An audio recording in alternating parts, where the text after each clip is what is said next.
Hello, hello, and welcome to BDubz DM21. Today we are finishing up our round of Session 1s for our West Marches styled Strixhaven D&D edition. Adventure, campaign. I got there. Guys, today is our last Session 1. We introduce our final 4 characters out of our group of 12 who will be adventuring forth into Strixhaven. We're really excited about this group. Because I don't believe any of you could heal, huh? Yeah, I don't think so. No. Yeah, the other 2 groups featured full-fledged healers, and they needed it. We'll see how it goes today. Anyways, this does not bode well. This should be exciting. In any case, guys, you're in danger. Yeah, a little bit. If anything, if yesterday had proved anything, it can get pretty rough. In any case, guys, we're gonna have a lot of fun today. We have 4 more adventurers to introduce to our Strixhaven campaign setting. But before we get started, let's go ahead and do our customary reading of our plot setup. Ooh, what's happening at Strixhaven? For those of you who are new and haven't seen the other 2 adventures, don't worry, you haven't missed anything. If this is the first time you're tuning into any of our live streams for this campaign, guess what? This is a great starting point. You're going to get the introduction, we're going to get character introductions, player introductions, and all that fun stuff. But before I get into any of that, please allow me to introduce you to our players today. Introducing an average panda playing our half-orc barbarian Turk.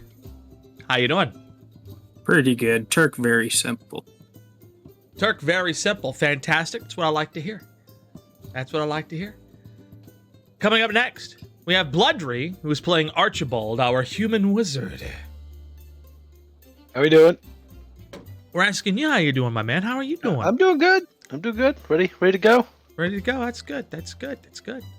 Next up, we have Dabada, who will be playing Bray, our Loxodon wizard. Hello. How you doing, buddy? Yeah, doing pretty good. Good. And finally, last but certainly not least, but a name that doesn't start with V, so we changed the pattern today, Stormsword, who will be playing a dragonborn fighter named Belai. What's up, everybody? By the way, healing is for the weak, damage is all you need. All right, there we go. So 2 very different schools of thought. This will be our 3rd and final Session 1. So let's get right on into it. We are in the realm of Pangaea at the Strixhaven campus. Valentine, Dean of the Vein, is dead. In the immediate 4 years prior to our adventurers attending Strixhaven University, a group of students led by Draven Crift, a Dampier rogue from the realm of Ravenloft, discovered a diabolical plot by Valentine to experiment on living human subjects in an attempt to draw forth their essence as a source of mana in an effort to grow more powerful, eventually overthrowing the faculty of Strixhaven University and unleashing its magical potential to achieve an unknown end. Though many students had lost their lives in these experiments, those who survived were largely unable to continue their studies due to the strain on their bodies from this experiment. However, there were a few who quietly resumed their studies at the university. As for these heroes who valiantly conquered Valentine and exposed his numerous atrocities against mankind, they graduated with the highest honors. They have since moved on with their lives, chasing after adventures throughout their respective realms, conquering mighty beasts, claiming awesome treasures, and being the heroes they've always imagined they'd be. Their mighty deeds have already been adopted into song, stunning, whimsical tales and a source of inspiration amongst the campus. They are a troupe of living legends who encapsulate the very essence of all a Strixhaven student aspires to be. Today, Strixhaven struggles to maintain its pristine reputation throughout the realm. Governments throughout the multiverse have begun questioning whether or not the institution is worthy of their continued investment, after allowing an actual vampire to be elevated to such a prestigious position. Naturally, it was a disaster in the making. Despite the recent atrocities, most folk who regard Strixhaven highly have continued recommending the institution to individuals with magical talent, though our heroes, with some exceptions, have been well informed of the recent dangers on campus. They are reassured that the efforts of Draven Crift and his compatriots have silenced them. However, one cannot help but wonder what other diabolical plots may be left festering. If a dean could so easily kidnap students, what other insidious designs are unfolding? Can Strixhaven regain its reputation as being the premier institution of higher learning throughout all the realms? Well, that is for you, our Year 1 students, to discover. Our journey today will begin, and I'll be honest with you, this one's a little tough for me because the other sessions I had plenty of time to prep their one-on-ones. This one, not so much. I have family over, so these might be a little rougher. So do accept my fair apologies as I try to navigate these one-on-ones. A little less prep time for this one due to real-life family coming in to visit. So what I'm going to do to kind of help set the scene while I try to catch up here is I'm going to go to Stormsword, or Belai. And Stormsword, go ahead and introduce us to your character, please. All right, so Belai is a gem dragonborn, a sapphire type. He was 2 years old when he was given as a gift to Prince Adir, son of the Storm Giant King. As I grew up with Prince Adir himself, basically I was one of the family, and then we journeyed on our own when he hit of age. We went to a bunch of different places in Faerun, looking for a place for Prince Adir to find his own little place of happiness, to live and be isolated from everyone else. And then along the way, I was doing research on how to find out where I came from, because I was a little baby and didn't know anything about myself or dragons of that nature, and so I'm kind of interested in all things dragon. I found a book about Planebreaker, which is a structure that crashes through planes. I found a equations book written by a fractal theorist here at Strixhaven. I realized I wanted to find my way off of Faerun to go to Strixhaven to learn about Dunamis and dragons, everything dragon and everything magic, because it's something that I have been wanting to do for a while. I grew up, though, as a fighter, being trained by storm giants, and I'm a little gruff when it comes down to it, so. All right. So you said you came from the plane of Faerun? Yes, I rode the Planebreaker through to this plane. All right, so before we get to the Planebreaker, I would imagine that you had a departing moment with Fair Prince Adir, correct? Yeah, he wanted me to write once a year to him, so. Okay, so that's good. Thank you for those little bit of notes. And you guys lived up in the mountains. Yeah, we describe your abode real quick for me. Very large, because I mean, storm giants are like 26, 30. So you're not in a tent; you're in a house. Oh no, we're in a castle, basically. Castle. Oh gosh. Okay. Cool. Cool. And so at this point, we're gonna go to this castle, the castle of Prince Adir in Faerun. Up in the mountains. Cold, chilly, snowing? Oh, definitely. Oh, super snowy. Set the scene here. Oh, yeah. Super duper snowy. And you are in your chambers currently. It's a good place to start. Packing your bags. You've got your notes together. You know how you're going to get on Planebreaker, this celestial object that crashes through the plains. Dope adventure, just right off the bat. I wanted to let you know. That sounds great. Just super simple. Super simple. Yeah, barely an inconvenience, just get you in there. And Adir, who has been like a brother to you more so than a master, correct? Correct. I was more of a companion than an indentured servant or anything. Yeah, so Adir comes in, he taps heavily upon your door. He is, after all, a giant. Yeah. Come in. He opens the door and it's shorter than him because it's more or less for his chamber. So you just imagine this giant man just having to duck and to get into this room, and he bellows, Malai, my boy, you finally make way on your adventure. Yes, I need to get away. I need to go, and with your leave of absence that you've given me, I am ready to go. Of course, anything for you, my dear Balai. He chuckles, and the weight of his chuckle shakes the foundations of the room, but not in an uncomfortable manner. This, at this point, has become something that is of a comfort to you. You have enjoyed your time with Adir, and he has been a very good friend to you, a very good dear friend to you.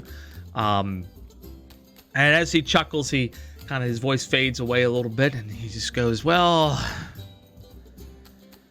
Mom, Dad, certainly never thought that you would be such a treasured and valuable compatriot of mine, for sure. They probably could have never dreamed of the tales we would spend together and the adventures we'd go on together, but I'm excited for you, because now you get to be your own Dragonborn man. Yes, I'm gonna be enlightened as soon as I leave this place, I hope, and find Strixhaven. I hope that I can learn more about my kind, because there isn't much for me to learn from giants about me. You hope to become enlightened at the school when you're about ready to embark on a celestial adventure on a plane-breaking planet? Wow, to be there when you crash through the plains. Wow, I envy you, my friend.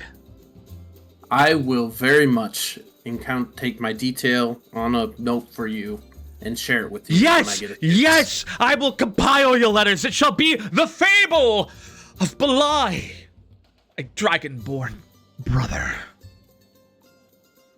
I hope to read it one day soon. Very well, very well. Do you need me to throw you onto this planet? How do you propose you go about this madness?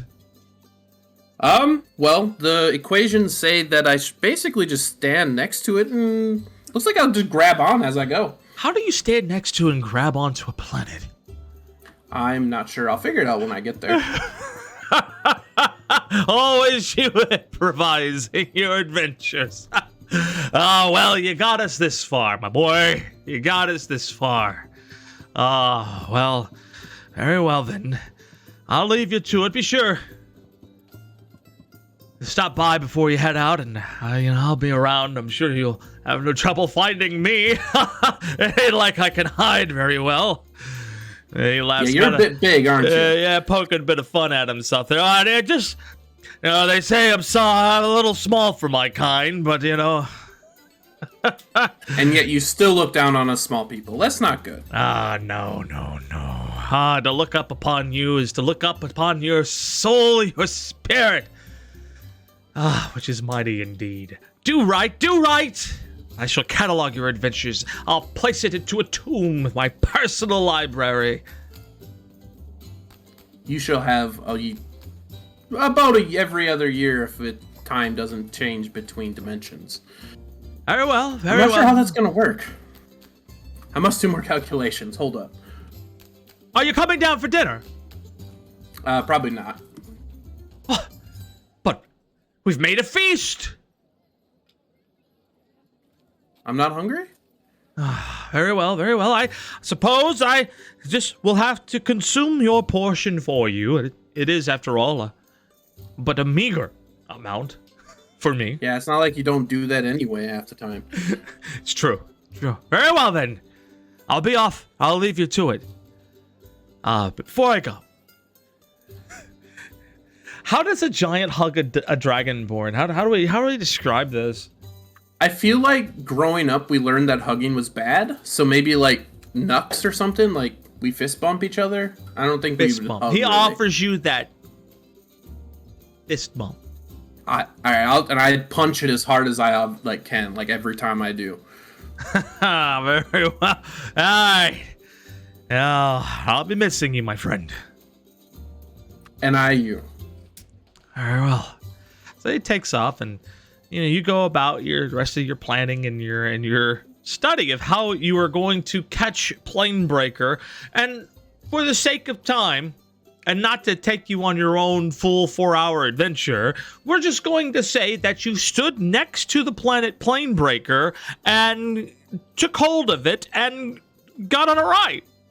Yeah, I just took it for a ride. That's what everyone says you're supposed to do. Yeah, you take it for a ride. So you took Planebreaker for a ride, and you have arrived in Pangaea. Now, with your help of Prince Adir, you had your paperwork in order, and you had your tuition already ready to go, and upon your arrival, you made arrangements to begin your work at the Strixhaven campus as a student with this year. So you've been probably staying up in a hotel or a pub for a while and getting the lay of the land, probably hanging out in the town of Bryn, not too far away. And you figured, well, all right, it's time to go. So you catch a carriage ride, and we're going to leave off on that carriage ride. Sounds good. All right. Next up, we're going to go ahead and talk to Turk Vilslow. Average Panda, can you do me the solid favor of introducing us to Turk? So Turk is just your run-of-the-mill half-orc. He's a very simple young man, just 18 years of age. The difference between him and most other orcs is his clan. The clan itself has always had a history of martial and arcane prowess in battle, but for nearly a century, the magic has run dry. Up until his marks manifested, there was no magic left within the tribe.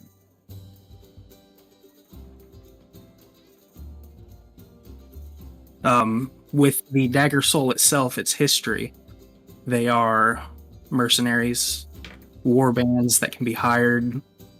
You name it, they've probably done the work. Okay. Now, where is this Dagger Soul village, real quick? It is on the world known as Irona. Irona, and okay. Yes. And it is on the side of a mountain. Essentially, it's just your run-of-the-mill village. Huh? And what was the spark that got Turk to want to go to Strixhaven? With the manifestation of marks within their clan, it determines what essentially your path in life is going to be. For him, his entire back is covered in these tribal-like tattoos, but they change daily, and they link him to heroes of his clan's past, and this is also what allows him to channel his arcane abilities. Within the clan itself, like I said, this is very rare. It's been nearly a century since it manifested. So you have a very similar story to that of Goober, in the sense that you were sent to Strixhaven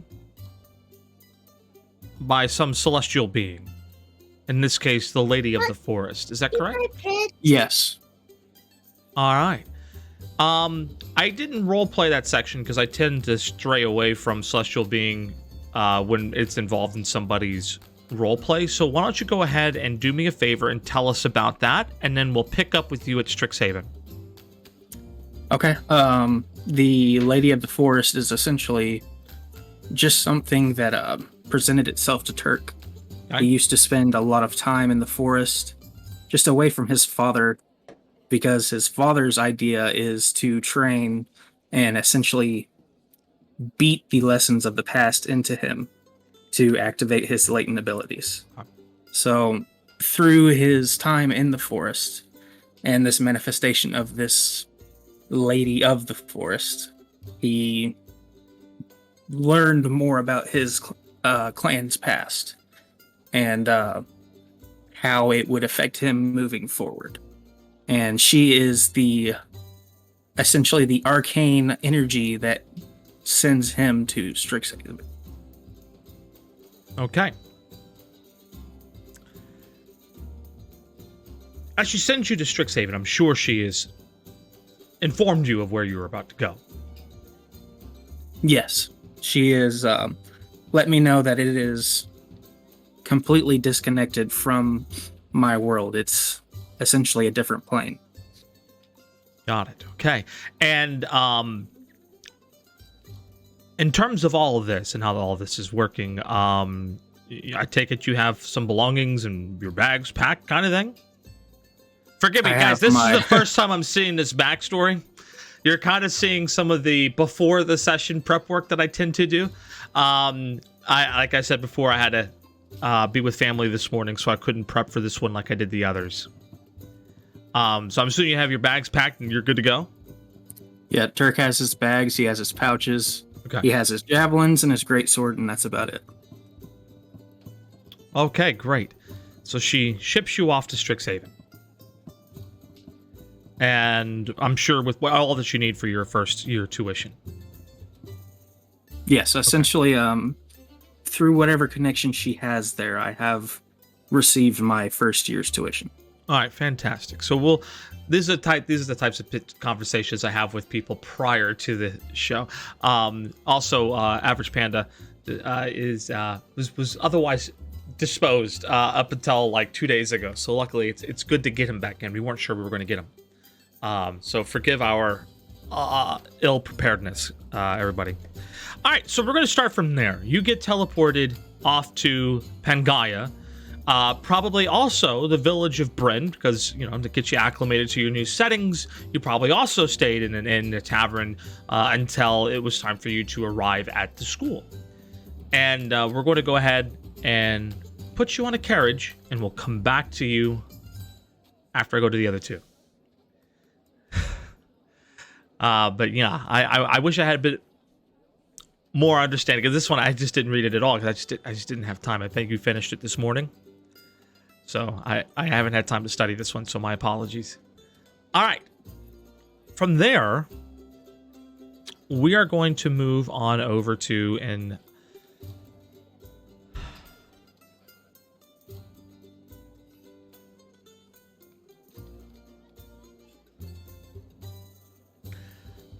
Dabba, I love you. Can you please introduce us to your character?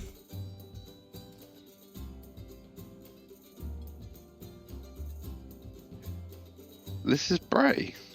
He's a Loxodon noble who hails from a place called Ravnica. Ravnica? Okay. Ravnica. Sure. It's a place that's very well protected, very very close knit community, and is very good for trade. His parents are the dukes, or his dad is the duke of the place. What's your dad's name? Diggus. Diggus? Diggus. Diggus? Digus. Digus. Diggus. Okay, cool. Yeah. Got it. Mm-hmm. Go ahead. Sorry. I just wanted to get that note. He loves his son. Wants his son to do well in the world. Because Loxodons are very long-lived. They don't come of age until they are 60.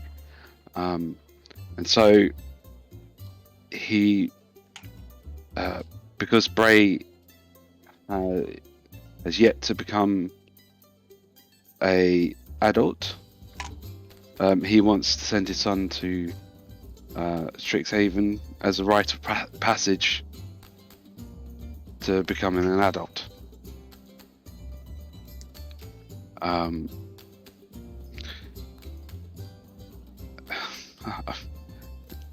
Forgive me, guys. I'm very new to this.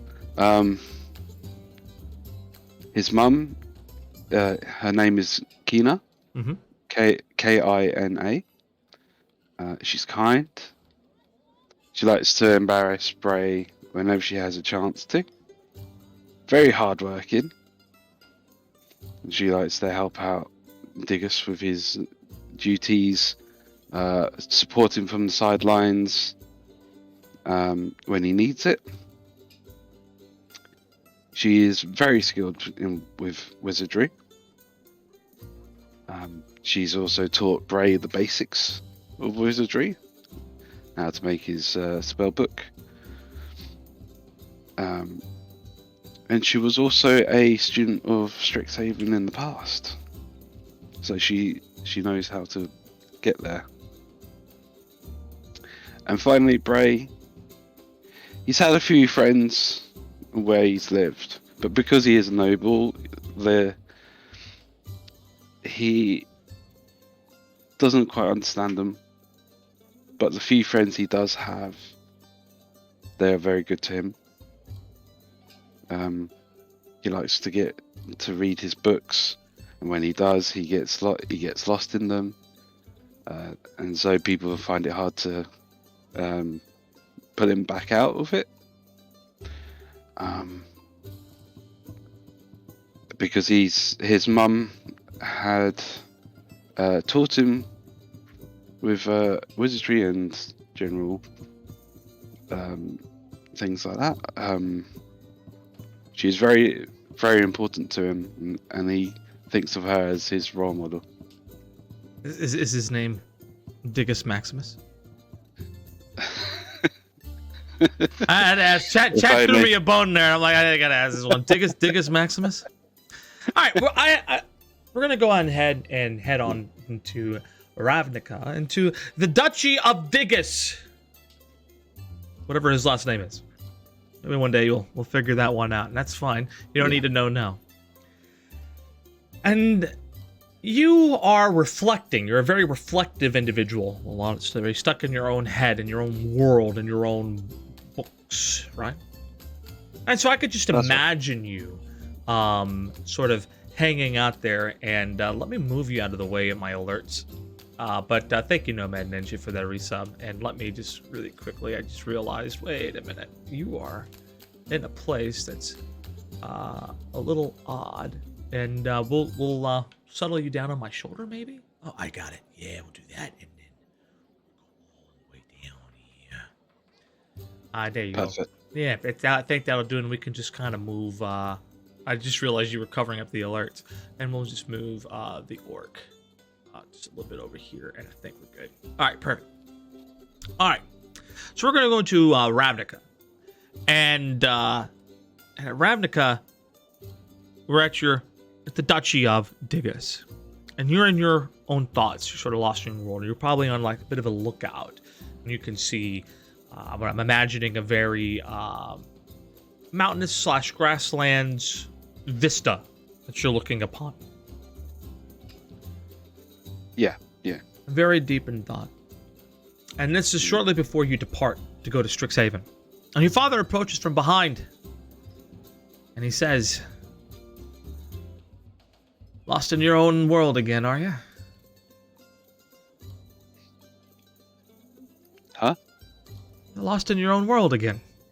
In your mind, yeah. your thoughts. Yeah, sorry about that. Oh, no need to apologize. It's good. You're young. 60, right? Yeah. Yeah, you're young. It's okay. Let the mind wander. Let it travel. You have so much left to see. So many adventures left to go on. So much left to do. And one day, maybe as soon as you're done with your studies, or maybe after you've had your fill of adventures, you'll come back to me. And one day, you too, become a duke. Are you sure about that? I don't know if I can do it. Well, you know, a great man doesn't seek to lead. He's called to it. But even still, if you come back and your answer is no, you'd still be the thing I ever needed you to be. Only thing I ever needed you to be. My son. Just don't worry about it. You're still young. You've time to grow. Become your own man. Make your own way. But no. You have a loving mother and a proud father. And when you come back, you'll have a home. You really think I can do this? Go to Strixhaven? Go to school? Ah, of course. What, are you getting the jitters? Yeah. Surely you've read about school. Yeah, Mum did tell me about the recent news of what happened there. Oh, yes. Yes, dreadful situation. Absolutely dreadful. What happened with Valentine. But the truth is that when Dravencryft went to school, do you think that he went there with the aspirations of becoming a hero? Suppose not, no. No, he went there with aspirations to study and learn. And then he saw a problem. Did he not? He did. He saw a problem and he conquered it. But was he alone? No. No. He had 11 friends with him.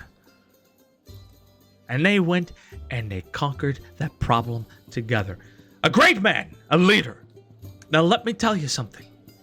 You don't have to be Dravencryft to make me proud. You've already done that.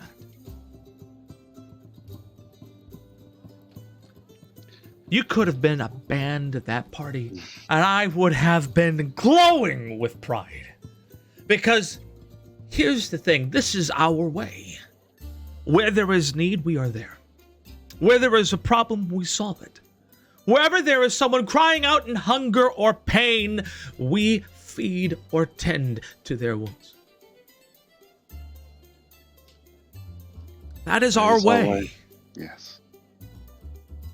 And if you carry that with you in your heart, as a follower, as a leader, as a friend, a son, perhaps, your feet shall make right your ways.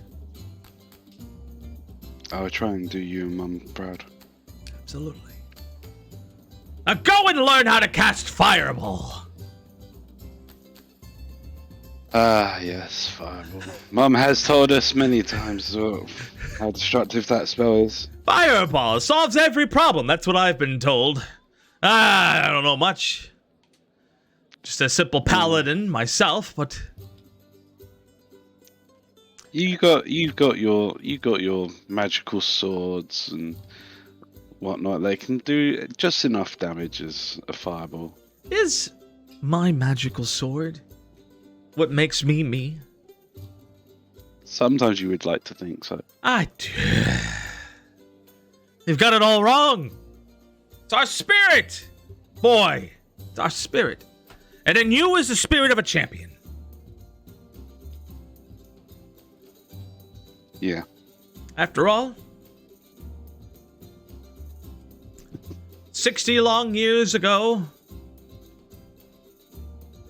I fertilized your mother, and look at what has become Oh god, Dad. of my seed. I am proud. So proud. Now go forth onto Strixhaven and carry forth my legacy. Go! Go! I can't wait to see what my seed does next. He looks wistfully into the mountains. Like, this is not like a funny thing to him. This is like, he's serious.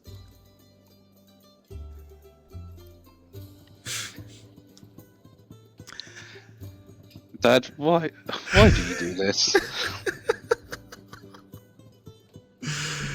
Oh, man. So, you go to Strixhaven, and you get there a little early. It's pretty customary for folk, particularly if you're stationed, to get accustomed to the lay of the land. You also spend some time out in Bray, and you find yourself now on a carriage to... Oh, she forgot something. You find yourself on a carriage to Strixhaven, and we'll get back to you here in a minute. We've got one last character to introduce, and that is the character of Archibald, played by Bloodry. Bloodry, can you do us a solid and introduce us to your character? I can. Archibald is a 15-year-old male human. He's got white hair, pale skin from most of his time being spent inside at a young age, and also being rather of poor health when he was born.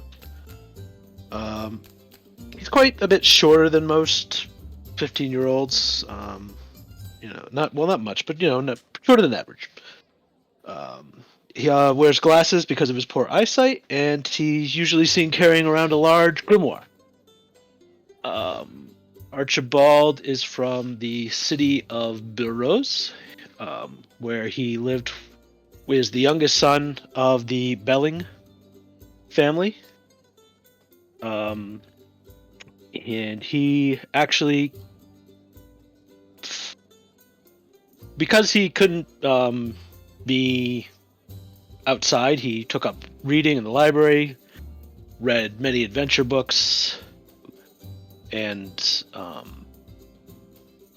that's where he first learned about wizards. From there, he started doing more and more research in the library, trying to find spells or any other incantation, trying to see if he could teach himself magic. When he came across the grimoire he now carries, which contains the soul of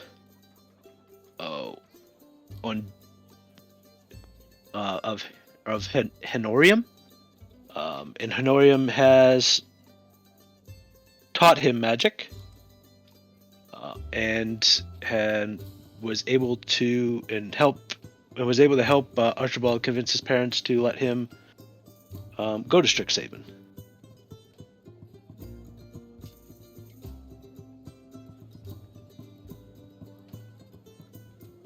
This Honorium character, is his parents aware of him?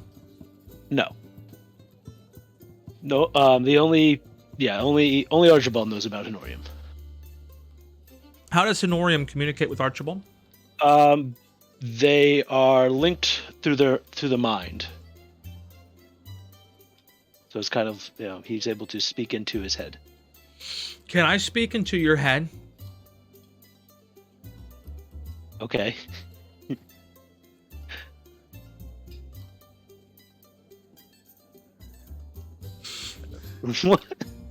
Great. Yeah.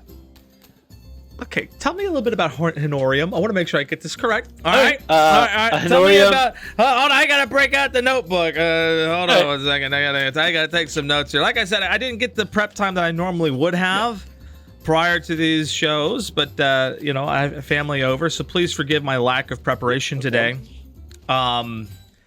Yes, please tell me about Honorium very briefly. All right. Honorium, from the memories he still has, he was a wizard at some point. Okay. He was older, and he was, as you get older, you start experiencing. Now he lost his memories, right? Yeah. He has no real recollection of his previous life. Huh? He has bits and pieces of magical spells he curated, stuff like that. Like Chromatic Orb, yeah. Mm-hmm.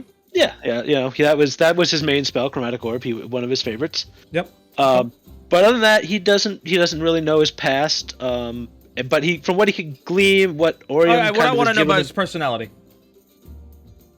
Is he funny? No, he's more probably like a stricter professor kind of type. When his pupil achieves something great, he's happy for him, but he's not like he makes makes Archibald do quite a bit of work. And studying. So he's boring. You made him the most boring internal monologue ever? Yeah, I mean, I guess. I mean, he's not boring, but he's a wizard and he's older. It's like dealing with an old man who only cares about his magic. Ah, okay. So he's a stubborn old man. Yeah. All right, hold on. There we go. Stubborn old man. Perfect. Old man set in his ways. Yeah. Nice. Okay, this is fun. We can go this direction. Set in his ways. Okay. Very opinionated, right? Yeah. Has no problems telling people his opinion. Yeah. All right. Cool. Cool. All right. Very, very confident, I would imagine. Does he like to say back in my day? Well, he would if he remembered his day. He's going to say that. Okay. And then, he was a ladies' man, I assume, correct? Yeah, no, he was more of in his tower. When he was younger. I highly doubt that. I mean, I see him more of he was studying in his tower most of the time. Let me have some fun, man. You're letting me control this voice. He's not a ladies' man. Yeah, you could make up whatever you want him to be. No. I want to stay true to your vision. So okay. So he's not a ladies' man. All right. My damn it, man. All right. I mean, he doesn't remember any of his past. What are some of his quirks? Help me out here. Well, he doesn't have strict. to remember his past. So like maybe he has like this untapped, like maybe if he could go back and do it again, he would spend more time with the ladies. Sure. Yeah. Okay. He might have been a ladies' man in life, but in reflection. Yeah. Okay. That's perfect. All right. Cool. Mm-hmm. He. Okay.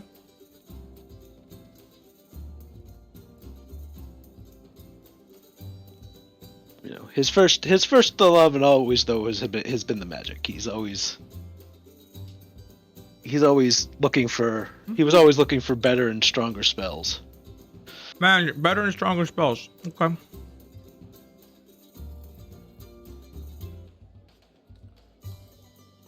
Beautiful. All right. I've got it figured out. We're on the right track, y'all. Hinorium. All right, beautiful. All right, so and tell me really quickly about your parents. Kamir and Sayin are Kamir is a high level, high standing merchant. Yeah,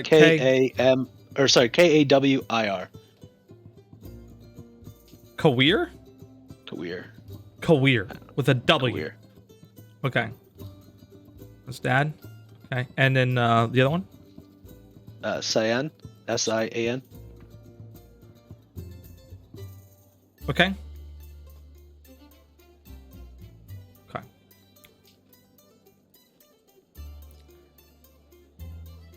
Literally just made those up because I realized you were gonna ask for them. All right, do me a favor. Let's begin this adventure. I'm going to let you start it. Your parents are sitting in the formal room in their estate. Tradesmen, correct? Yeah, merchants. Merchants, right? Oh. And they're having an evening tea, reading the paper, kind of doing their own thing. And you're going to approach them with a request to go to Strixhaven, as you do in your story. Okay. That's where we're going to start.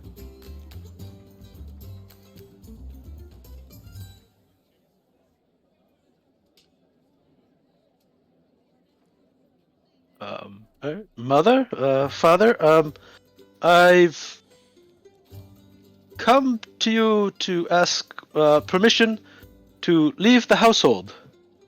I was hoping Archibald, how many times have I told you that before you just come in here barking your various orders, that you must first announce yourself and wait to be received?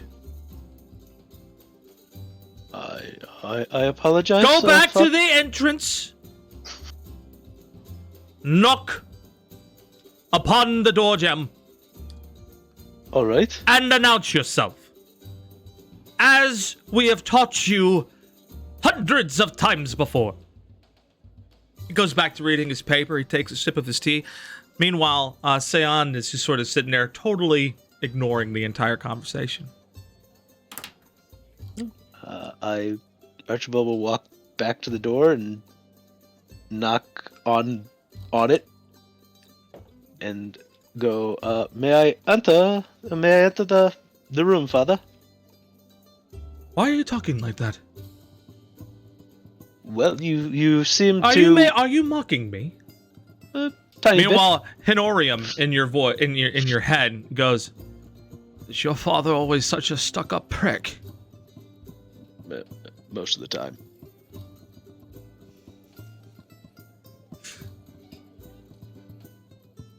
Go on then, as yourself.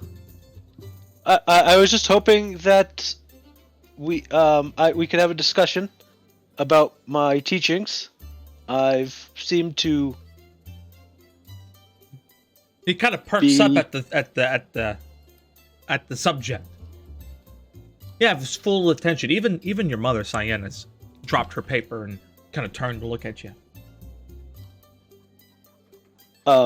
As you know, of course, my older brothers and sisters have all gone off to their own boarding schools in the country. I was hoping that maybe I could finally. Are you finally ready to learn about mercantilism, accounting, and trade? No, actually, The father I had is another path deeply involved. disappointed. Immediately, his excitement turned to a stiff frown. I was doing research and found out about a school called Strixhaven. I was hoping. Strixhaven, yes. Yes, that's the school with the where their teachers are vampires, right? That's the school, correct? I'm not sure about that. You haven't but, heard I mean, they about the perform- vampire eating his students and then trying to kill people. You have not heard of? No, they train their students in magic, Father. They don't At this point- consume their students? I was told they consume their students. That was not in the book that I found in the library, Father. It was more about. Sion, can you please point this young lad to the paper? So Xian, your mother, goes, "Yes, dear," and turns to the page and hands you the paper, and it's a brief report about Valentine and all the happenings that just went on over the past couple of years. Father looks back at you. This is the school you'd like to go to. Yes, Father. With the vampires? I guess, Father. Give me a bone here, dude. I wasn't aware that there were vampires, Father. The book that I found is quite old. It's a school founded by dragons, boy. Well, yes, it was founded by dragons. Have you ever met a dragon? No, but they seem to be interesting creatures. I've met a dragon. He kind of looks to the Father? side and kind of frowns a bit and looks back over at you. He's just like, "So you want to go to Strixhaven, hmm?"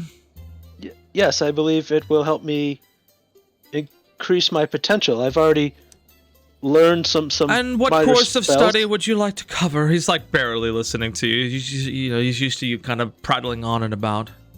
All right, then I'm going to do something else. What are you gonna do? I can't do that, can I? What are you going to do to your dad? Screw it. I cast. Can I use it? We'll kind of. No. How do you want to use the spell? How do you want to use? Yeah. I'm gonna cast Mage Hand and just use it to kind of slap him across the face with it. It can kind of be used like that. Roll your spell attack. There's no real spell attack for that. I'm just gonna roll a d20. You're going to slap your dad with Mage Hand? Why not? Hold on, I have to come up with an AC for these characters. Did that roll? Okay, there you go. Just roll your spell attack. There it goes. Okay. Looks like 6. Yeah, so your mage hand just sort of passes through. It doesn't actually make solid contact, and as far as your father is concerned, that was a little bit of a like a breeze kind of passed through the air. Now, probably as a DM to you, a better way is to maybe explain what it is specifically you hope to study. For example, you probably know which college you're interested in, Lorehold, Prismari, Quandrix, right? And maybe talk about those different principles, something more specific. You are, after all, a wizard. Well, yes. Well, Father, as you can see, I do have magic, something that has not been exhibited. Are you discussing that gust of wind? Yes. I mean, I tried to show you something that won't harm you, Father. I've learned other spells, but they're a little more dangerous. He misses a spell and he's trying to play it off. All right, roll persuasion. I'm going to help you out here. Roll persuasion. I was gonna try to let you role play this through, but it's okay. I can assist you if you get a good persuasion check here. 12. It's above 10. So in your attempts of persuading your father, what college are you interested in for Archibald? Silver Quill, I believe. Is that one? Yeah. Yeah, Silver Quill. What principal? Is it intelligence? I mean, Oh gosh. I don't remember which. Do you know anything about Silver Quill? It's the. I'm gonna fight you. You're failing your quiz today. I'm failing my quiz already. I don't remember the.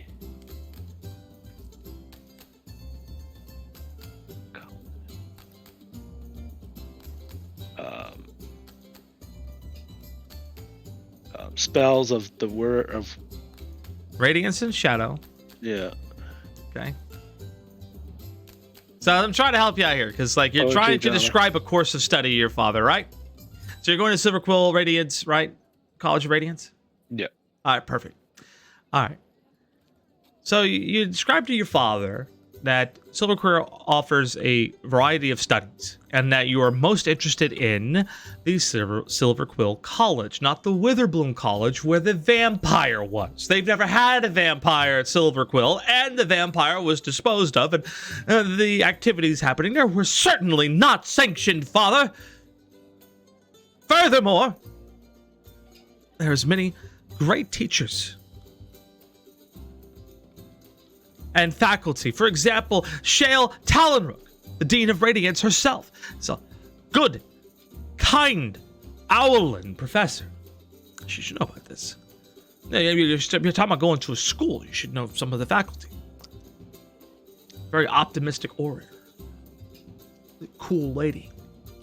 And you talk about how you want to learn from this person, and that all people that you see, that all people have potential for good, and that you're trying to make the world a better place, as opposed to make the world a better place for yourself. Is what you would have said if you rolled a nat 20. No, I'm kidding. We'll go with that. We're gonna push through this, okay? Okay. Your father listens to this explanation. Meanwhile, Honorium in your head goes, very good, very good. Yes, that should watch the wheels turn. Watch the wheels turn. Picture like a very old Sean Connery. I am, actually. And then, father eventually kind of gives in, and Sion goes, oh dear, we can't expect all of our children to join the family business, and besides, imagine if we had a wizard in the company.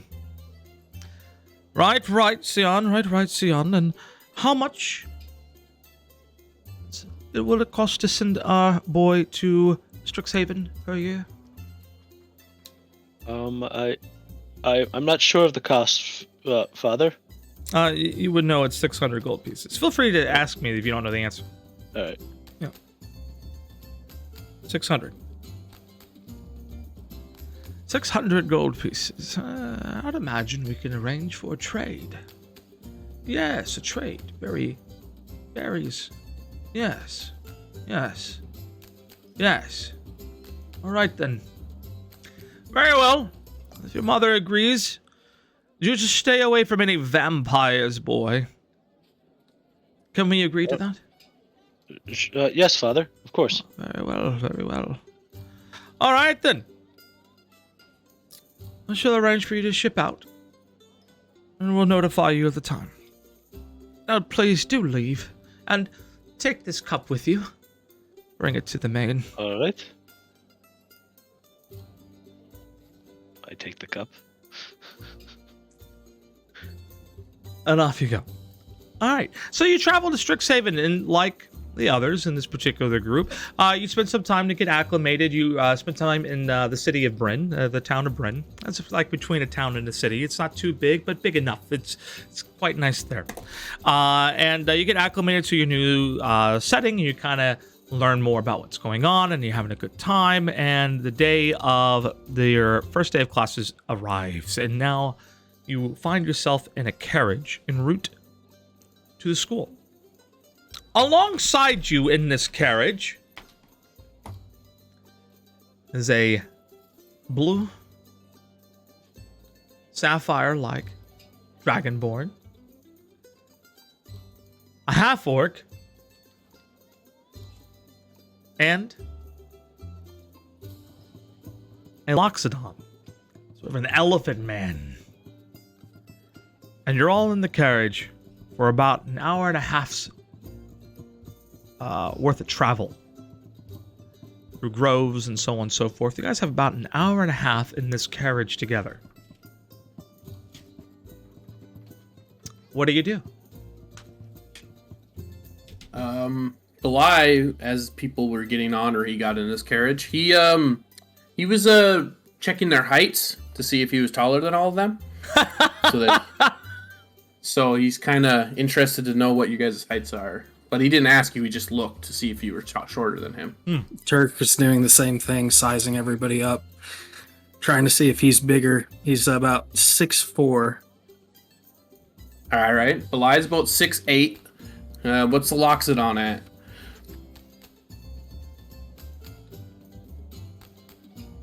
Dabba, are you there, buddy?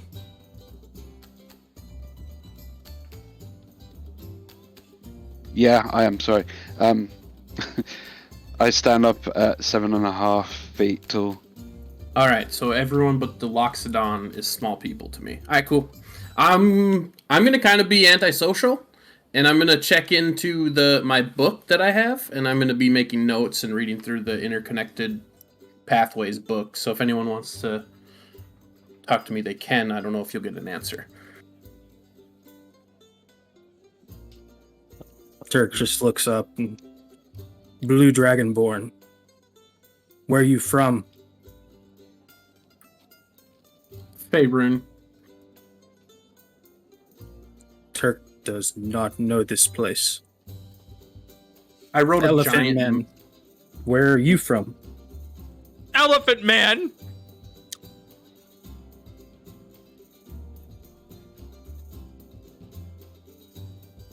I'm from Ravnica.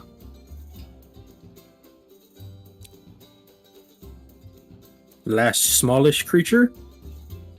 Hi, my name's Archibald. From Bilrose. All very strange places. Are all of these places everyone is from not this plane?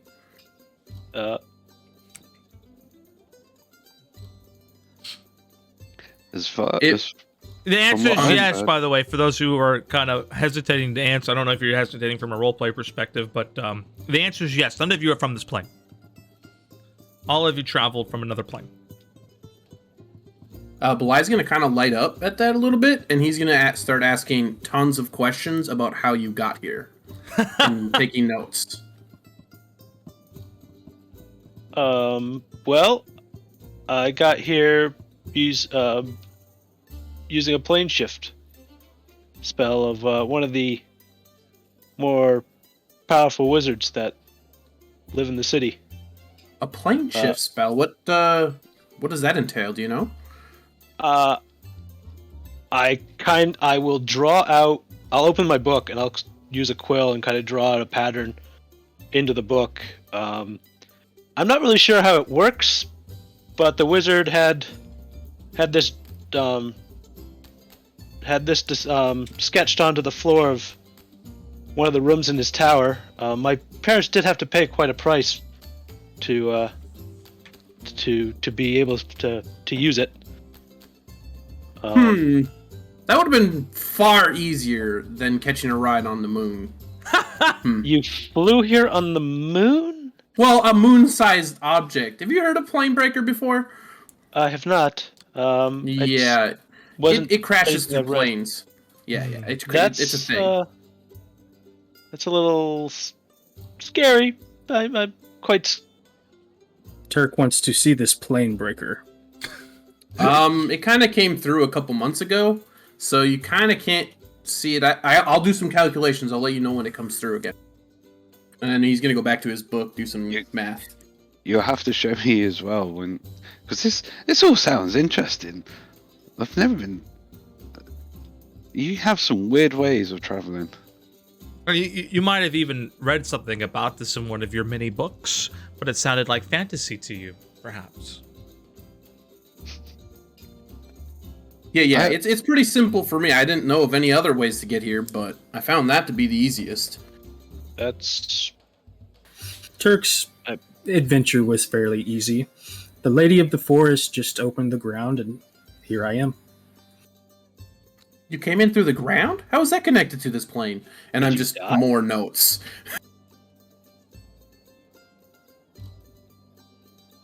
Wait, is he dead? Is he alive? Yeah, are you real? I'm gonna poke him a little bit.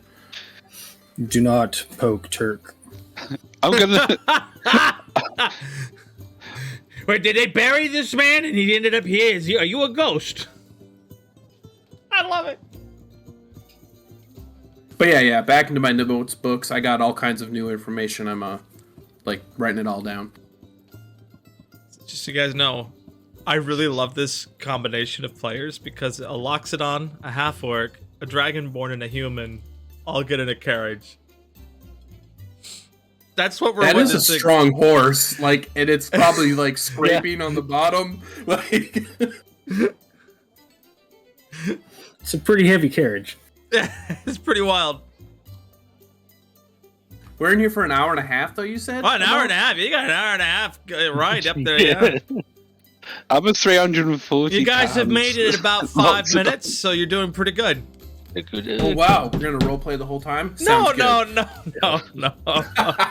I just want to see where else this conversation is. I'm giving you guys an opportunity to get into your characters. No. Once I get all this information, I go back to my book. I'm writing stuff down that I learned. Okay. Not interested in how I got here, then. No. I mean, if you want to say, I'm interested. My mom has a teleport. Honorium speaks up into Archibald's mind. That seems a boring lot.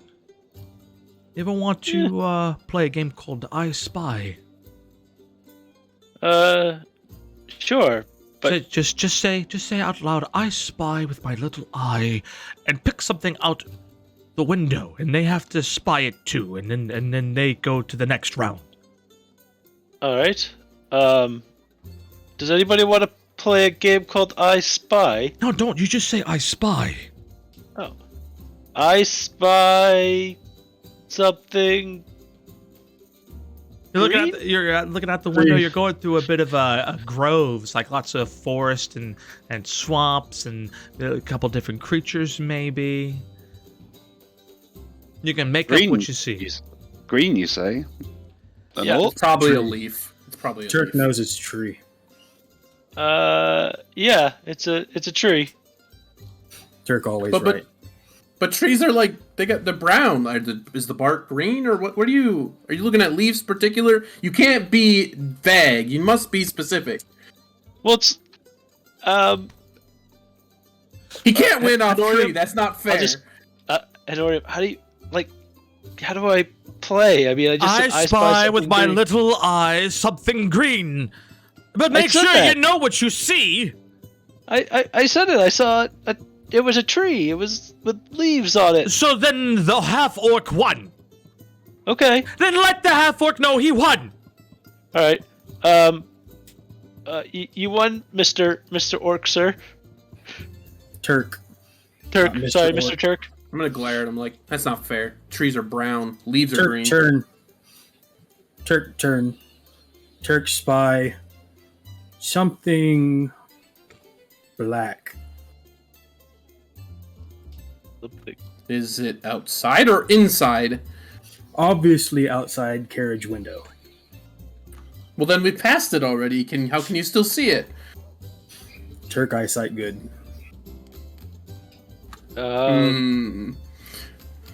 Black was. There are many of these things. A bird? Many.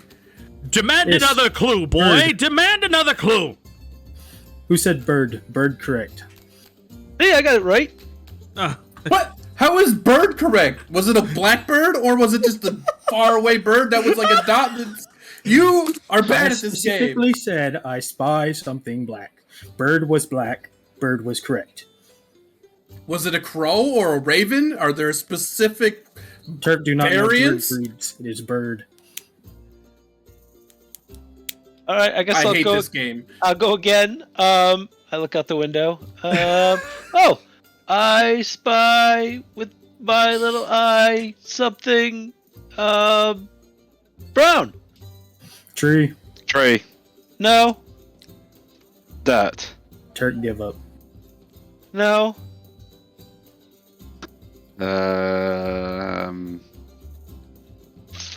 Carriage? No. If you can, I guess, ask a question of one question. Like, was it animal, plant, something like that? Okay, was it animal or plant? It was an animal. Suddenly, a voice goes off, and the Heronius's voice bellows in your mind. I spy with my little eye a flower? I spy with my little eye a flower? I spy with my little eye a flower. No, that's a What just sunflower. happened? I'm not. The voice goes silent. And it's assumed that you play this game until you guys arrive at campus. Weird. Oh, I saw a bear. By the way, there was a bear out in the woods. A bear. Yeah, sorry. guys- I mean, I would assume after an hour and a half of playing I Spy, you guys have become quick friends. I would have been extremely frustrated and called them simple people many times. I would have got bored at some point. Simple and gone people who back came on to the- this plane through the ground from a lady in the forest. Really? Simple? Simple enough they can't play a simple game. Maybe a simple one is one that could not get answers. So you guys arrive at the campus and you walk together. You guys have probably, many of you have heard about this tradition, but for those of you who have not, as you arrive at Strixhaven campus, there's a group of individuals who are there to greet you. They tag your luggage and they tell you they're going to deliver your luggage to your dormitory.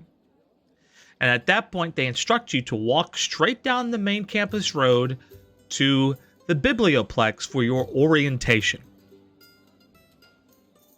Now, you guys arrived fairly early, among one of the first groups of students to arrive, and the road is straight ahead, and it's a tradition that you walk, not fly, Valaris,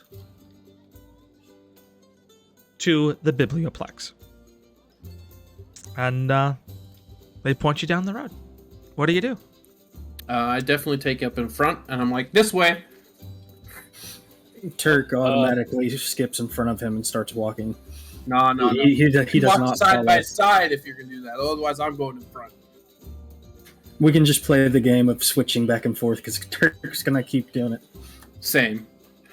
Wait a Will minute. not Where did the they say symbol that we win. were going exactly, guys? I missed that part. I was looking at something else. Donde está la biblioplex? Giant building over there. Some place called the Biblioplex. If I There's a remember. library? Which? Where? And you just watch this kid run off. He just No, starts no. running. We're You're at not beating me, I'm university, running in what do front you of you. expect? So now we're in a full-out sprint because Turk's not getting left behind. Yep, you got this 50-year-old running. We're Are you all running, chasing huh? after him? Yeah, Yeah, no, I'm not yeah, letting yeah. anyone in front of me. I'm going first. All right, so we got a group of 4 adventurers who are legitimately chasing after each other to get to the Biblioplex. All right, everybody, I need you all to make an athletics roll, please. Oh, We're going to see who gets there first. I gotta figure out how to roll with disadvantage. Why are you rolling with disadvantage? Oh, because of your armor. Yeah. Yeah, you have to roll with disadvantage. Oh, only a 9. I am the best. Oh, 18. oh. All right. Belai, not to be outdone, does end up taking the lead in the pack, and everybody else follows behind, not too far behind, but they're definitely more or less together, with Turk taking up the rear. And you arrive at the Biblioplex incredibly early. We need front seats. That's where I'm going. Well, you go into the Biblioplex and you see that there's not too much happening in there. The halls are fairly empty. You have a dining hall to the right. And here, let me just show you guys the building for those of you who are watching the stream too. We're going to take a look at a board I did not make, just briefly so you can see the outside, and then we'll go transition to the board that I am in the process of still making and building. It will look like this, but bigger and better and grander one day. Anyways, this is the Biblioplex. It has a big domed rooftop, 2 wings, a west and an east wing, and it is mostly made of marble. It's multiple stories tall, but today you guys will be exploring the first floor. So we'll go ahead and take you into the Biblioplex that I'm currently working on, and which is still very much a work in progress. This thing is a massive board, so please forgive the incompletedness of this. You have Conan here for scale. Over here would be the dining area, and then to the left it would be your school store. There's a couple of information desks up and down in the middle, and as you get past this wall here, Archibald, your eyes will probably grow wide at Yes. the floor to ceiling bookcases that stretch on as far as your eye can see. And then, of course, the esteemed Hall of the Oracles directly in front of you. And I'll say into my head, to Honorium, there's so many books. It would take us lifetimes to read. I don't know where to start.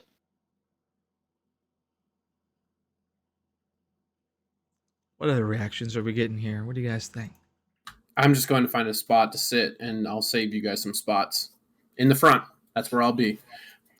Huh. Turk's going to follow, just unsheathing his greatsword, panting, complaining and saying that he only lost because he has the largest weapon. Whatever. I So, will check my weapon against yours. I just stand next to him as a big elephant going, I had no problem, really. We got here. I mean, technically I could have outrun you all, but it would have probably cost me a spell. What spell Well, makes we you go hear you. faster that you have? I'll tell you later. I must know. Don't forget. Okay. Bray's just gonna wander off into the Biblioplex to have a better look, and have a look at the closest shelf to see what books there are on there. So you're checking out the books. Indeed. Okay. I'll follow behind him. Is anybody checking out the Hall of the Oracles? Turk No? would keep walking in. He's gonna keep walking forward, just taking in the surroundings. All right, we're going to go first to the people who are checking out the books. Okay. right. You see a lot of books. Is there anything you're looking for in particular? Are you just sort of browsing? Just having a quick browse, just see what kind of books there are. Interested to see what the range is in their catalogue, or the immense knowledge that they hold. Oh, of course. Well, you are in the first floor of the Biblioplex, and so a lot of the books that you're going to find are very much general magical studies. You're going to find a lot of books about magical auras, basic alchemy. There'll be maybe a few history books concerning the institution, and a lot of these things are quite fairly rudimentary. Nothing really too far outside the scope.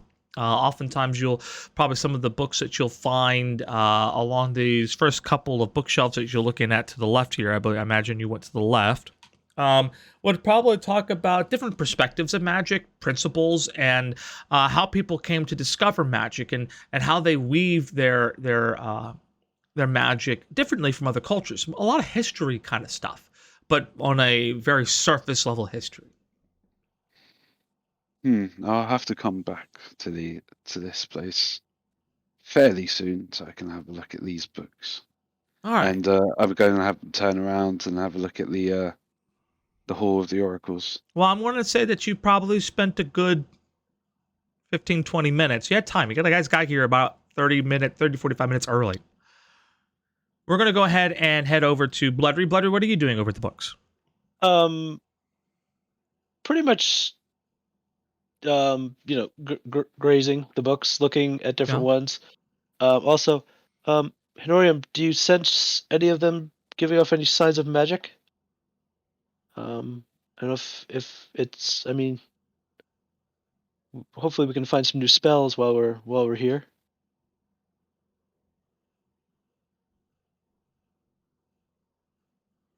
Honorium has grown silent.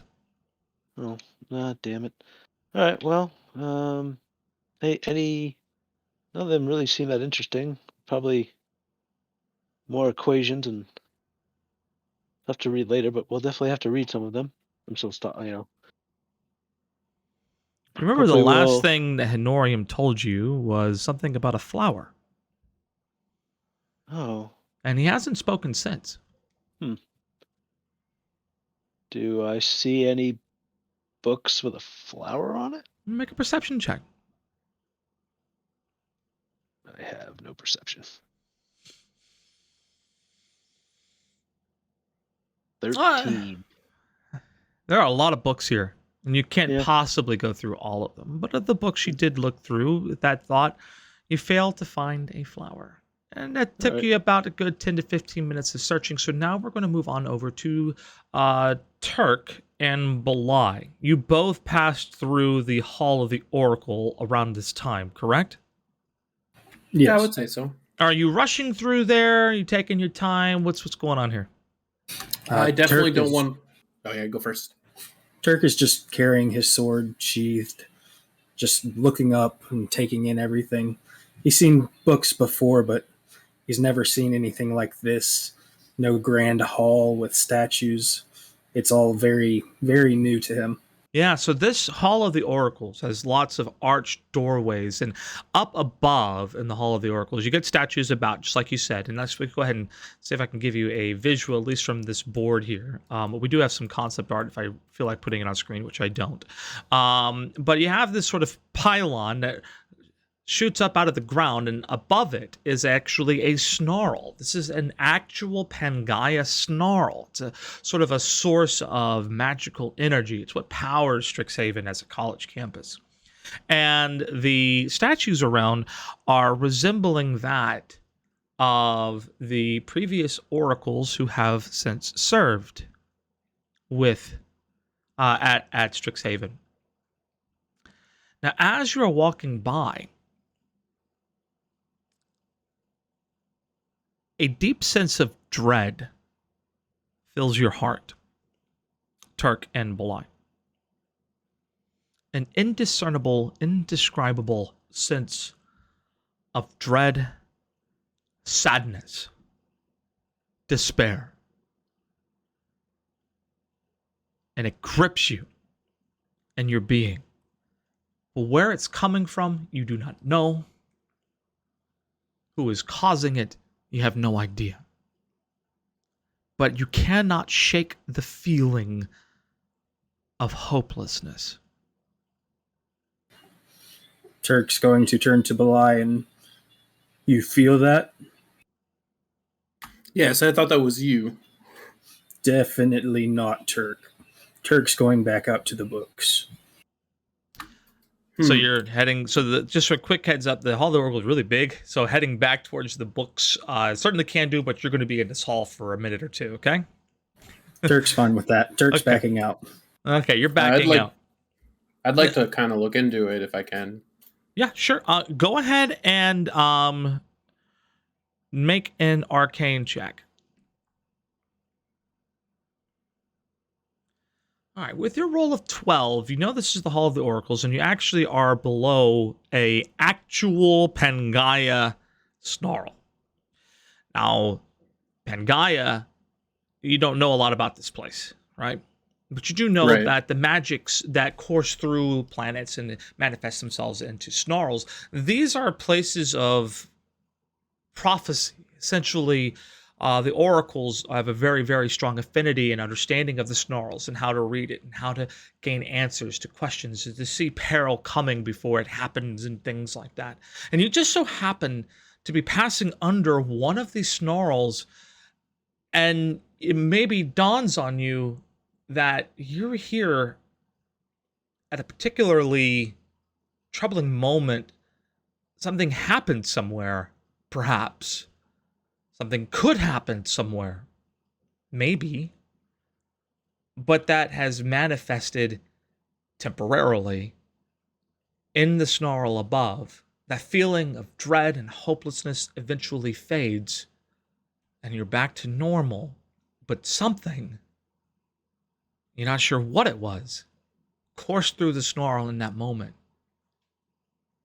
that shook you to your core.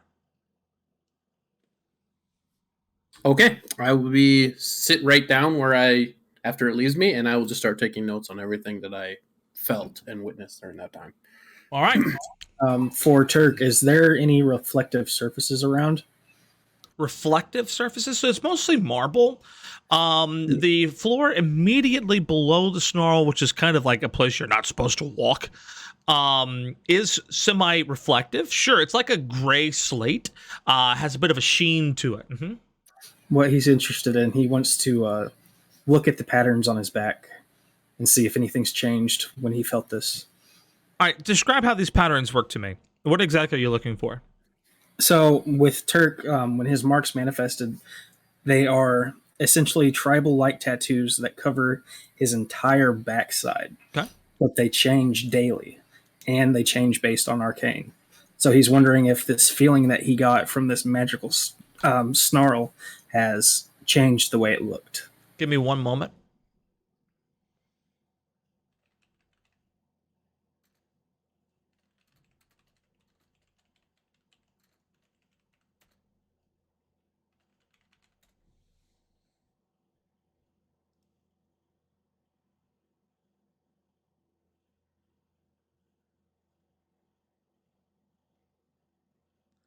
I like this.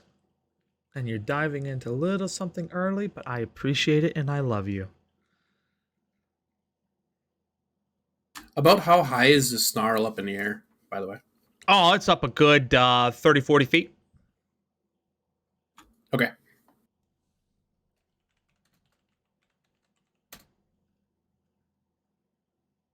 Give me one quick moment. This is not something I expected to have to actually render, but that marking thing is kind of cool, and I dig it. I want to play into it because that's a pretty cool thing. I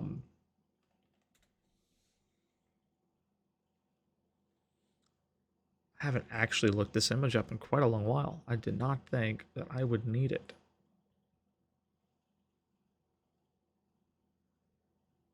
When I'm done with notes, I have a thing too. Sure.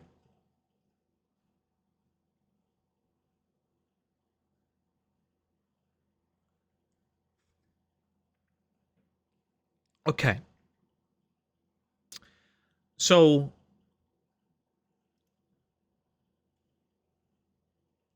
this is, see if I can get this without any context.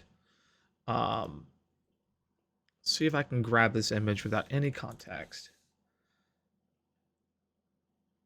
Yeah, save image in as. There we go. How about that, huh? That'll work. Yeah.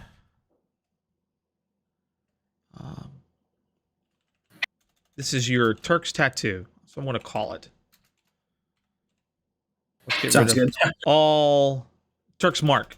Mark day 1. Okay. Okay.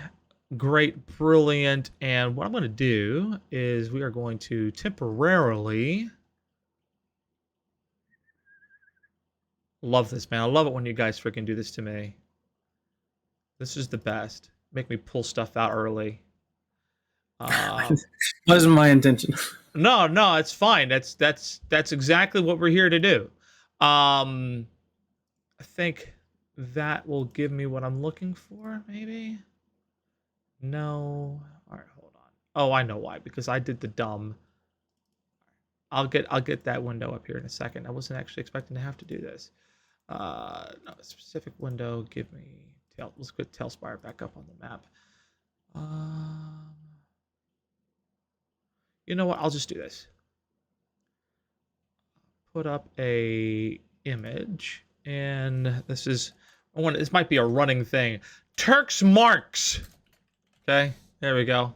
Beautiful. And let me grab the image real quick. There we go. That is what appears on your back. I'll leave that on screen for a little bit.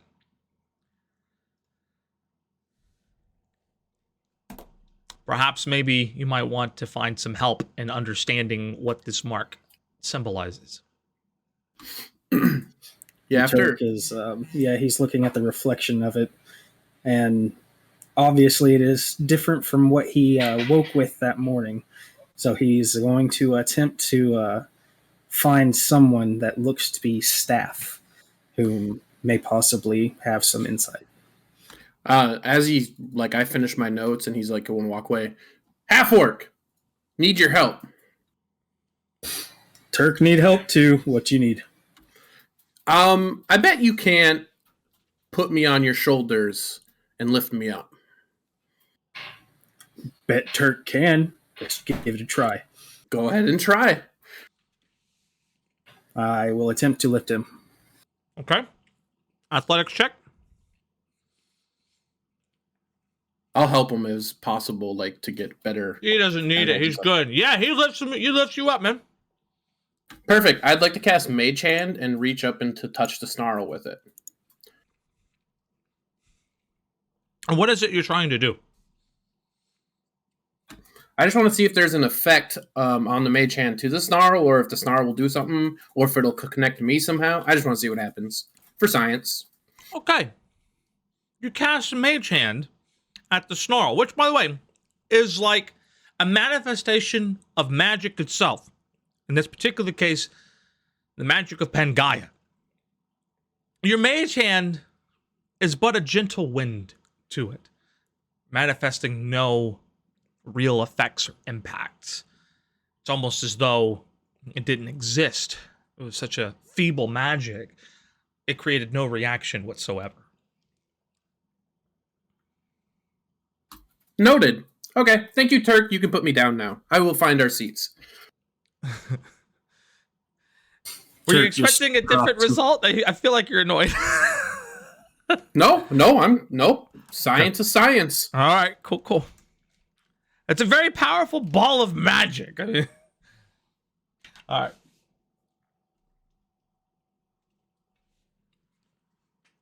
I'll be right back. I need a paper towel.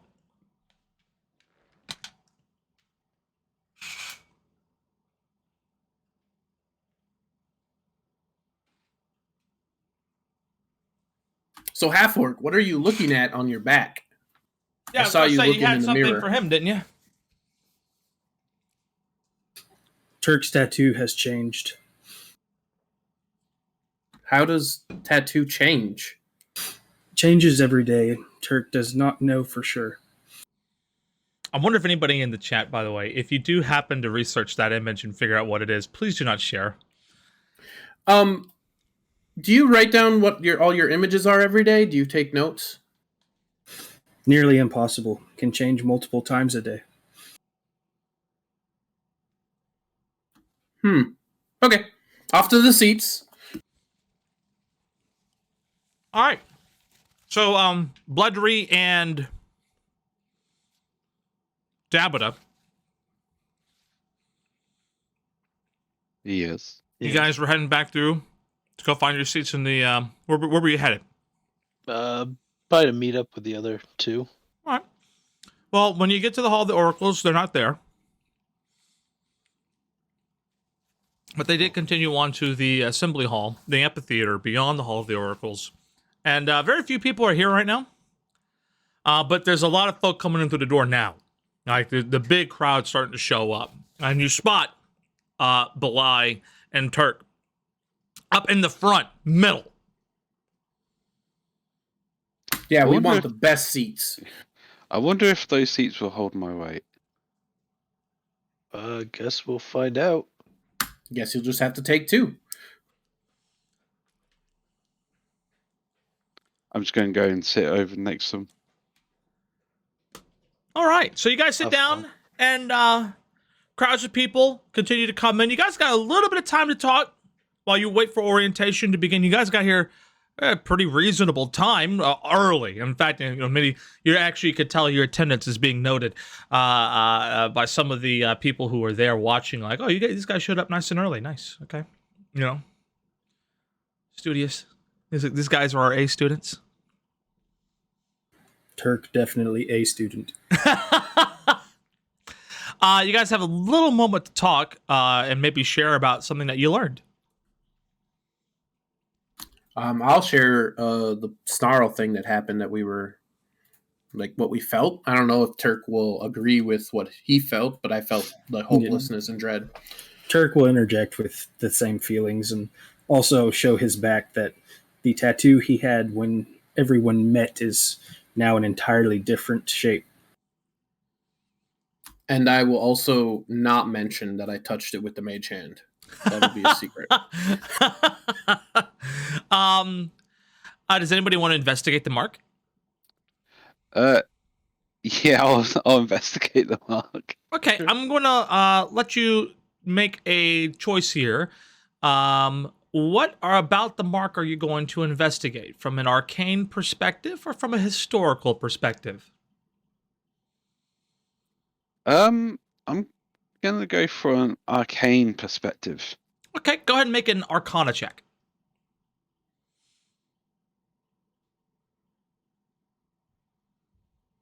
Okay, with that roll, it does not remind you of any magical runes you've ever seen. It's quite mysterious, different. Huh, that's quite the tattoo you have there. Very weird Yeah. design. It was different this morning. Does It will probably anybody change else this evening. want to take a shot at investigating it? I'll do a history check. Maybe something's come up in something I've read in the past. Sure, go ahead and make a history check. Let's see if I get something good. That doesn't look good. 16. Okay. With the 16, you certainly know that back maybe in your own times, prehistoric ages, that ancient peoples have left behind different markings, hieroglyphs. A lot of these, you would call them rune, but not all of them were magical. Some of them were more historical. And the interesting thing is that there are many different interpretations as to what these types of symbols could mean. There's always an argument. There's never like, this is exactly what this means, right? There's always some type of discourse or debate. This particular image reminds you of those types of hieroglyphs, but it's not one you recognize. It seems familiar, but I can't remember its meaning. But I could do some research later, maybe give you a hand figuring out what it says. That would be great. Can anyone draw? Very Oh. hard for Turk to see on back. Oh, I can. Yeah, I can also I'll too. quickly jot it down into the grimoire. Thank you. Normally, as you write upon the grimoire, Honorium would probably say something, but in this particular case, he is silent and says nothing. Maybe he's sleeping. Would there be any religious check for this that one could make? Someone certainly could make a religion. Yeah, if you want to maybe apply some religious knowledge to it, yeah, you certainly can. Now Yeah, that I'll Turk give is actually religious seeing a it, go. if somebody's actually drawn it for Turk to see, he'll roll a religion check, see if anything from his clan pops up. All right, let's go ahead and let you both go ahead and roll your religion check now. So you guys are like really studying this image as you're waiting for orientation to begin. All right, so with that religion check of 15 and sort of your background, you come from a very tribal background, yes? Yes. All right, fantastic. So what you're looking at here, from what you can think about, and you kind of now that, you know, these markings are something that should be definitely more familiar to you and on what they might have meant to you before. But what you see here is something that is, well, how do I put this? You look at the image and clearly it seems something's missing. That the lines themselves are not symmetrical, but rather very out of place. Out of balance, maybe. And you recall a word that means nature out of balance. And that word is Koya Anaskatsi. Does Turk actually know that word? Yes, with that religion check and the other information that was given to you, you put 2 and 2 together. You all work together to come to this solution, right? Okay, yeah. You know the word Koya Anaskatsi. This is your marking after all. It's got to make a little bit of sense to you if you can get a little bit of background knowledge and help, right? And so you come to the conclusion that this mark means Koya Anaskatsi, meaning world out of balance.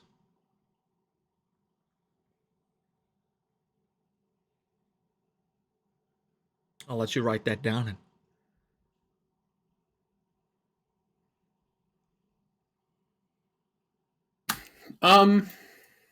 Is there like you said there's a pattern with this? I mean, obviously I wouldn't have that check there, but if there's a pattern, would there be a way to do like a pattern check later, or we could bring it up to maybe like one of the fractal theorists or something at Quandrix maybe?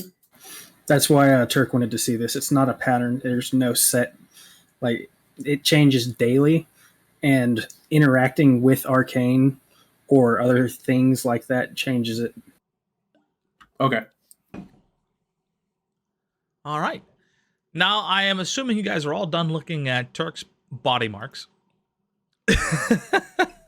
Yeah, we're all done checking them out now. All right, and you could definitely make a reference to that. I could send you the image if you'd like, but I don't want you reverse image searching it, so I won't. So anytime you need to see that, let me know. I'll just sketch it out. Yeah, you had time. All right, there we go. All right. You're going to sketch it out. I'll leave it up for you for a little bit through the break, at the very least. So I'll leave I've already done it. Oh, perfect. All right. If anybody else wants to sketch out, you can. All right. So, you guys get to orientation, and orientation begins. Now, how many of you have seen our previous streams for the orientation? All of you? None of you? One of you? I have seen it, yeah. All right. I've heard 2 people who have not. So, No. I'm going to have to go through the whole thing again. Yeah. Yay.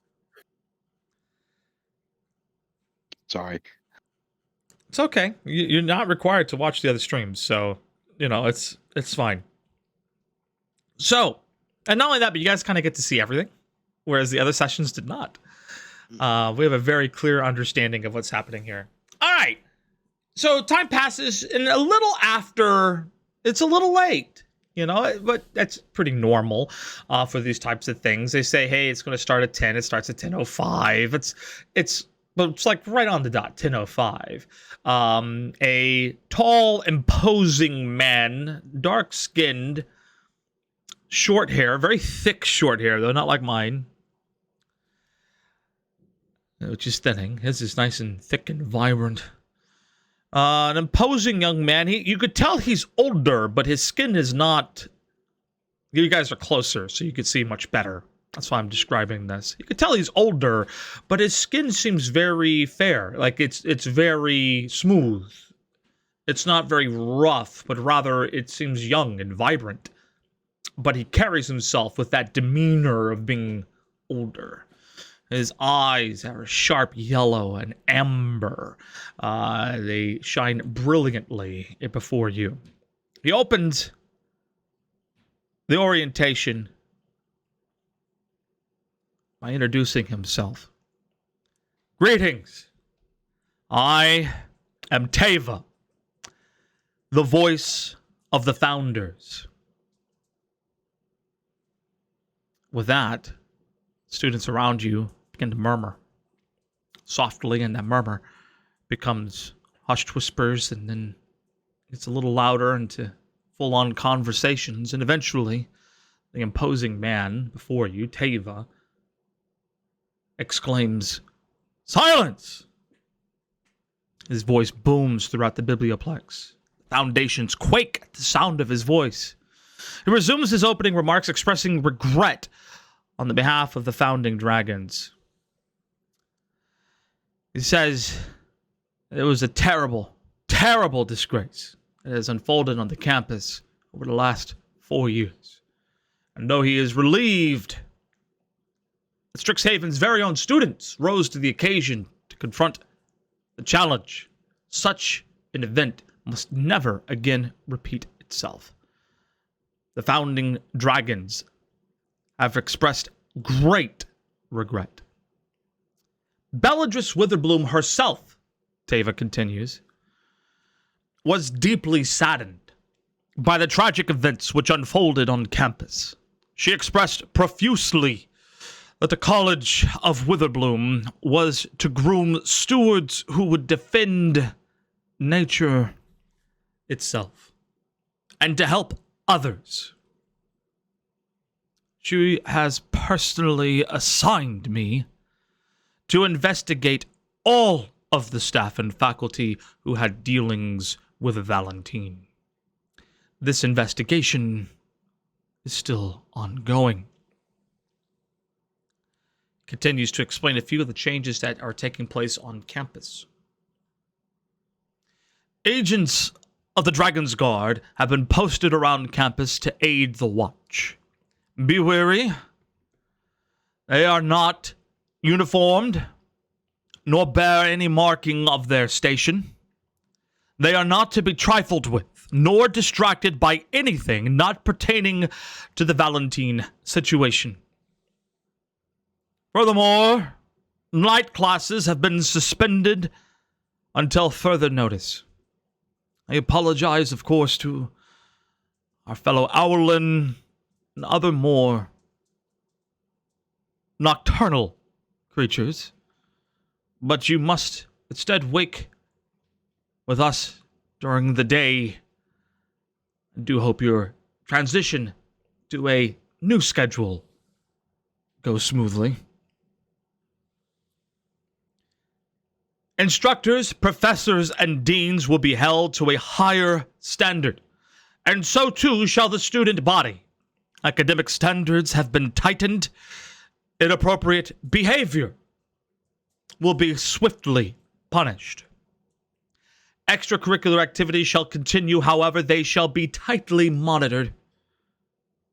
Finally, there is no reason to suspect Valentine's experiments continue. The immediate threat has been averted. And now it seems it's more of a matter of cleanup. Be advised, should that change, we'll let you know. After he concludes his statements, he steps back.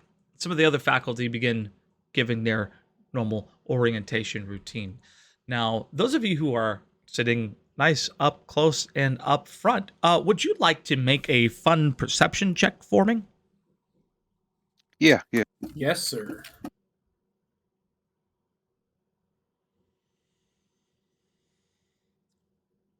Ooh.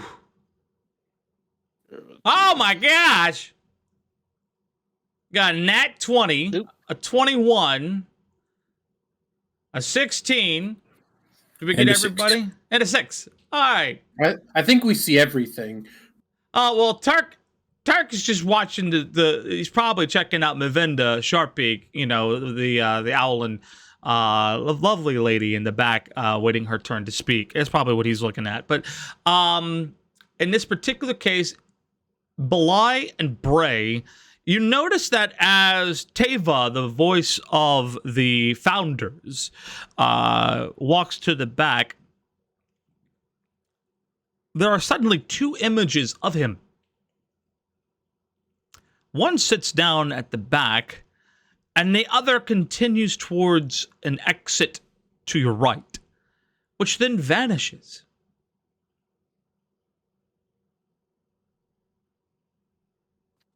Oh. Okay. So there's still an image of some type, a person, Teva, sitting on stage, but there's another one. Does it look like Who went to the right. magic, or kind of like, would we be able to check or no? Well, I'm just describing what you saw. So what you saw was, see Teva walking this way, and then suddenly it's as though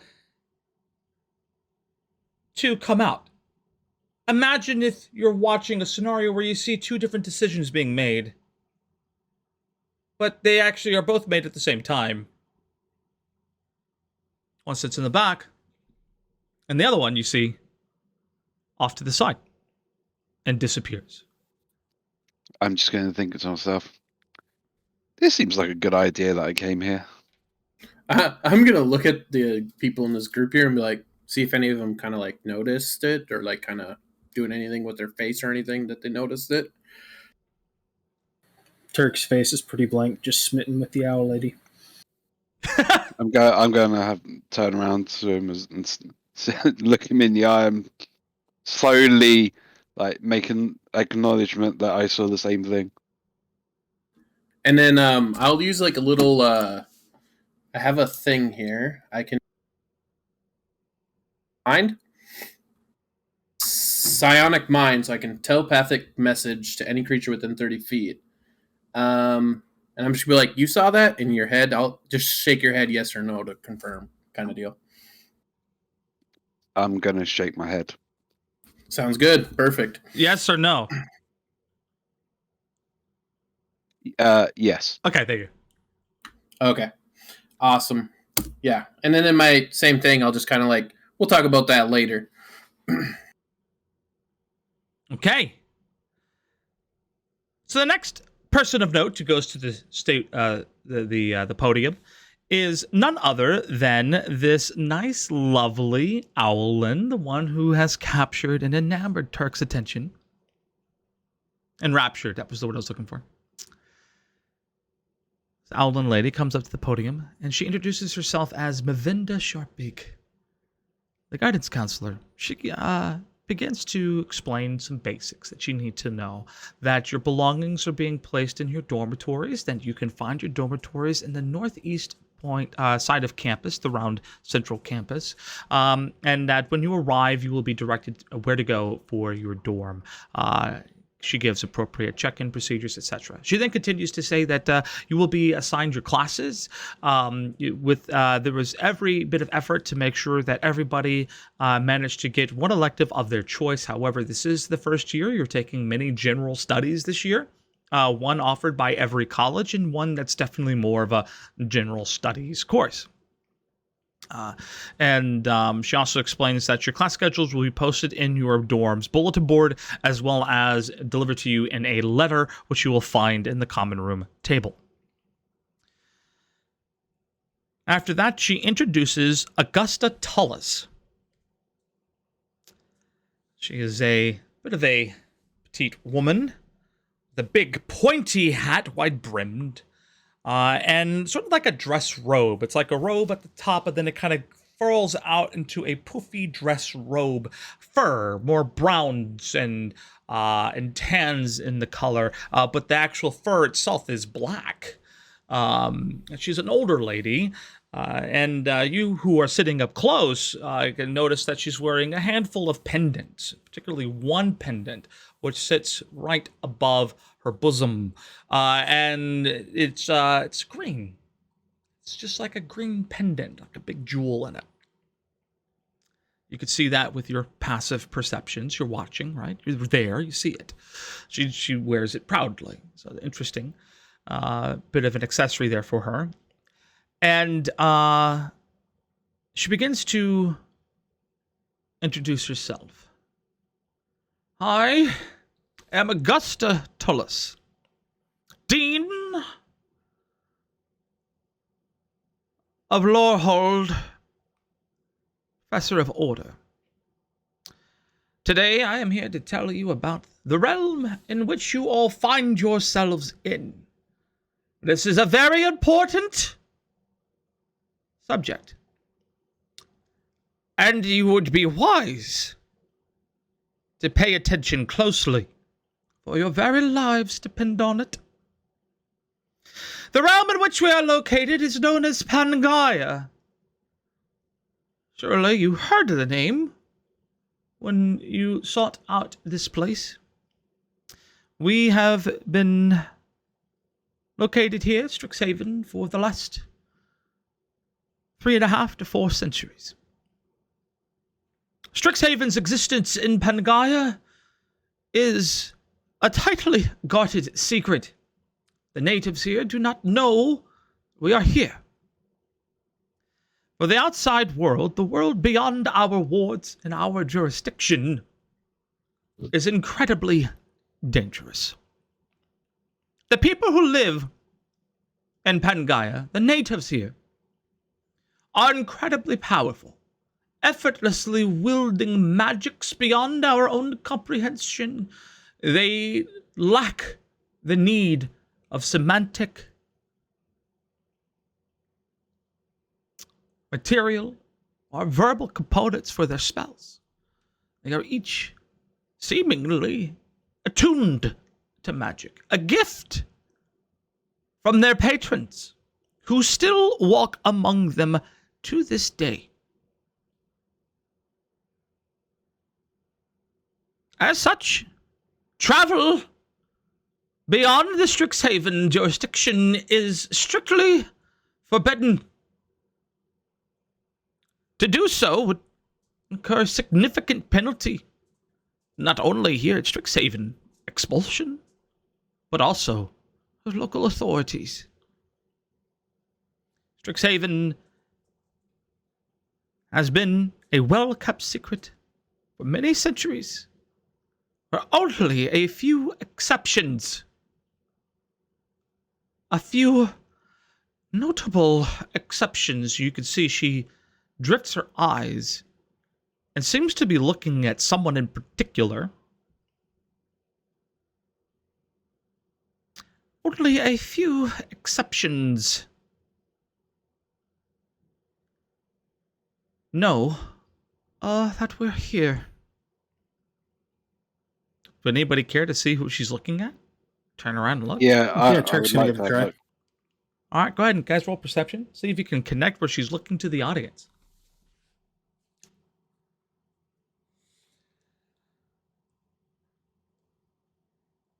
All right, I got a 10 and 18, a 13 and 16. Okay, Bray and... Bray? Did I misread something? Bray, did you roll twice? Sorry, I've got advantage. No, only for smelling, not for all perception checks. Oh yeah.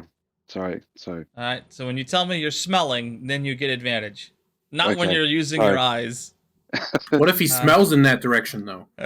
Gosh, well, I'll tell you what. If you're smelling in that direction, dude, you smell. There is an orc back there who stinks, and you smell it. It's rancid. quickly clutch the end of my trunk. Now, with your eyes, for your first roll, that's the one we'll take, which is higher. Okay. And Archibald, did you roll perception? No, I did not. Do you want to? Nah. Oh, okay. I can barely see. Sure. He's quite small. Yeah. But Bray, you do turn and you notice that there is a woman who seems to be wearing scale mail, has a mace, right? And she has very long blonde hair, bright blonde hair, and eyes that glimmer blue brightly. But those aren't her most peculiar features. The most peculiar feature is that it appears as though she has the wings of an angel.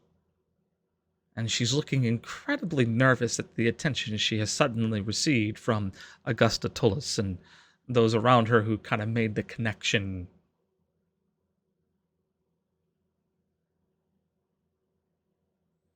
Augusta continues. Have I made myself clear in regards to our behavior here in this realm to not pass beyond the wards? That to do so would render you upon terrible judgments, expulsion, as well as to the authorities. Have I made myself clear? And she waits, as though for an answer. I just nod. You hear a dwarf all the way in the back goes, "Yes, ma'am." And with that, a bunch of other people start saying, "Yes, ma'am." Yes, ma'am. Okay.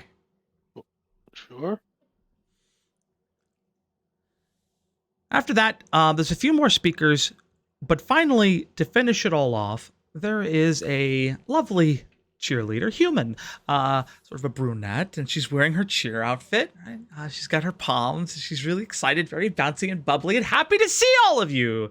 And she says, "Welcome, first-year students to Strixhaven, your new home." And she's so happy to welcome all of you. You guys, she is just so excited to tell you about this festival that's happening right outside of the Biblioplex, down the main road at the Central Park, right here on Central Campus, and how they set up tents and all sorts of other fun things. You guys might remember seeing some of this as you were racing to the Biblioplex, but you were quite focused on it, so you didn't really see anything there. But you do remember there were some tents and some things going on. It was very busy. They were setting something up, a bit of a party. Oh, that party was for you. And she's telling you all about it. She says, go on down the Central Road to the christening festival to christen in Strixhaven's newest students and, of course, your journey.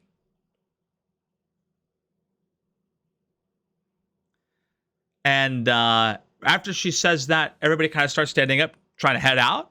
And she goes, wait. Don't forget, there's a pep rally tonight. Tonight, 8 o'clock, pep rally. Be there, and bring your school spirit. And she's all excited, and she sends you all off on your way. I'm going to make my way towards getting ready. Dirk's going to turn to everyone. What is pep rally? Not really sure. I've already walked off at this point. Well, Turk hungry.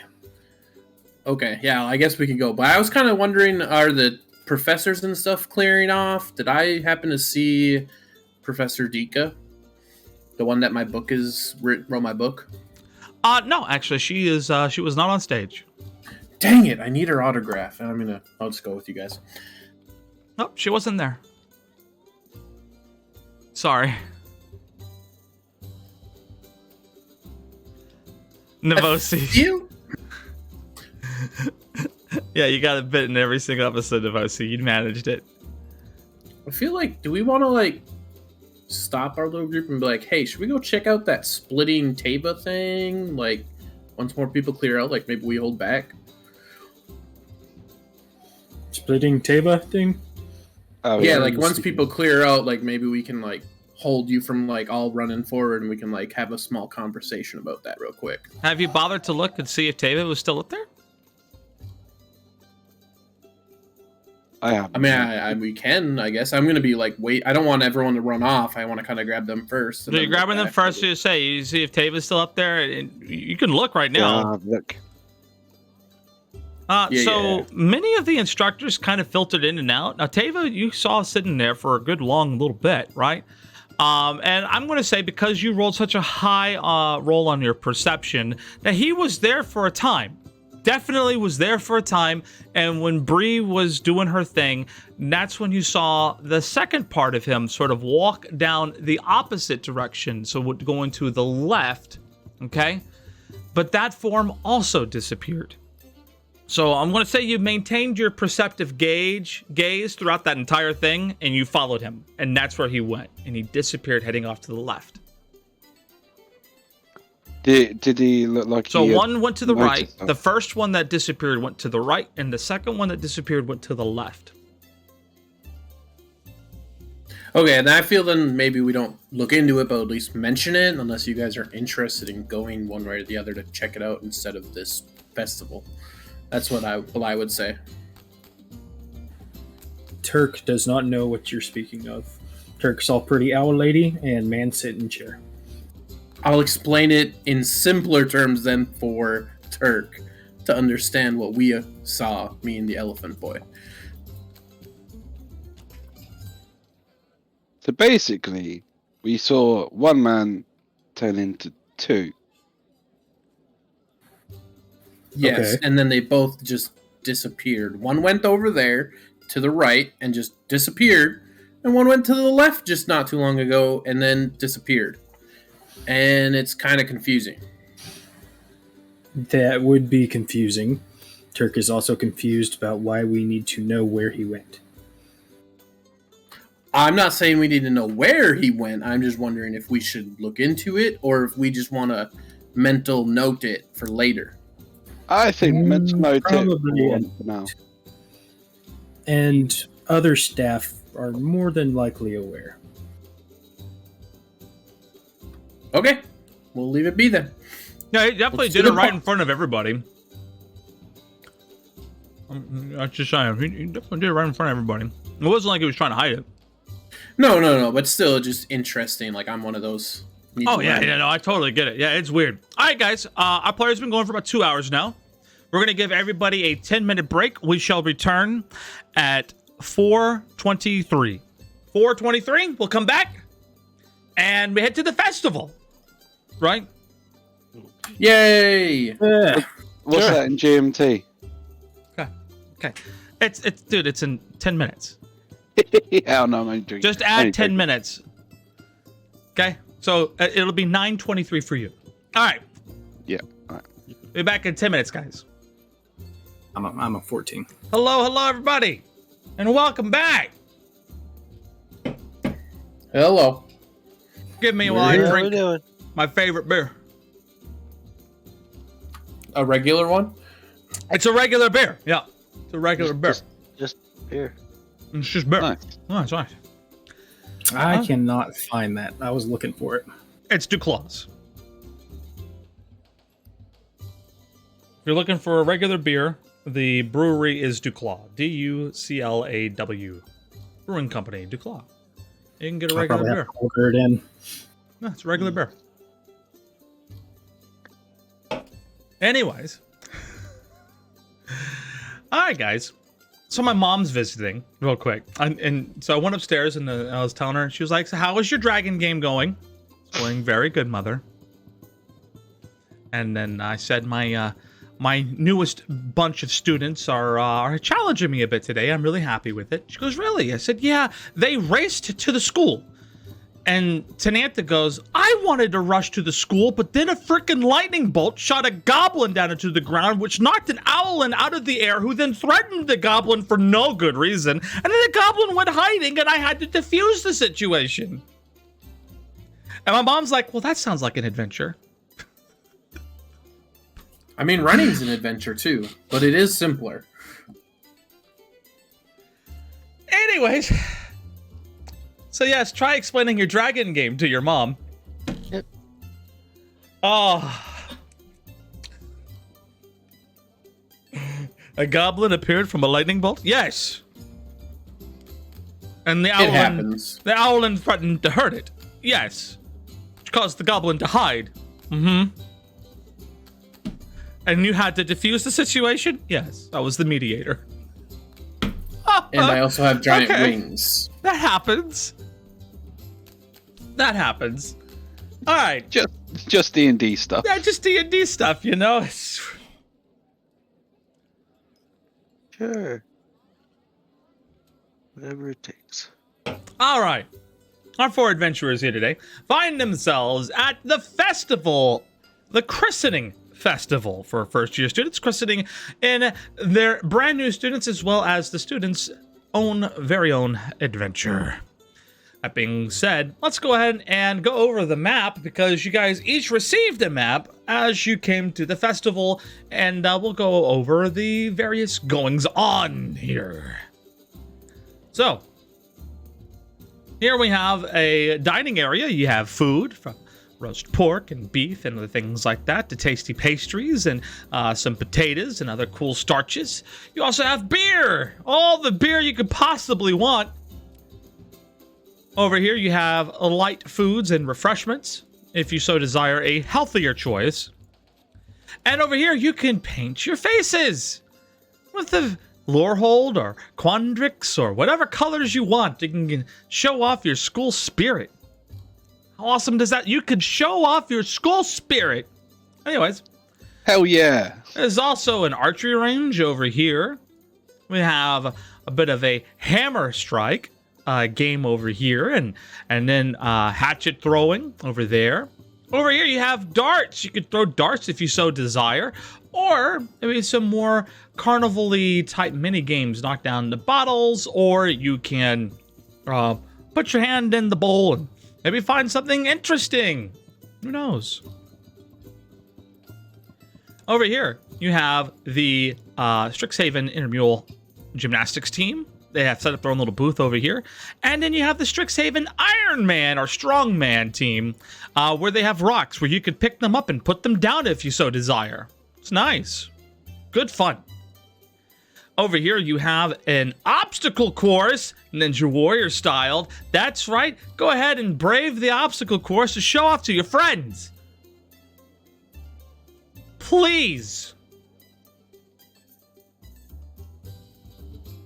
Continuing over here, we have refreshments. Yeah, no one has done that yet. Thank you, Devosi. That joke's for Devosi more than anybody. And it's some games that you probably play out in the parks and things like that. A couple various clubs, nondescript, nothing in particular. With an infirmary back here. And this tent back here is marked on your maps purely as vendors. It's just marked as vendors. Perhaps maybe worth a look. We come over here and we have a test your magical prowess station, where I have heard that you're definitely able to test your magical prowess here. It's true. As well as some other magical type mini games. Really fun stuff to do over here. Meanwhile, the next grouping of tents that we have over here are marked miscellaneous. You're not really sure what they are, but they're marked as miscellaneous. And then over here, we have the Mage Tower Cheer Squad tent. That's the most lavish of all the club tents. And then this one, for whatever reason, was supposed to be filled. Someone paid for it, but they didn't show up. And it is left empty. All right. Adventurers, students, You arrive. What would you like to do? Turk immediately is drawn by the smell of food.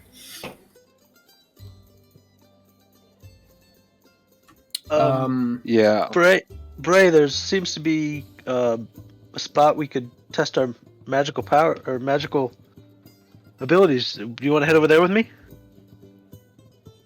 Yes, I would. That food smells divine. Turk thought we all wanted to talk. I say we eat and talk. All right. We can do that for now. I mean, we've all been travelling anyway since we've been here. Might as well sit down and have something to eat and drink while we Okay. can. Well, Turk has made up his mind. He's going to head over to the closest smell of food. All right. Well, I don't know how much produce Okay. puts off a smell, but the first thing you'll probably smell is this wonderful table back here. We're gonna leave your tokens over there for now. I take it you guys want to head over to this way to get yourself a plate of food, sit down, and have a meal. Yes. Sure. All right. We'll go ahead and you can move your token over there for me, Storm Sword. Pick a table. Actually, don't pick a table. You guys are going to be sitting here.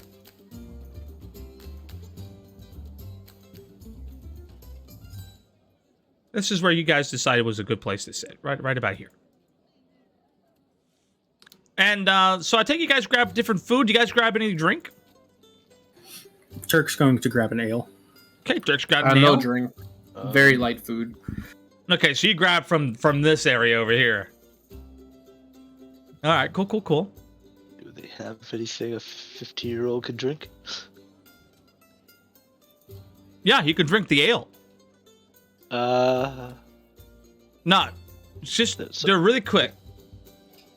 This is not the United States of America. According to the book and the source materials, you being 15 years old, you are of age, you are mature. This is not the United States where you gotta be 21 to drink. And in fact, many countries around the world, 16 is the drinking age, and most don't frown upon 15-year-olds having a beer. Okay? So, you have not grown up with the stigma of drunk driving. That's not really a thing.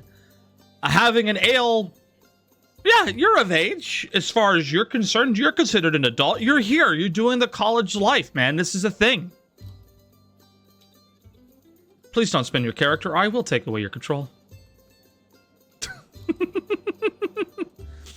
So, yeah, no, All you said was no yeeting.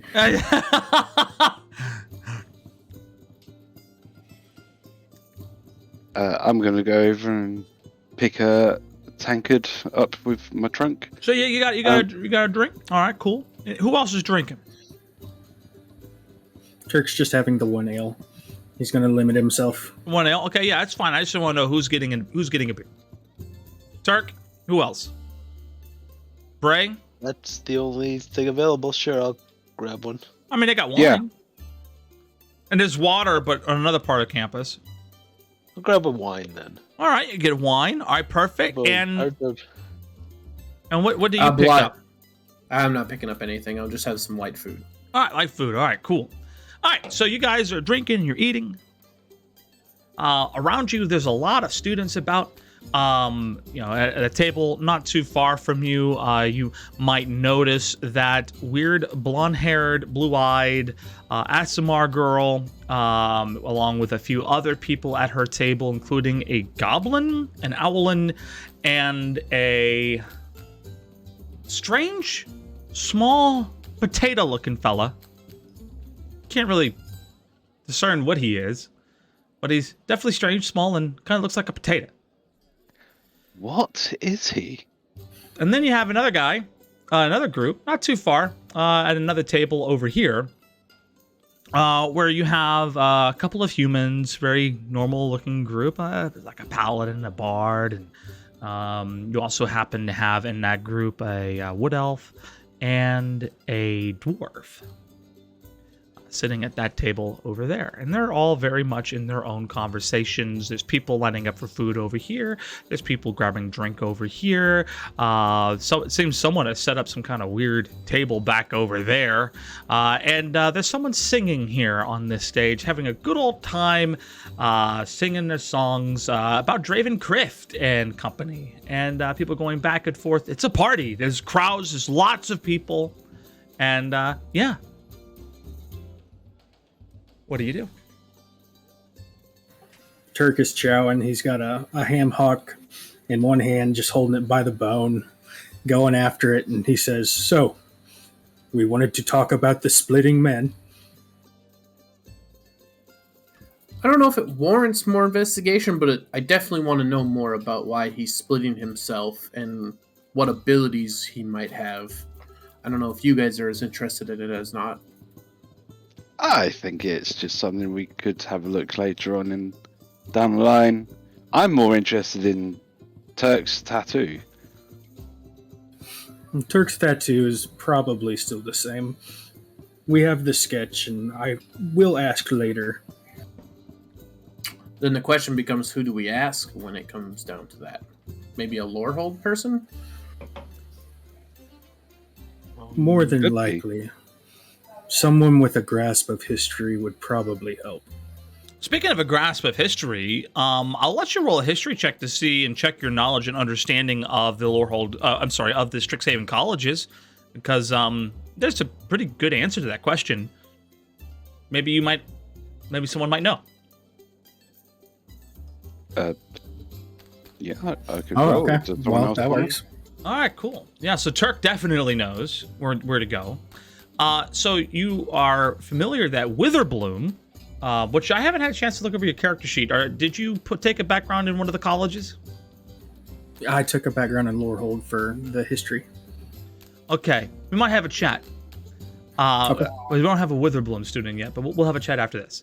But you would know that the College Witherbloom isn't just about decay and death and nastiness. That the Valentine situation really seems to encapsulate the school. It's a very heavy shroud hanging over the school, but it also is about growth and life and defending nature. Very, very big into all of that kind of stuff too. And you would know that if you're dealing with a marking that could potentially be spurred on by a snarl, which you were near when it happened to you, that a marking that tells you that life out of balance, there's something wrong, something's out of balance, world out of balance, that more than likely you would find the answer you're looking for with people who have a higher ability to discern nature, and that would be Witherbloom.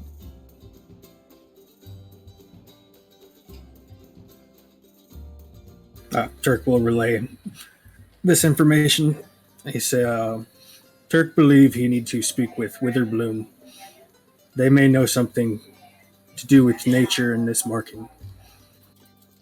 Okay, so then we'll have to narrow it down and figure out who we head up for that. Yeah, sounds about right. Is there anything But else that people want to talk about? It is first day. Mini games around. Turk would like to throw some axes. I would like to visit every single tent and get all the information I can. Just like, I want to run and just like grab all the pamphlets as weird, like walk by them. Like I need all right. the information. Like so. I love you, Storm Sword. If there's a pamphlet, it's going in my backpack for later notes. Okay. Turk don't know about all of that, but Turk Yeah, like I- to finish eating and go throw some I'll go axes. wherever you guys go, but you'll see me like dart off to like a little tent real quick. I'm like, hey, I'm gonna get this real quick, grab it, and like come back and watch you guys. I would like to join Turk with axe throwing.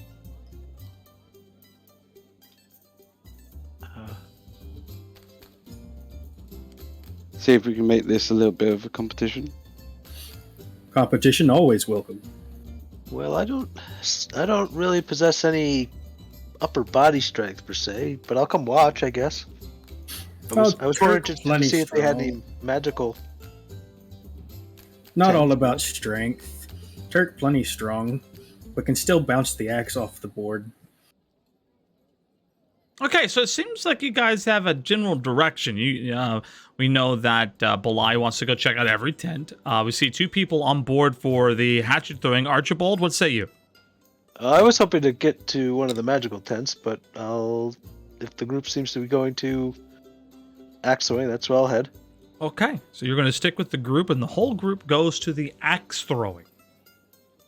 All right, for the sake of simplicity, and since it sounds like you guys want to stop at a lot of different tents, on the way there, you do notice the fresh fruits and vegetables. Anybody's welcome to grab any of those. I'm just going to grab one of the apples. Grab an apple. All right, yeah, you Yeah, guys if they're grab. free, we'll just chow down. Yeah, chow down. You grab up. Yeah, You yeah. grab a couple apples, and the next tent you see is face paint.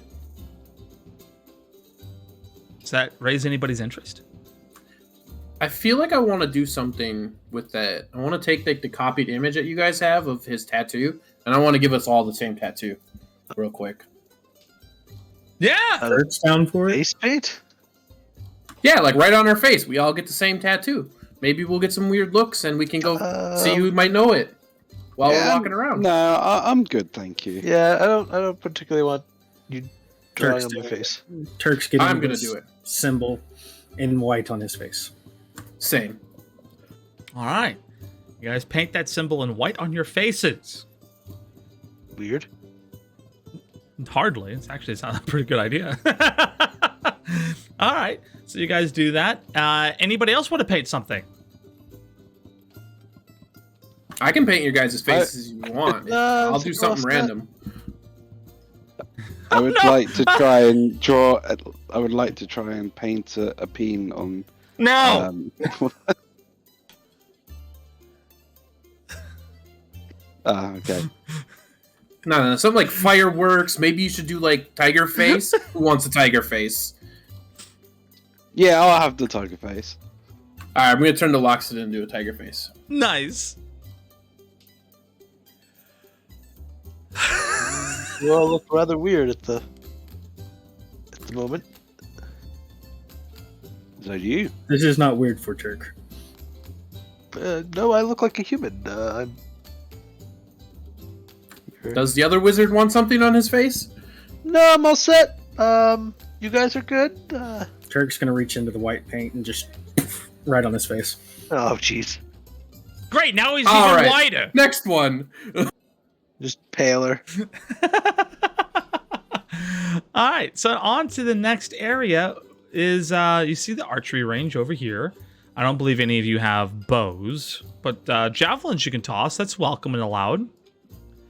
And then over here we have the hatchet throwing. Hatchets are provided.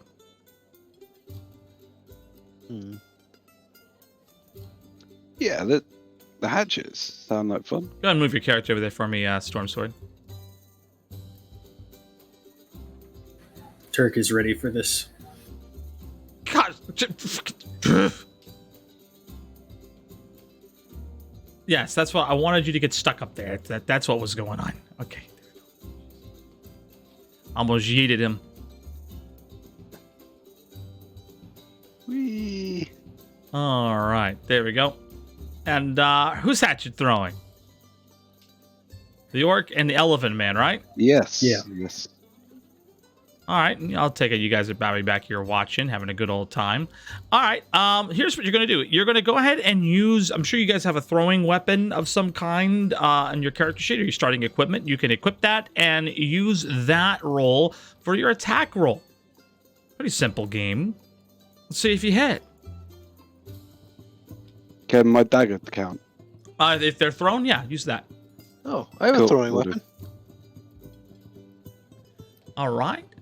Turk, you hit it. Not quite a bullseye or anything, but you hit the target. Go ahead and roll your damage.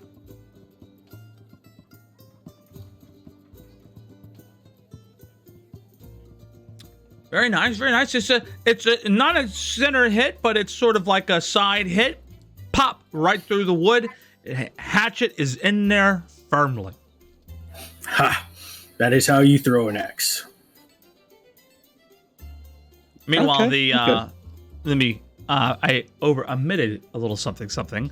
There is a Dragonborn who is monitoring this station. He's the one who's been giving you your hatchets.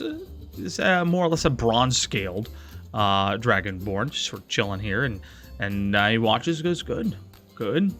And then let's go ahead and see a roll from Bray.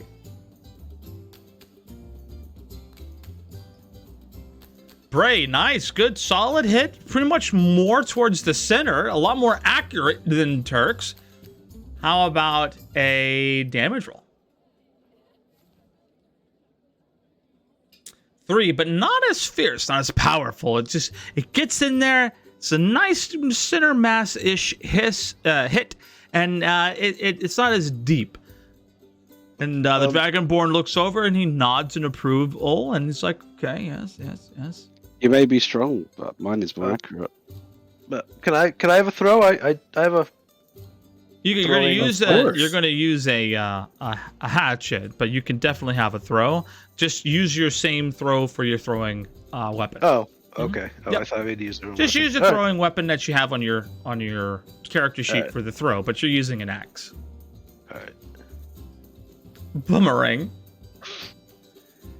And you miss. The axe actually sails a bit to the left, and if it weren't for some padding at the back of the fence, would have in a net, it would have just sailed straight through the canvas. And oh, thank goodness, there's some safety elements to this course. Meanwhile, the Dragonborn who's surveying this particular game just kind of chuckles. That's all he does. Turk speaks up. You're supposed to hit target. Well, I'm not the best thrower, and so I thought I'd give it a try at least, though. Turk, just trying to help. Kind of in between their throws, it'd be okay if I was like interview the Dragonborn kind of thing. Just Yeah, go for it. Yeah, he's just sitting there chilling. Yeah. Nothing crazy. I just want to name, and my character's just gonna take down notes and stuff. Kind of like journalism, I guess. Just he wants to know where he's from and stuff. Oh yeah, totally, Storm Sword. Research. I totally get it. Yeah, research. Mm-hmm.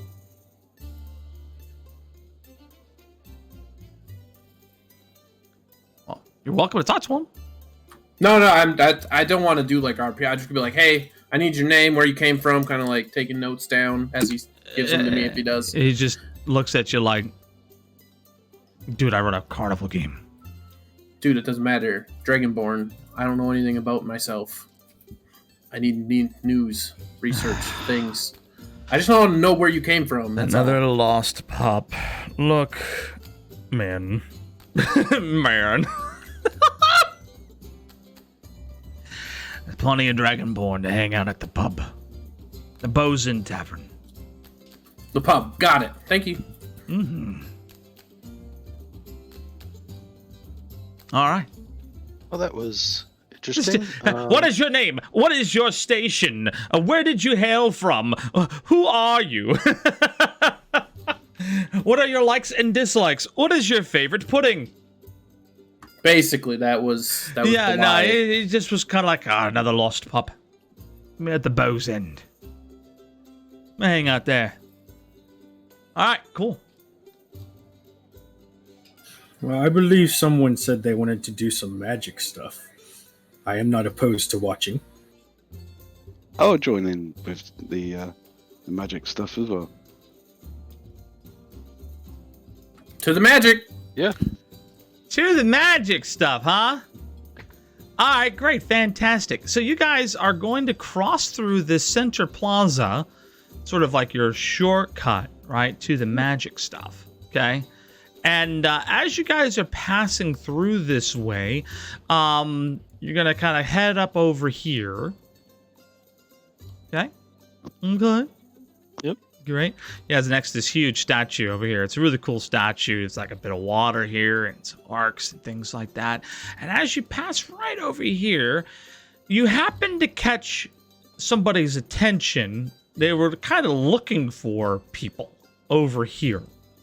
And as they saw you walking by, sort of small, diminutive Owlin sort of comes running out with his arm outstretched towards you, going, "Hey!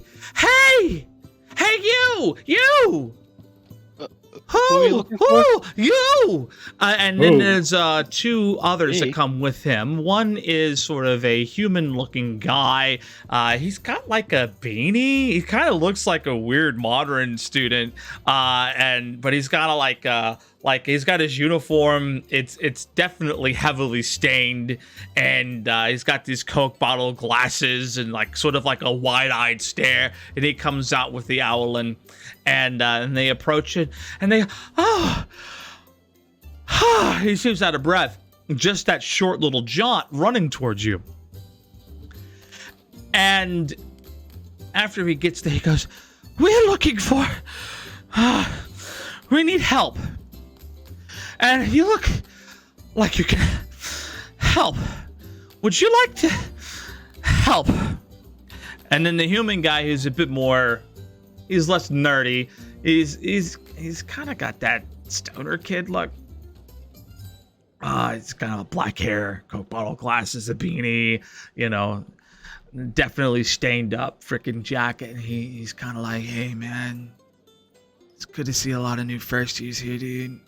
Hey, so like, we've got our thesis coming up, cause some people like to take classes during the summer, and our thesis is due tomorrow, and we were wondering if maybe you guys seem like friends, make quick friends here. We're wondering if you wanna, I don't know, test it. It's kind of cool. I think you'll like it." What kind of testing are we talking What about? would Turk What is be it? testing? Well, have you ever heard of Quandrix's simulated realities? I am 100% down. Where are we going? No, I'm not scared of that. Nope, haven't heard of those, and doesn't sound safe.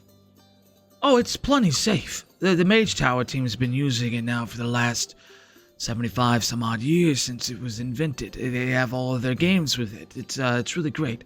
We were writing a program for testing, basically combat, proving and testing. Essentially, we were trying to account for a problem. We were presented a problem. It's our thesis. That what if the spirits from Lorehold, for whatever reason, just decided they didn't want to participate in reenactments? How could we give combat training and experience to students if the spirits suddenly became unwilling? And so we came up with an application to solve this problem. So essentially, you guys get to shoot your fireballs, or he looks over at the half orc and goes, "I don't know, kick it or something, and fight in this reality." And you're totally safe. It's great. You should check it out. Guys, I'm sure it's safe. Let's do it. It sounds like fun. So you want Turk to fight fake ghosts?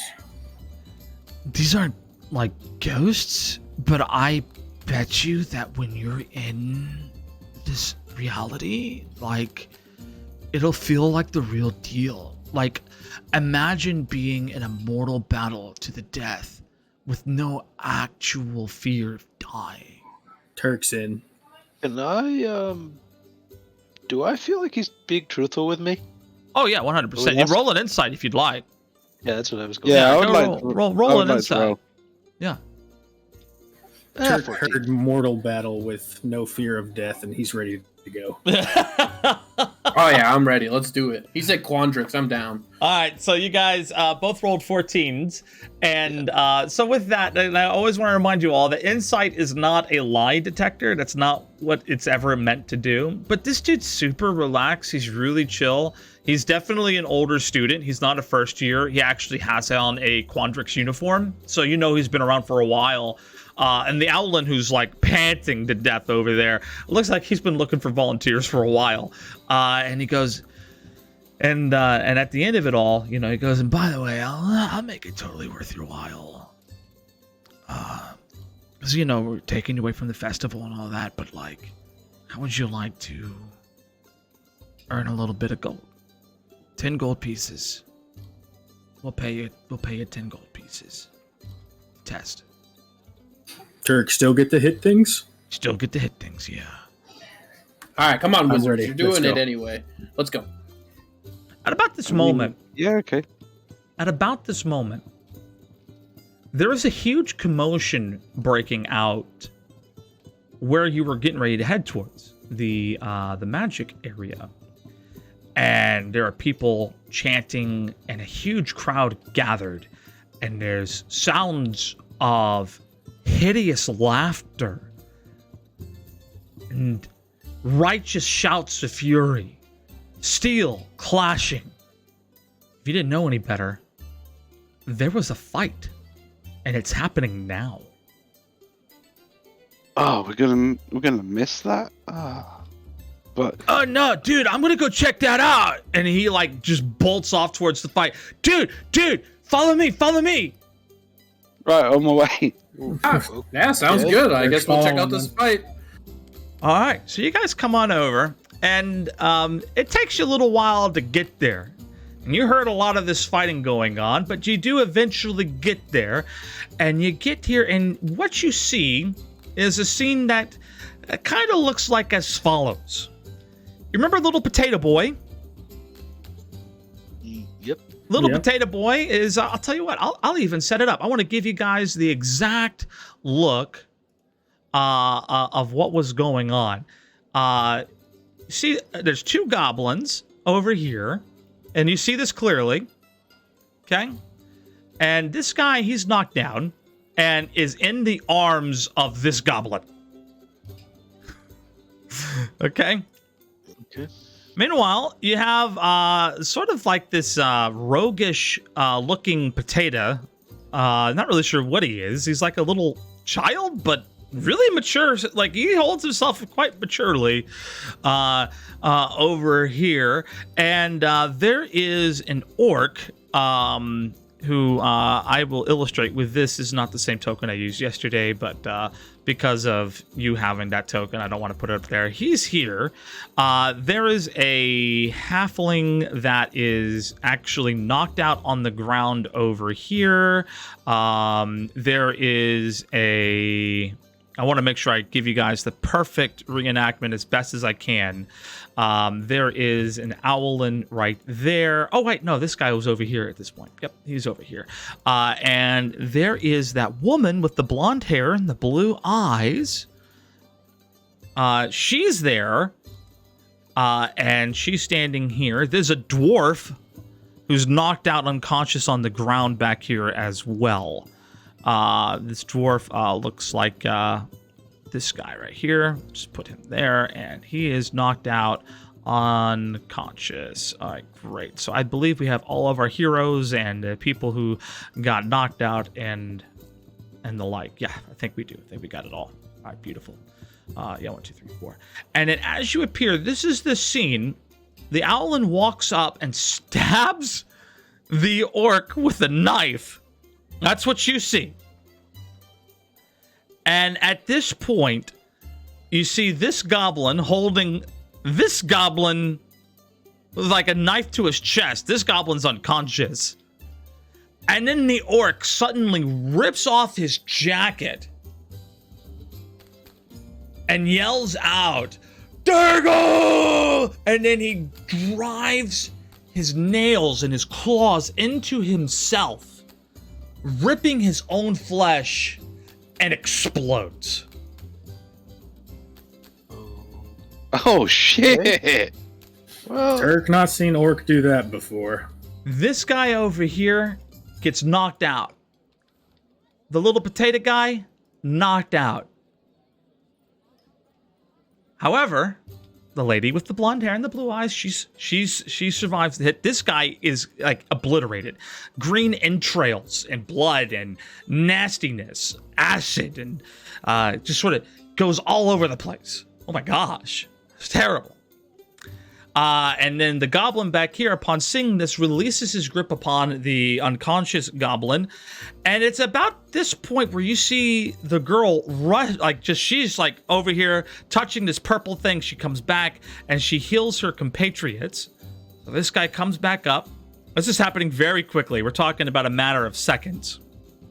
This guy comes back up, and the goblin also went to go help, but when he came back, realized everything was cool. Everything's fine. Okay. And it's about this point that a couple teachers arrive to the scene, and they're yelling, and it's a bunch of other people coming up, and you can't really quite make out what's being said, but I'll allow you to make a perception to see what you do pick up. So if you guys want to listen into the conversation, go ahead and roll your perceptions. Hey, there we go.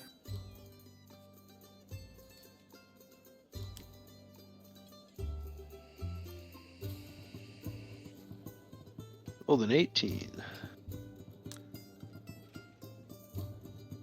Wow. Okay, then. That was pretty good. All right, so, Turk, was that a nat 20? That was a nat 20. Wow. All right, with a nat 20, you hear the following. Pretty much the whole conversation, okay? And you can relay this information to the others. But, you see the two teachers approach and go, "What on earth is happening over here? What is going on?" Kira? What are you doing here? And the owl and kind of looks over to Kira, the girl with the wings, and he goes, "Do you know these people?" And she says, "Hi, Mom. Hi, Dad. And then, you kind of get the idea. They're like, "What happened? What's going on?" But then they turn to an owlin, another instructor-looking fella, who's sort of standing back there, and they ask him, "Why didn't you stop the fight?" And he seems really confused, and he kind of stammers about, and he's like, "Well, I don't know. I came down here because I thought," he's kind of stutters a little bit more, but it wasn't what I thought, and then the fight broke out, and I watched." And his voice sort of trails off. And then after that, they kind of, organized the group of folk, and all of the people who are still unconscious were all alive and taken to the infirmary.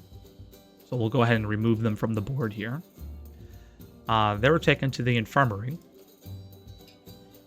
and these four are escorted to detention.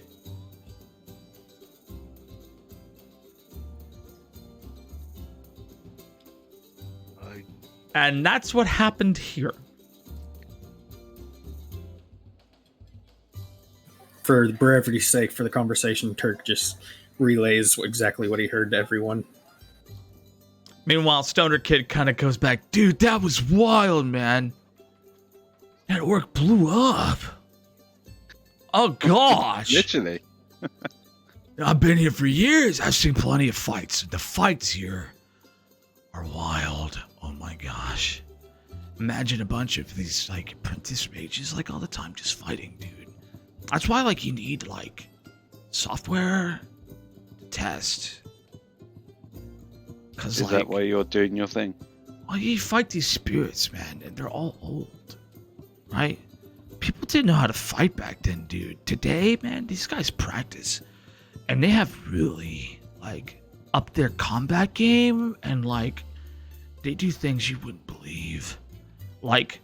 An orc just exploded right before my eyes. I've been here for 4 years. Wow. Turk's kind of standing there, gingerly poking at his chest, wondering if the same thing could happen. Oh, wow. Oh, he's bewildered. Anyways, guys, you want to enjoy the festival? Go ahead and enjoy the festival. Take your time, right? And he hands you a note with instructions to go to a lab on the west side of the central campus. He gives you an address in a building, and he actually tells you how to get there, and gives you a room number. And he says, "Come on by. We'll be there, and we'll pay you 10 for your time. And yeah, we're looking forward to testing some software today with you all. Okay?" Yeah. Yep, Thanks I'm for ready. that. Thanks. All right, yeah. I'll see you around. Him and the still out of breath Owlin. Apparently the explosion just put this poor Owlin into a state of shock. He's like hyperventilating, and I forgot to introduce our slickback human fella. His name is Kyle. He's about as plain nerd as you can get. Stoner nerd, Kyle. And he left and is helping out his Owlin friend. All right, so the world's still your oyster. You guys can go where you want to go, when you want to go. Where to next? Turks Which just way- kind of looks at the group. So, do you think Turk can explode too? I can make Dunno. it happen, maybe. I mean, Turk does not want you to possible. make it happen. And he just I still highly kinda doubt you're going poking to at his just chest. explode. I'm not sure what the magic was used, but it seems a lot more dangerous here than what I read in the books. what if your tattoo can do that, or something like that? Oh, that would be sick. I've heard of magical tattoos. Turk does not want to think about that.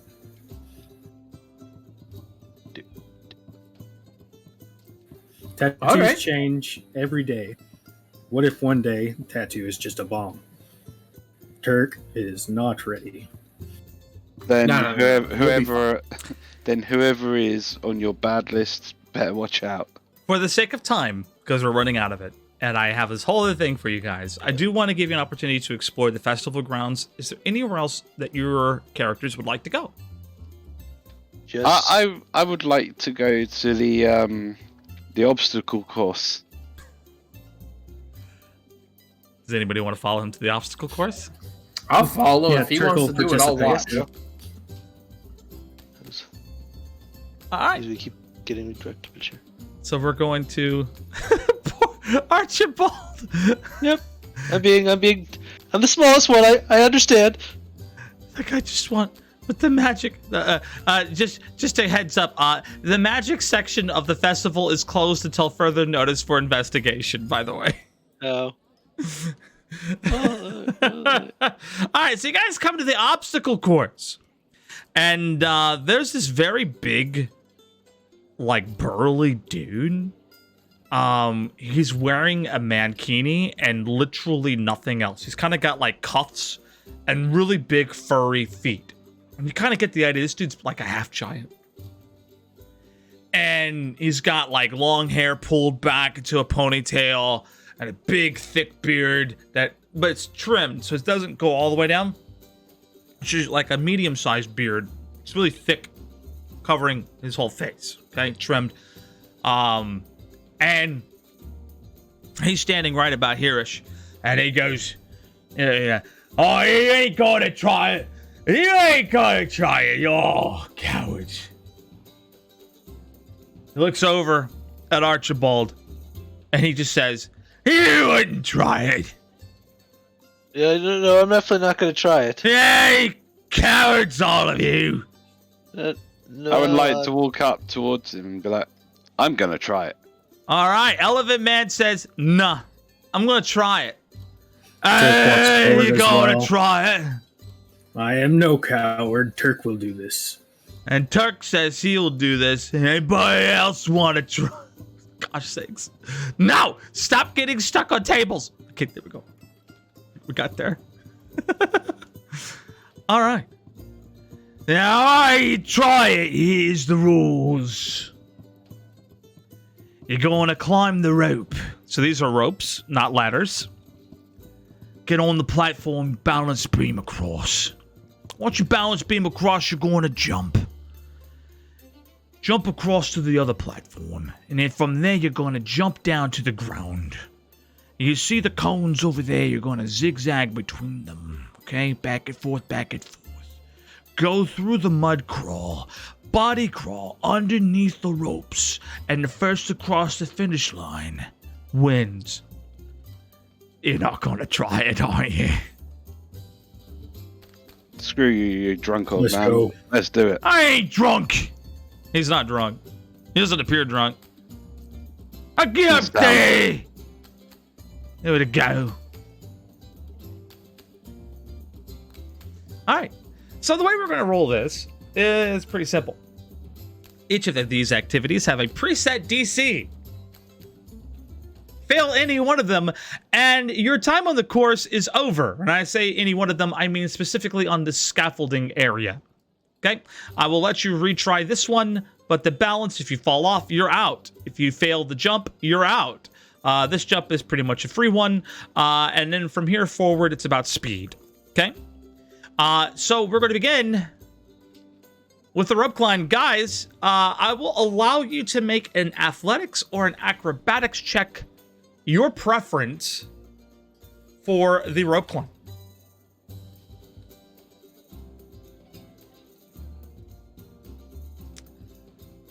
Wow.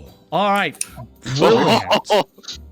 With that roll, Bray hoists himself up the rope climb effortlessly and arrives to the summit, where, oh gosh, how do I get you up here? Can I get you? Okay, float you up. Yes, there we go. Boom. All right, you're up there. All right, I figured out how to float you. But right now, you are only about halfway up the... Okay, we're going to put you into a flying status.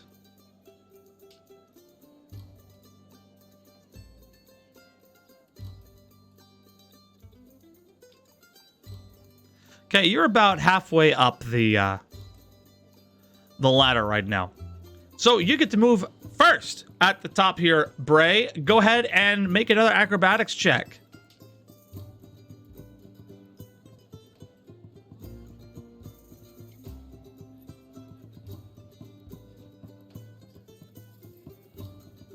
Is it really? You rolled Another 20? I Okay. rolled another 20. Wow. You cross the balance beam effortlessly. You are now here by the time Turk gets up here. Turk, go ahead and make yourself a another athletics check.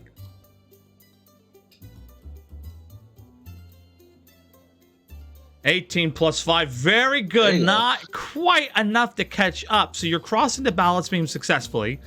You're about here right now when Bray will go ahead and make another acrobatics check. Remember, the DC is a bit higher now. Not that you guys have had any problems meeting those. To make this jump. And with that 8, after that amazing performance, you barely make it to the point where you're actually a bit stuck. We're going to make you into a flying person. And you barely catch onto it with your hands. So basically, hold on. There you go. Go down. You are holding on for dear life on this obstacle right now. That's where you are. We're going to do another strength check to see if you can pull yourself up. All right. Okay. At this point, you're here. Go ahead and make yourself another athletics check. Meanwhile, the guy down below goes, oh, as fast as you can't jump. You can't jump. You can't jump. Check for Turk. Yeah, athletics check.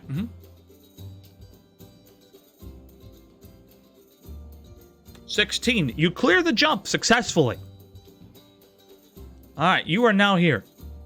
And you take your free fall and you land here. At that point, let's go ahead and run an athletics check for Mr. Bray here. Can he pull himself up? Athletics check, yeah? Acrobatics is fine for these. If that's higher, use that. That's enough. You pull yourself up. Bloop, bloop, bloop. All right, good. We'll put you here, and you are no longer flying. Meanwhile, this is now all about speed. Okay? So I'm going to say that with the same time he starts his run through this course, that's when you fall. That's when you take your jump off. Okay? Okay. Go ahead and athletics check this for me, please.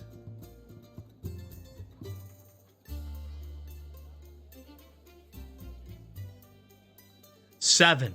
So you're going to go through this, but at about half the speed a successful check would have given you. So instead of getting all the way to the end of the course, you were here. All right. Go ahead and do the same check for me there, Bray. Let's see how you do. Athletics again, yeah? Yeah. 18. You clear through this portion all in one go. Once again, you have retaken the lead. All right, let's go ahead and get... at this point, let's see if you can... you're going to go ahead and crawl through the mud here. Now, this particular one is going to come with 2 checks. One in athletics, so we'll make that one first. Go ahead and roll in athletics. For Turk? That's for Bray right now. He's getting ready to go through the mud. Okay. All right. Okay. You're in the mud. Okay. You're crawling through it. I need you to make a Constitution saving throw. Meanwhile, while you're making that roll, you finish going through the obstacle without any further rolls. You're here. He's there. Go ahead and make an athletics check for your mud flying, mud swimming. All right, Bray, the icy grip of the mud has put you in a state of shock. And with that saving throw, the cold is setting in very, very deeply. Your body is sort of seizing up on you, okay? And so because of that, you have been delayed through the mud. Turk, with that roll, you effortlessly go through the mud, but you too will need to make a saving throw. You're out of it, okay? But we need to see a saving throw to see how you are on the other side of it. All right, 16, you make your con save, and you're about ready to go through this final bit of area over here. So now we're back with you. I need you to make a con saving throw to see if we can get you out of the water. The longer you're in the water, the greater your state of shock. All right, you succeeded, and you are now out of the water. You guys are about at the same spot. The way I am envisioning this race in my head. So let's see who gets to the other side quicker. It comes down to one last roll. Athletics or acrobatics? What's going on here? As I'm running for this next thing, Bray's gonna point out with his trunk to make himself a bit longer. Okay. All right. Let's do the roll. Let's do athletics and or acrobatics checks, whichever one's higher for you. All right. And with that, and by a trunk, Bray wins the race. Yeah. Turk stands up out of breath. Good race. Turk, you seem to be really bad at winning challenges. I hit things hard. I never said I was very dexterous or fast. Well, look, stuff. I don't know how I did this.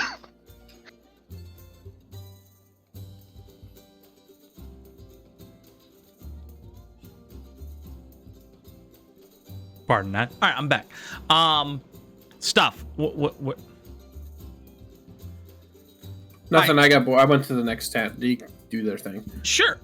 Yeah. So you're here, and you see a couple extracurricular activities here. And the extracurriculars that you actually see here, and let me just pull up this list for you real fast. Are list here.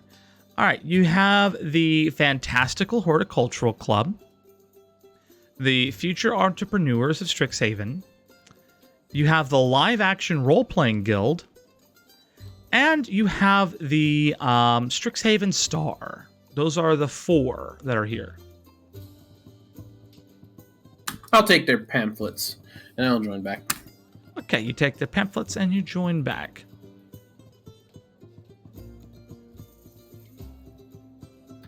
Do we have any time to go elsewhere? Turk has no complaints. He's ready to go hit things when everyone else is. A reminder, there is the infirmary here, and there's also a vendor here. Is there somewhere to clean ourselves off from the mud? The big man in the back goes, yeah, here's a towel. And he tosses you a towel. Thanks, man. I mean, are we? Is that actual water in front of us? No, it's not actual water. I was gonna say you can go wash off in the river, I guess. No, I'm ready to hit things as well. Sure. Since the magical area's been closed down. I saw on the map there's a miscellaneous place. Are you guys interested in that? Sure. Well, may as well while we're here. Turk's just following at this point. Yeah. All right, so you want to head to the miscellaneous section. Sure. I'm going to leave your tokens there for simplicity. On your way, you're passing through the infirmary. There are 3 people here, including the goblin, the dwarf, and the halfling. They're getting help. They're still seemingly unconscious, but they're being helped. And over here to your right, there's a merchant. As you pass by here, you see one guy who's seemingly peddling textbooks. And these are books you already have. You came prepared for school. But the prices are marked up way higher than what you paid. So maybe something more for the ill-prepared student. But this book seems a bit more interesting to you. There's a dwarf here who's sitting in a rocking chair talking to no one, has the crudest set of armor up on display, and he's sitting there playing with a rodent of some type, trying to fashion it into perhaps maybe a stuffed animal, and he's just chilling there without a care in the world, like he doesn't want to be there. Can I try and listen in to what he's saying? He's not saying anything. He's just sewing up a bunny with stuff in it. You said he was talking to himself. Weird. No, he's just by himself. That's what I said. He's not muttering anything. He's just there with his rabbit, sewing up a rabbit. That's what he's doing. That's definitely something different. I've definitely seen weirder. But okay. I mean, we just watched an orc explode. True, yeah, we definitely have seen weirder. Turk does not feel too surprised by this. Okay, so you guys walking by. Yeah. All right. Yeah, that seems out of the ordinary, just normal. All right, so this area is kind of closed off, but they did open up some way for you to basically pass through this area. The stuff is really well roped off. There seems to be a group of mages using prestidigitation, among other things, to put away evidence and clean it up, because there's literally bodily entrails all over the place. It's a mess. And you guys pass through here, and you get to the miscellaneous tents. And as you get here, you finally realize what it is over here. The tent to the left has mistletoe and pine cones above the doorway, and based on some of the sounds that are emanating from within, you surmise that it is indeed a kissing booth. Kissing Huh. booth? I wonder how they'd feel about kissing a giant elephant. I think you should go in there. Now Turk feels like we've found the weird place. And over to the right, you'll notice that there is a tent that actually houses 2 fortune tellers. However, there is a line extending quite a ways, and you would have to sit here and wait for a little bit. It's just a scam. Yeah, I like to leave my life as a as a surprise, not a. What else is there?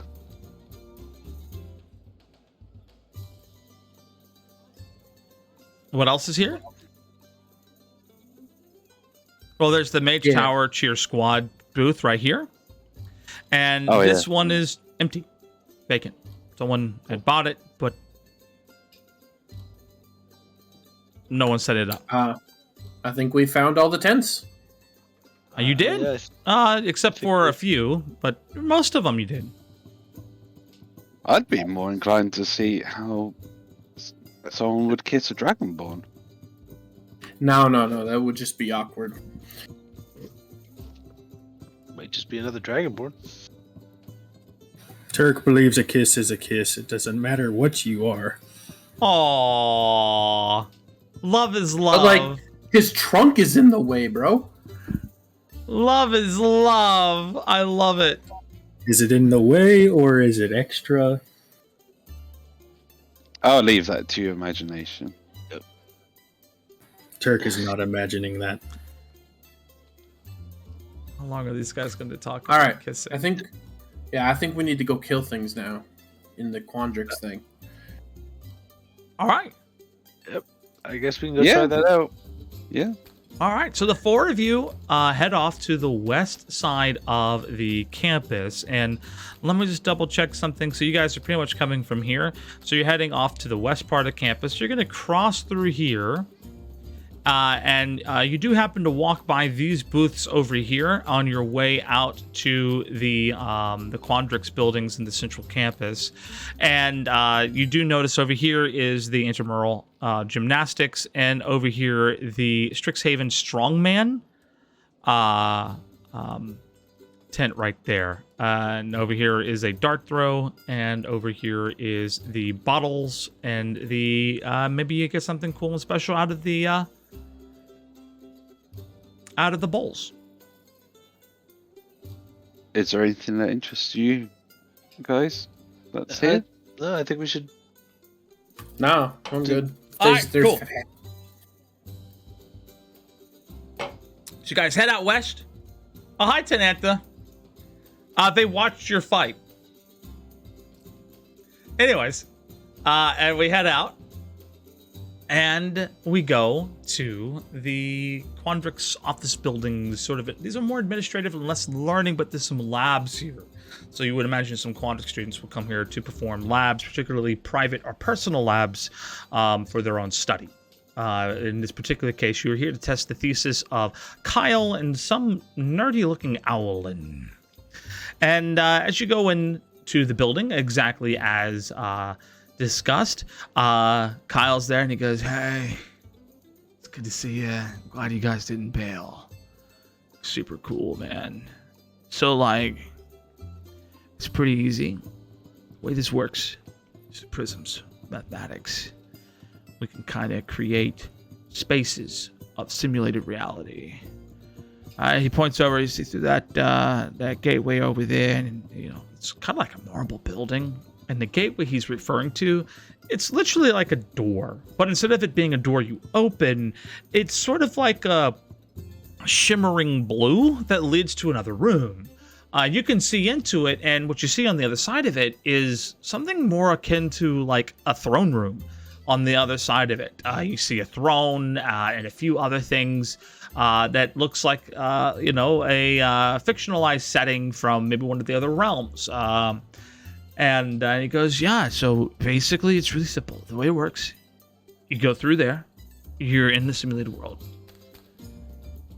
No fear of dying. Things will hurt, but we made sure that the pain that you feel is to let you know you've been hit, to kind of give you an idea of how much further you can go, but it's not going to be like excruciating pain, so you actually got stabbed by a sword or, cut open by barbs or anything like that. But it's real combat. And, yeah, it'll be pretty exciting. So what do you guys say? Seems simple enough. I'm down. Will it be our abilities and our swords and stuff? Your Or will sword's we- exactly what you got on, yeah. We tailored the simulation to what we believe your strength to be. Okay, Turk, ready to hit things. Yeah, alright, cool. So, like, yeah, just like, I'll be...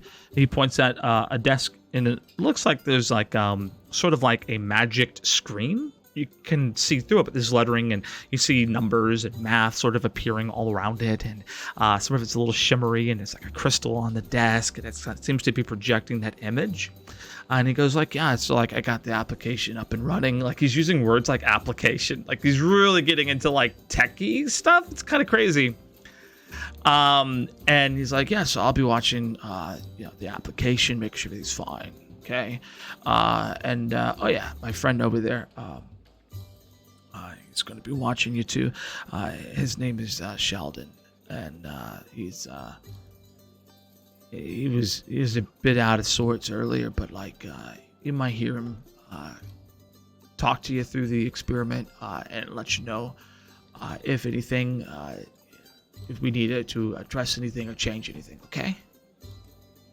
All right. Yeah. Cool, we just kind of walk in then, or Yeah, just walk on in, and it'll be a good perfect. time. I'll walk in. Before we enter, I Right should behind us. mention probably I've never been in an actual fight before. Oh, nice. That's right, dude. Best to help. That's right, dude. Yeah, man. Now, best time to have a fight's a simulated fight, dude. You never know, man. You might just like it. All right. Yeah, man. It's Cool. gonna be weird. Any other final objections? I mean, the most I've done is fight with practice spellcasting with my mum. But yeah, let's do this. All right, everybody's on their way into the simulated reality.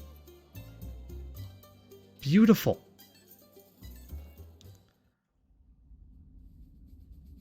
And as you go through the portal, you do indeed find yourself in a throne room. And we're going to turn the music up here just a wee little bit. Trying to add some excitement to the stream here. And let me go ahead and introduce your characters to the space and get everybody up and running. One quick second. We have ourselves... There's no dwarves in this group, right? No. We None. have... Pretty tall for dwarves. We have a half orc. Yeah, this guy. I'm just gonna put you up here for now. We've got. Where's my dragon folk? There we go. We got you. Just gonna put you. No, don't roll a dice. We're gonna put you over here. We have a human. That's right. We got the guy, the kid to this wizard outfit. Perfect. Got you there. And then we have a humanoid. Here you are, right there. Beautiful. And we'll go ahead and actually put you as though you walk straight through the door. Archibald, you're taking up the rear because you seem to have the most reservations. The orc and the dragonborn was like, yeah, let's go. We want to fight, right? And Bray, feeling pretty confident off the obstacle course is not too far behind him. So I envision that this is how you walked into the space. Good idea? Yeah, I would say that about Ray. Yeah, that sounds about right. All right, Yeah. fantastic. I can't see any of the markers on my screen. Markers? I have the tokens. I can't see any of the The player dice? Oh, the player yeah, because on the DM I put them on. You shouldn't be able to place any. But I will give you permission. Go. All right.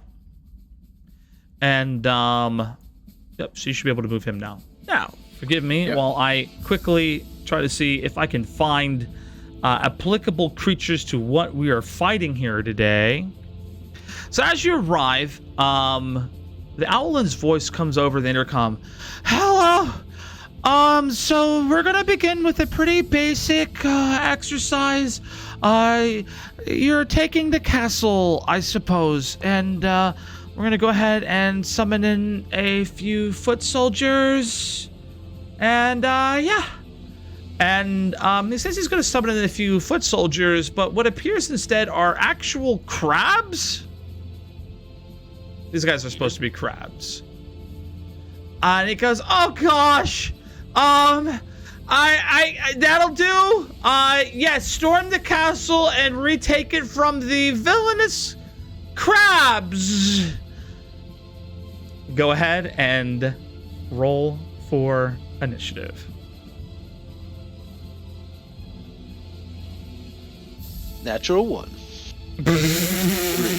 You got a 3. All right. Perfect. And we will start.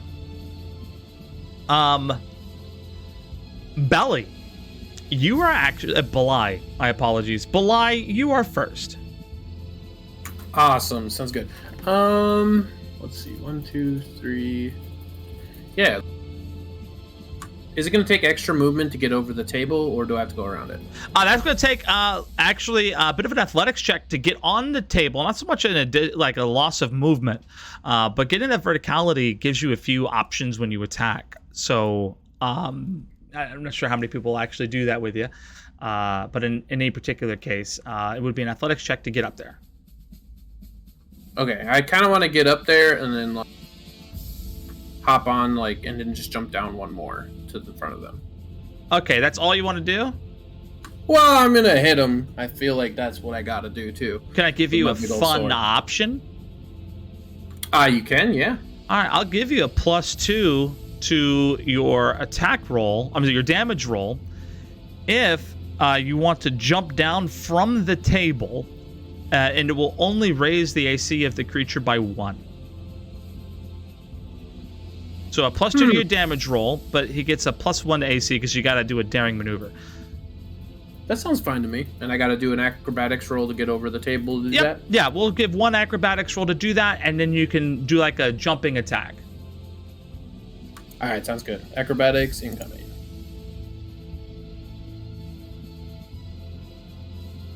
Wow. Wow. Well, you are struggling to get up on this table. It's actually quite embarrassing considering the great acrobatic and athletic feats that your compatriots had shown. You are more or less shit. I'll tell you what. You trip and fall. You get up here, but you're going to basically be as though you moved 15 feet already, and you're not going to be able to make that jump maneuver. That was just for getting on the table, so I'm not going to basically say that you're unable to complete your move and attack. But you struggle getting up there. You get there, but it was a struggle. So I can't move anymore, or I can't? No, you can move but no, 3 more maneuver. spaces. Okay, I'll still go up and I'll hit him with my sword. Okay, we're just going to have you go up and hit him with the sword. Yep. Now let me get this guy more appropriately situated. There we go. All right, beautiful. All right, great sword hit. Okay. Wow. You miss horribly. Yep. I am rolling bad today. Bad dice. Better roll better. All right, you miss. Anything else you'd like to do on your turn? Nah, I'll just sit here and be ready to fight them all. All right, Turk, you're next up. All right, sounds good. First, Turk is going to bonus action rage. Okay, you are in a rage. And then I would like to move to the one in front of Billy. And I'm going to swing at that. Going over the table? Not if I have enough movement to go around. Okay, I think you might. That's 1, 2, 3, 4. Yeah, you can get here. You have 2 more spaces to move if you'd like. Nah, we're just going to swing at him with a greatsword. All right, go ahead and swing. Use your attack roll.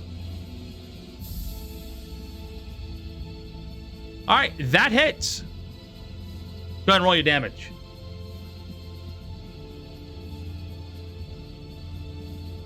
All right, 8 points of damage. All right, let me go ahead. Does that also add the +2 from rage? It says 2d6 plus 3. So you rolled a 1, a 4, and a 3. So you did 2 more points of damage from your rage? I'll put that in there. Yeah, and remind me that it does not add that. All right, perfect. All right, you did 10 points of damage. Oh, by the way, quick reminder to our players. You must track your HP on your character sheets from the campaign and update it from there. Okay? That way the people at home who are following the combat can see your HP, but also so I could see it because it actually updates my combat tracker, which is really nice. Okay? So be sure to update that should you lose any HP, okay? Same with your spell slots and the like. All right. And, does that I'm conclude going to your end it there. All Yep. right. It concludes your turn.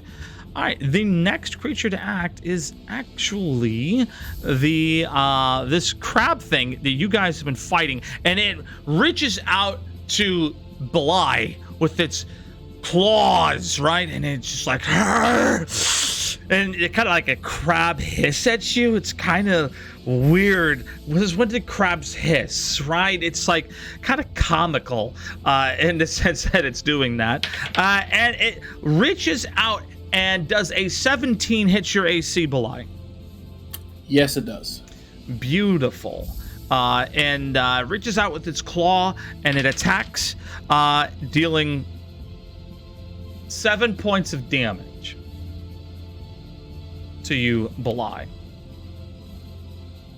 All right. And you are grappled.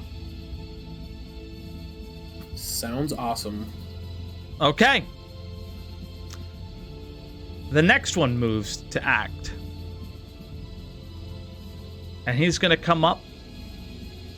And he's going to try to grab Turk.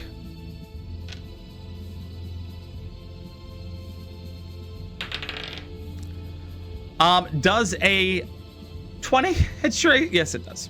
Yeah, 20 hits. All right, 20 hits. All right, fantastic. And he also does 7 points of damage. And you Which are is grappled. halved. Which is halved already at level 1, you get that? Yeah, resistance to bludgeoning, piercing, slashing.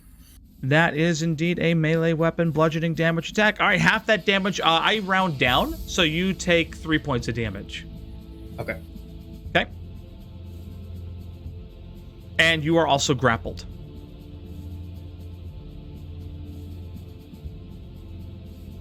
All right, now the next one will move. 1, 2, 3, 4. And let me just check his athletics real quick. Crab is struggling to get up the table and will end his turn here. This one's going to do something pretty similar. 1, 2, 3, 4. Will also attempt to climb the table. And also fails his athletics check, and he will hang out here. All right.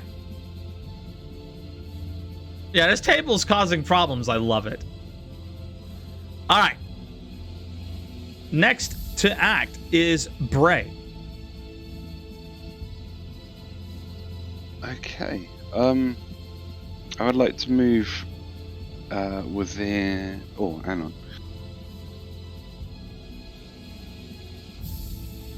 I should be able to hit him with Toll of the Dead from where I am, shouldn't I? The crab that Turk hit. You need a bit more line of sight, so you can move over towards your right, over here. Like, say, for example, if you want to get line of sight and actually see clearly, you can move here.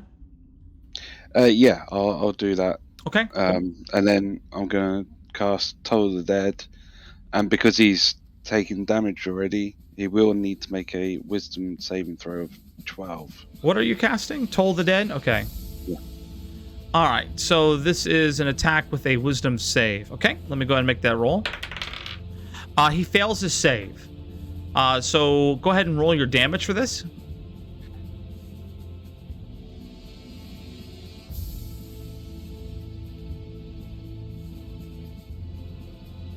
No. Do me a favor. We're not going to do what you're going to do, because it's not a 1d12. Next to Toll the Dead, you see where it says effect 1d8, necrotic? Click that. Right next to Toll the Dead in your character sheet. Yeah. Okay, but because the one that Turk hit was the one that took damage, it turns into a 1d12. The target must succeed on a wisdom saving throw or take 1d8 necrotic damage. If the target is missing any of its hit points, it instead takes 1d12. You're correct. Wow, you should have just let me get away with telling you to roll again. All right, you're correct. All right, yeah, it takes 1 point of damage. Is there anything else you'd like to do with your turn?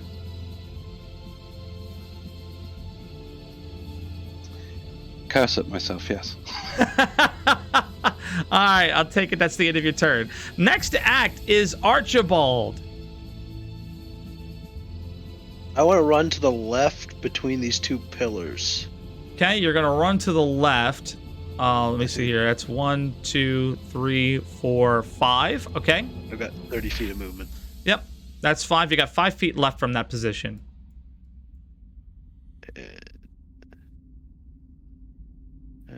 All right. So from there, I'll cast Firebolt on the one to the left here, in front of.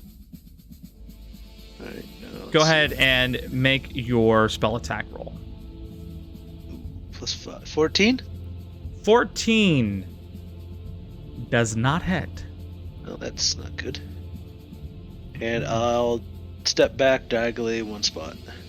Diagonally behind the pillar? Yeah. Okay, got it. All right. And we are back to Belai. Belai, you are grappled. I am grappled. While I'm grappled, could I make my breath weapon attack still? Yeah, I don't see any reason why you can't do that. Mm-hmm. Perfect, and I will do that. It's a 15-foot cone. Yep, so if I can maybe angle it and hit both of them? Yep. Yeah. I'll let you do that. Go ahead. Is that a dex saving throw for them? Yes, DC 13. DC 13. Okay. Yep. All right. This is the hurt one. This is the good one. Okay. So on a fail, they take 8. On a save, they take 4.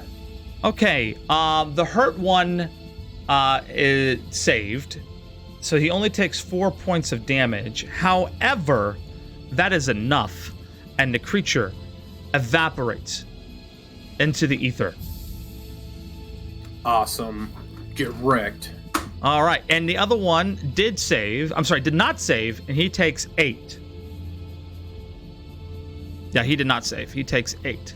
All right. Oh, no, yeah, it's the full damage, right? Yep, 8 is full damage. Yep. All right, beautiful. All right, and anything else you'd like to do on your turn? That's your action. I don't think you can take a bonus right now. I could be mistaken. I do have a bonus action for Second Wind. Oh, okay. If I can take that. Yeah, if you'd like to, go ahead. Yes, I will do that. All right, go ahead. So 9 + 1 for Second Wind, so I gain 10 hit points, which puts me at max again. Very good. All right, you're at max. Go ahead and adjust your character sheet. I'll see you here in a little bit. Is that the end of your turn? I would also like to move. I think Turk and the guy shooting at him from behind the thing can do it, so I can go over here and help out. Just put me right on the next guy. Just one over. You want to flank him? No. To the one that the Loxodon's fighting over there. The two. All right, you're going to provoke an attack of opportunity. Is he grappling? Can he do that? He can. This creature has the ability to grapple 2 targets, one per pincher. Awesome. Give it a go. All right, he gives it a go. And he gets a 14. Does that hit your AC? That does not. All right, he swings and misses his opportunity attack. All right. Does that conclude your turn? Yes. Turk, you're up next. Alrighty, well, I'm grappled, so I can't move. I'm just going to attempt to drive my greatsword straight down onto the one in front of me. All right, go ahead and make your attack roll. An 11 does not hit. Well, that's all I can do for my turn. I cannot move. Nope. I have no other bonus actions, so that's it. Alrighty. The next creature to act is the one that is currently grappling you. And he is going to take his other pincher and he's going to try to grab your other arm.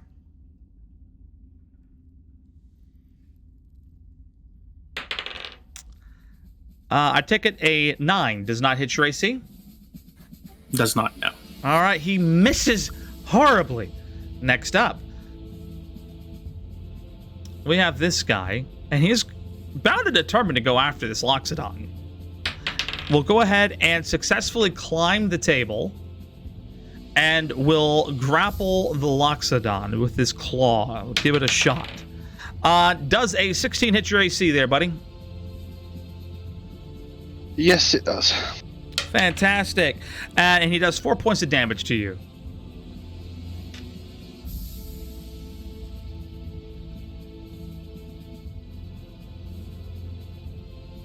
All right.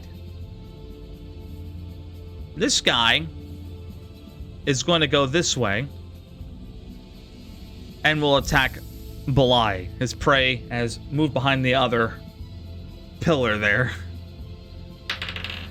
Bring it on.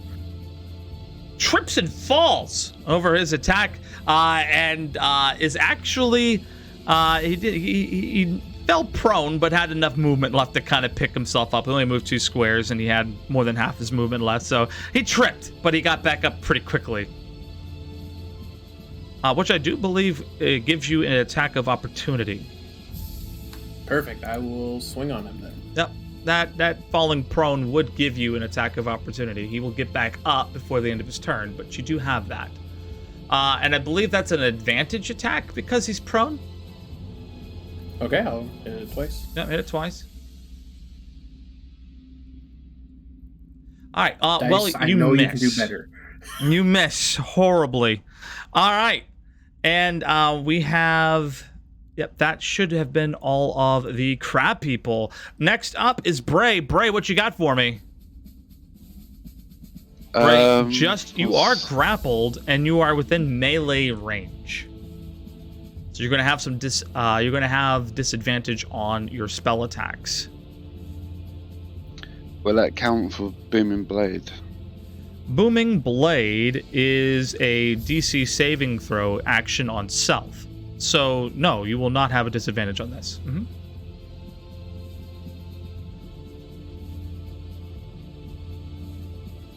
You know what, I'm just going to stab the crab that's grappling me with my dagger. You're just going to stab it with your dagger, that's it? Yeah. Okay, go ahead and stab it with your dagger. And that attack misses. Ah, shit. Seeing as you are actively grappled, you cannot move. Will it take an action to try and get out of the grapple? You already took your action. Okay, and then I'll have to wait from ends my turn.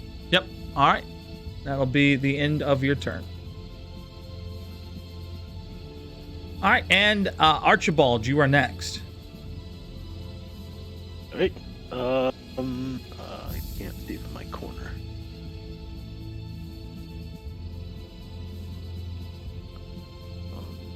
What do you want to do? Go after the one that is holding Turk. So I guess step out from behind the Okay. pillar here. Alright. And I'll just try to cast another firebolt. See what happens. Alright, go ahead and roll your spell attack. Nope, natural one. Spell fizzles as it trails off to the side. And I will run, keep heading towards the chair, but behind the pillars. Towards the chair. So you remove 1. That's 2. Oh, you want to stay behind the pillars. You want to be back here. Yeah, I want to Okay. be back there, but I'm trying to get like as far away from these guys as possible. Alright, that's fine. Alrighty. I just keep going my whole distance, whole 30 feet. So You want to move full 30 feet? yeah, That's 1, 2, 3, 4, 5, 6. Okay, there you go. I got I would you just there. be like, "You guys are crazy!" Alright, so that's the current picture. We have a very cowardly wizard over here, but he's there. Alright. Next up to act is Belai. Wonderful. I'm going to cast Thunder Wave. Originating from me, it should make this 9x9 in front of me. Okay. And it will do a con saving throw on them. On a failed save, the creature takes 2d8 thunder damage. 9x9. I think it's 3x3. Like, help me out here. That's a lot of tiles. What is the name of this ability? It's a 3x3. 3x3 is what I meant. The 9 tiles. 3x3. 3x3. Yeah. Okay, and what is this you're using? Thunder Wave. Ah, right. Yeah, you got that. All right, so that's a con saving throw, DC 11 for you? Yeah, for the enemies. Okay. Yep. And you're trying to hit those two that are over there. Got it. All right, cool. I will have them make their con saving throws. The red is for the one attacking you. All right, beautiful. They both save. On a failed save, a creature takes 2d8 thunder damage and is pushed 10 feet away from you. On a successful save, the creature takes half as much damage but isn't pushed. So go ahead and roll 2d8, and I will half that damage.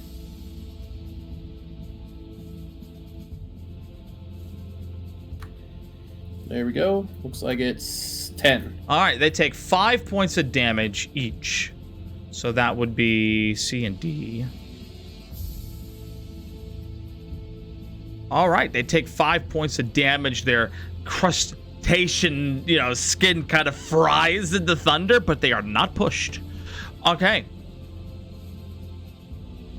And I think that will end my turn because I don't think I can do anything else because I was in action. So. Yep, that was an action. You could, if you had 2 weapons, you got a greatsword though. So yeah, no, you're good. Turk, you're next. What you got? All right, still grappled, so still just gonna try and stab the one in front of me. Yep, stab the one in front of you. That's not gonna hit. That misses horribly. Oh, it was a nat 1. That was a nat 1. As you swing with your sword, you miss entirely because you put your sword back, like you were holding it above your head, and you stab the table, and the sword is stuck in the table. Nice. That's it, because I can't move. You cannot move from that square. However, as a bonus action, I will allow you to try an athletics check to pull your sword out of the table. Okay.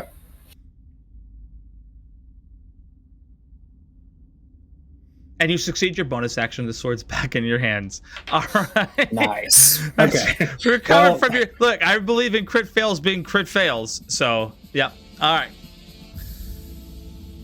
We got through it, though. All right. Good news. The next to act is the one the crab that's holding on to you. And he's going to reach with this other claw. He's going to try to grab your other hand. And a 10 does not hit your AC, correct? Correct, no. All right, fantastic. We're going to the one now that is actually... Hold on a second. There's no tactical value in that. I do want to drag you around, but... I just don't see the reason to drag you around right now, so I won't. All right. And we'll go ahead and attack Bray here. This crab is highly fixated on you, and he misses his attack with his second claw, misses you entirely, and now we have the one who's going to go ahead and try to latch on to Belai. Belai does a 15 hit your AC. It does not. For shame. It does not. All right. They all missed. Bray, you're next. Okay. Right. I would like to use 12 of the Deads against the one that's attacking Belai. Okay, and that's a wisdom save throw, is that correct? Indeed. On the one that's attacking Belai. All right, perfect. And the DC for Toll of the Dead is 12. 12. All right. It fails. Go ahead and roll your damage. And yeah, it's your custom roll 12.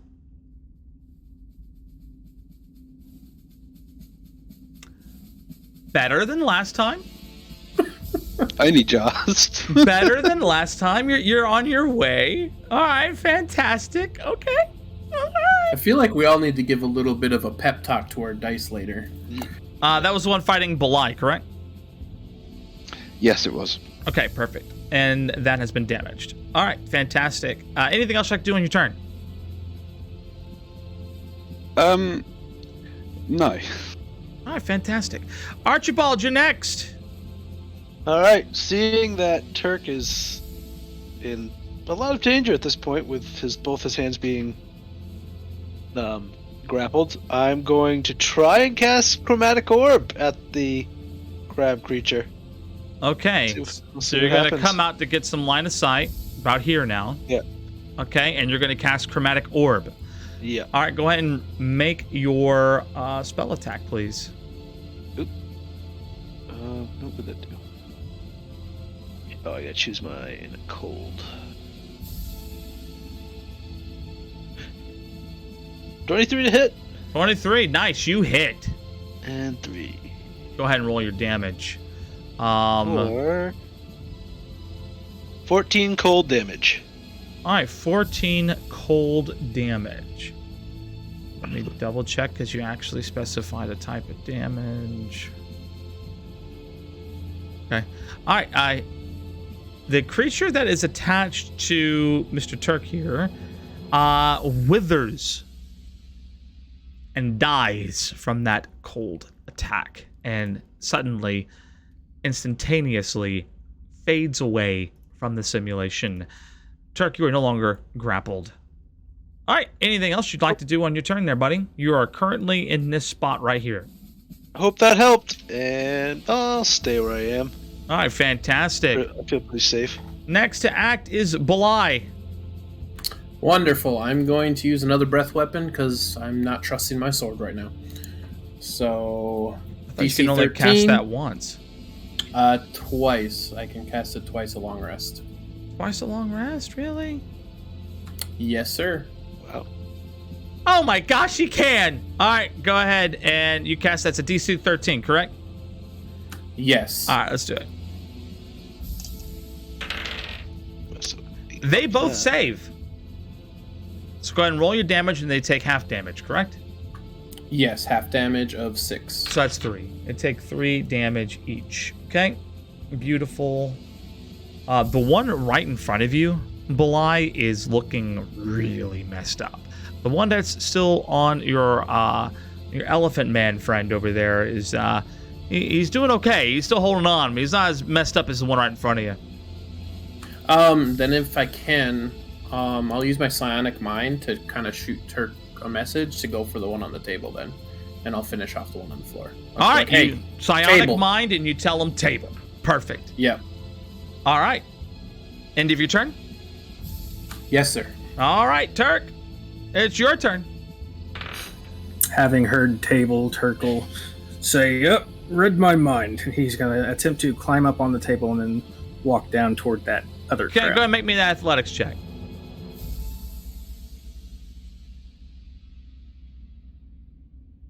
Very good. You're on there. That was 1 space of movement.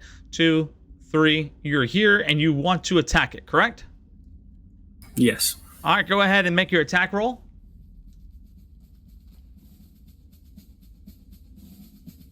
I think that hits. That hits. Go ahead and roll it with the crit. If you right-click on your character sheet, Turk, for the damage on your greatsword, just right-click it and click crit damage, then roll. And that will apply the full might of your crit attack. With a significantly damaging blow, how would you like to describe your action? As Turk climbs up on the table, he's been pretty pissed about being held still. And as soon as he gets up to it, he just rears all the way back till he feels the blade touch the table and then brings it forward with his full force. Boom. And that shatters the simulated crab creature. And he is obliterated. All right. Next to act is our remaining crab creature, crab people, who will go ahead and continue his assault on Mr. Belai, and misses. Next to act will be Bray. You have the next action. Right, so I'm a bit pissed at the crab that was holding me. So I'm going. The crab that was holding you is dead now. Yeah, I know. I'm Okay. pissed at the crabs. I'm gonna point at this last crab and cast Ray of Sickness. All right, go ahead and cast Ray of Sickness. I believe that's a spell attack, correct? It is. All right, go ahead and make that roll. That hits. Go ahead and roll your damage.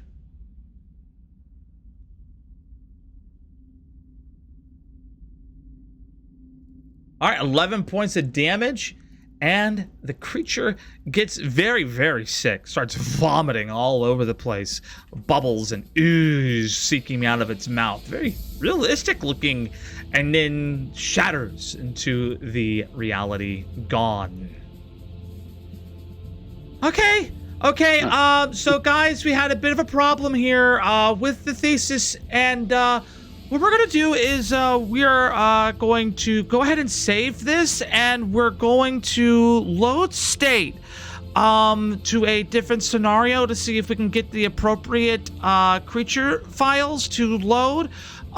You're gonna briefly phase from this reality to another, and we're gonna fight kobolds in a mine.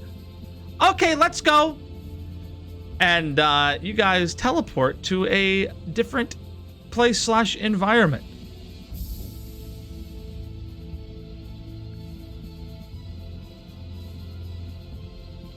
Oh, you guys didn't think it was that easy, did you?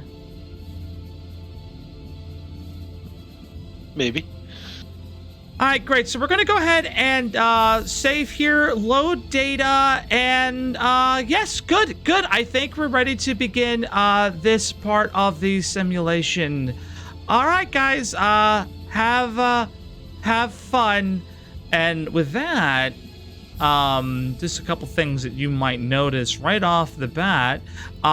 You guys, since you are in a simulation, have experienced the effects of a long rest. All of your spell slots have returned. Your health is back to full. You basically had a long rest.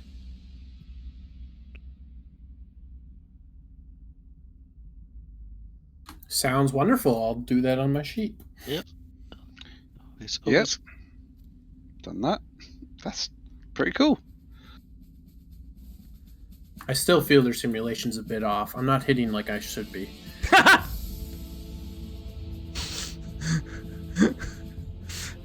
All right, guys. So for this next bit, they told you that you were going to be fighting a bunch of kobolds in the mine, correct? Yes. That is correct. However, that is not what appears before you. Instead, what Surprise, appears surprise. before What the hell's a you kobold? are animated knives and an abyssal wretch. So let me Interesting. quickly get a few things up here for you. Constructs. Should be flying sharks. We'll just go ahead and call these the abyssal knives. It's just easy for me instead of me having to put in weapons and then making them fly. And then an abyssal wretch. So that would be... This'll do. No, don't do that. Freaking...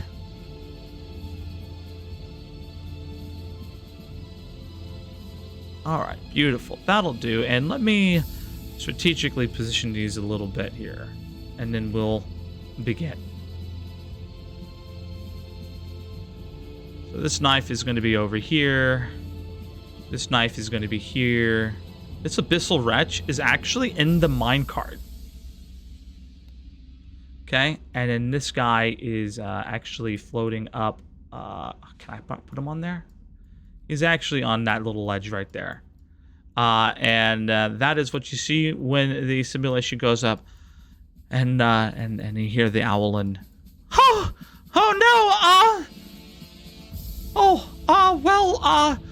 okay, we'll look into this bug as well. Enjoy the combat. We're going to keep your same initiative orders as last time. Because of the way this combat tracker works, I really can't change anything. Bray, you finished the last encounter. Therefore, Archibald, you are first to act. Oh, awesome. So I can just see all these like knives and floating around in the air and something creeping in the minecart pretty much. Oh, yeah, and the owl man's quite upset about it. He's like, oh no, oh, well, enjoy the combat. All right. I'll aim for the flying knife to the farthest left, I guess. Okay, and what are you aiming at? Remember, you had a long rest, so your health should be back to full. All spell slots restored. Yep. Good to go. And I'm just gonna cast another fire. I'm just gonna try to cast firebolt at it again. Hopefully, All right, go ahead. Spell attack. 17. Let me just double check that sheet. Let me load it real fast. Check my card. 17 hits. All right, and 6 points of damage. 6 points of damage. Beautiful.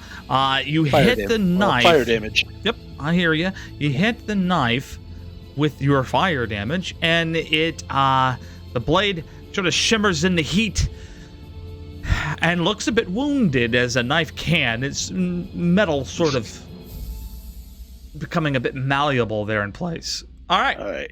And then I'm going to move to the other side of Bray, behind that rock. Okay. 1, Gonna, like, 2, run 3, backwards. 4. Right here? Yeah, I think so. All right. You are here in your corner. Enjoy. All right. Next to act is Belai. Okay, I'm going to move forward 2 spaces. Okay. Go ahead. And then I'm going to Thunderwave again since it came back. Yeah, you got it back. Go ahead and Thunderwave, man. And so that's the con 11. They take full damage on a fail and a successful if they... And they're pushed back 10 feet. 11, correct?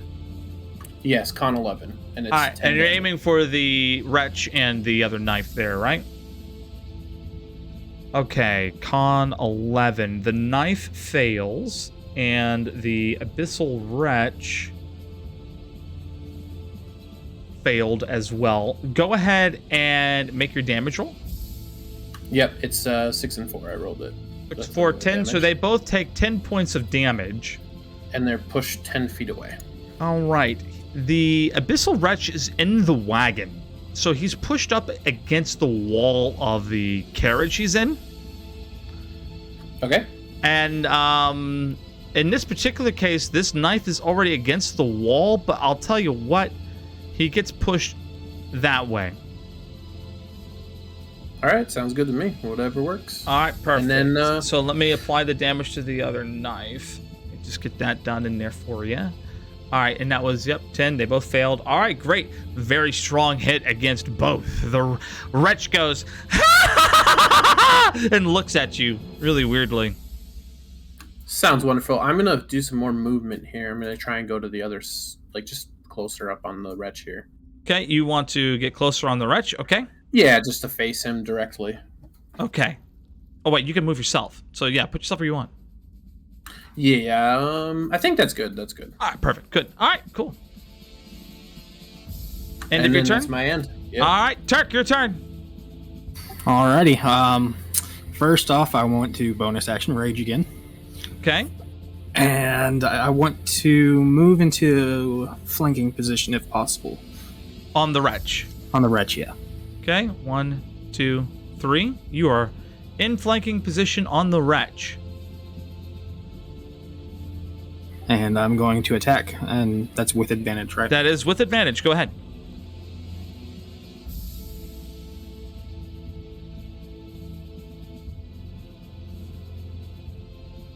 $17 either way.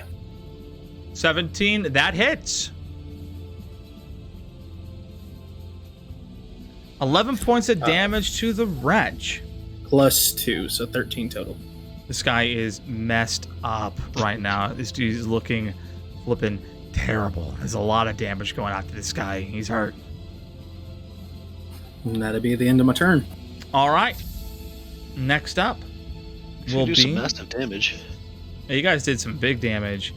Will be the knives that will be the next things to act.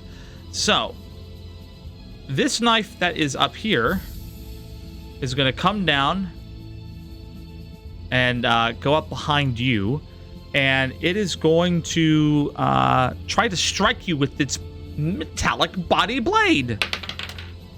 And does a 22 hit your AC? It sure does. And Sure we'll go does. ahead and roll the damage die here.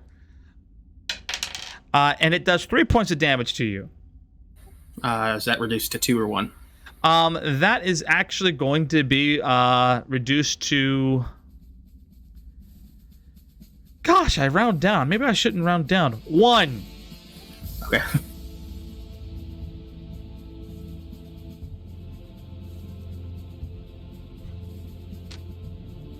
All right. Next knife. This knife is going to come 1, 2, 3. Wait. Hold on. 1, 2, 3, 4. And he's going to attack Mr. Bray here. And Bray does a 7, hits your AC. Hell no. Damn it. I was really holding out hope. And this one's going to come down 1, 2, 3. And does a 7 hit your AC? Belai? No. It does not, It no. does not. For shame, these creatures, man, they're just dying so quickly. Unbelievable. Simulation's breaking them too. They're not. The simulation's all wrong. This is pretty messed up here. The Abyssal Wretch turns towards Belai, and he is flanking. And will go ahead and attempt to bite you with its big, massive things.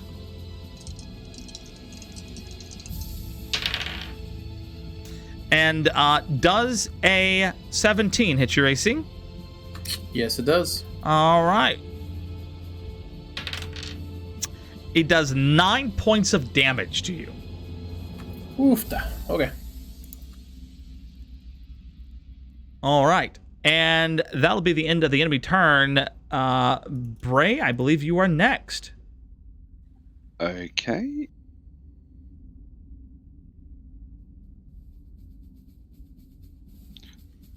I'm going to cast Lightning Lure on the thing in the cart. Okay, lightning lure on the thing on the cart. That is a saving throw. 12 strength. All right, a DC 12 strength saving throw. Let's go. He fails it miserably. And the target must succeed on strength. Okay, does not. Or be pulled up to 10 feet in a straight line towards you. And take 1d8 lightning damage if it is within 5 feet of you.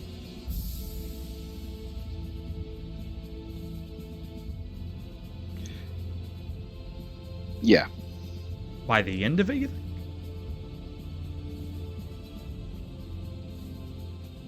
And then take 1d8. Yep, okay, you pull it towards you. Oh my gosh, the software was like, ah!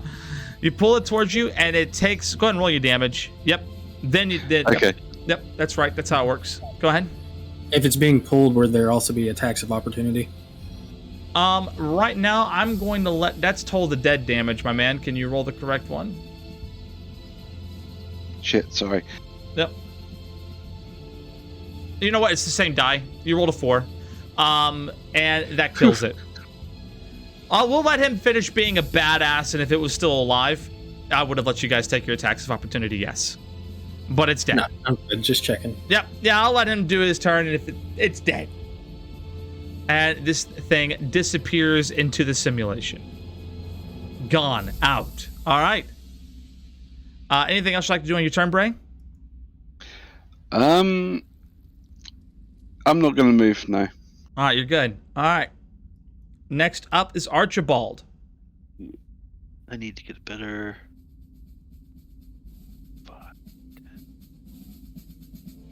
I'm going to come. Oh, geez, I don't want to stand there either. Don't say that. Oh, where do I want to go? I need some space.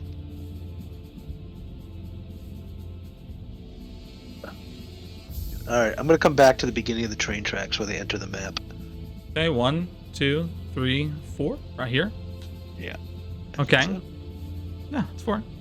alright, so that put me on diagonal with that knife right there. Yep. And I'll just cast Firebolt. All right, go ahead and cast Firebolt. Hopefully something good. Ooh, that didn't look good. 14. 14 misses. Damn it. And that'll be it then. All right. Belai, your next act.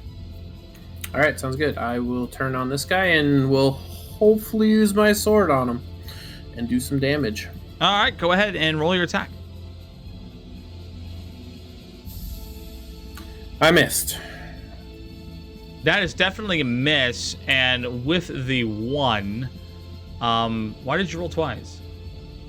I think it did like a plot. My spacebar did a thing. Oh, okay, cool. You would normally drop your weapon here, but for the sake of the fact I don't think you're moving, we allow people to take half their movement or a bonus action to pick up their weapon. So you dropped your weapon. All right, so I'd be able to pick it back up and then use a bonus action. Yeah, you can use half your movement to pick it back up and use a bonus action. No problem at all. All right, so then I will second wind. All right. And that second wind will heal you for... I'll be back up to full. How are you getting these 10s on your second wins? This is unbelievable. I am not sure, sir. Oh, gosh. Luck. All right, well, that's interesting. And then that'll be the end of my turn. All right, Turk, it's your turn. Knowing I got hit in the back, I'm going to spin around to attack and just use the momentum of the spin to swing. Go ahead and go for it. 10 does Guessing not that one hit. misses. No, that misses. That misses. All right, spin all the way around and swing wide, and that's my turn. All right. Now we have the knive's turn. This knife is going to continue its attack against Belai. And will miss. Now this one's going after this one for whatever reason. Probably because you try to shoot it with a firebolt. Is very upset. And we'll take that attack of opportunity from Bray. And go right on up to Archibald. Bray, go ahead and try to go ahead and use your dagger to attack or whatever melee weapon you have out at the moment. Okay. Kill it. That's damage. I need you an attack roll, man.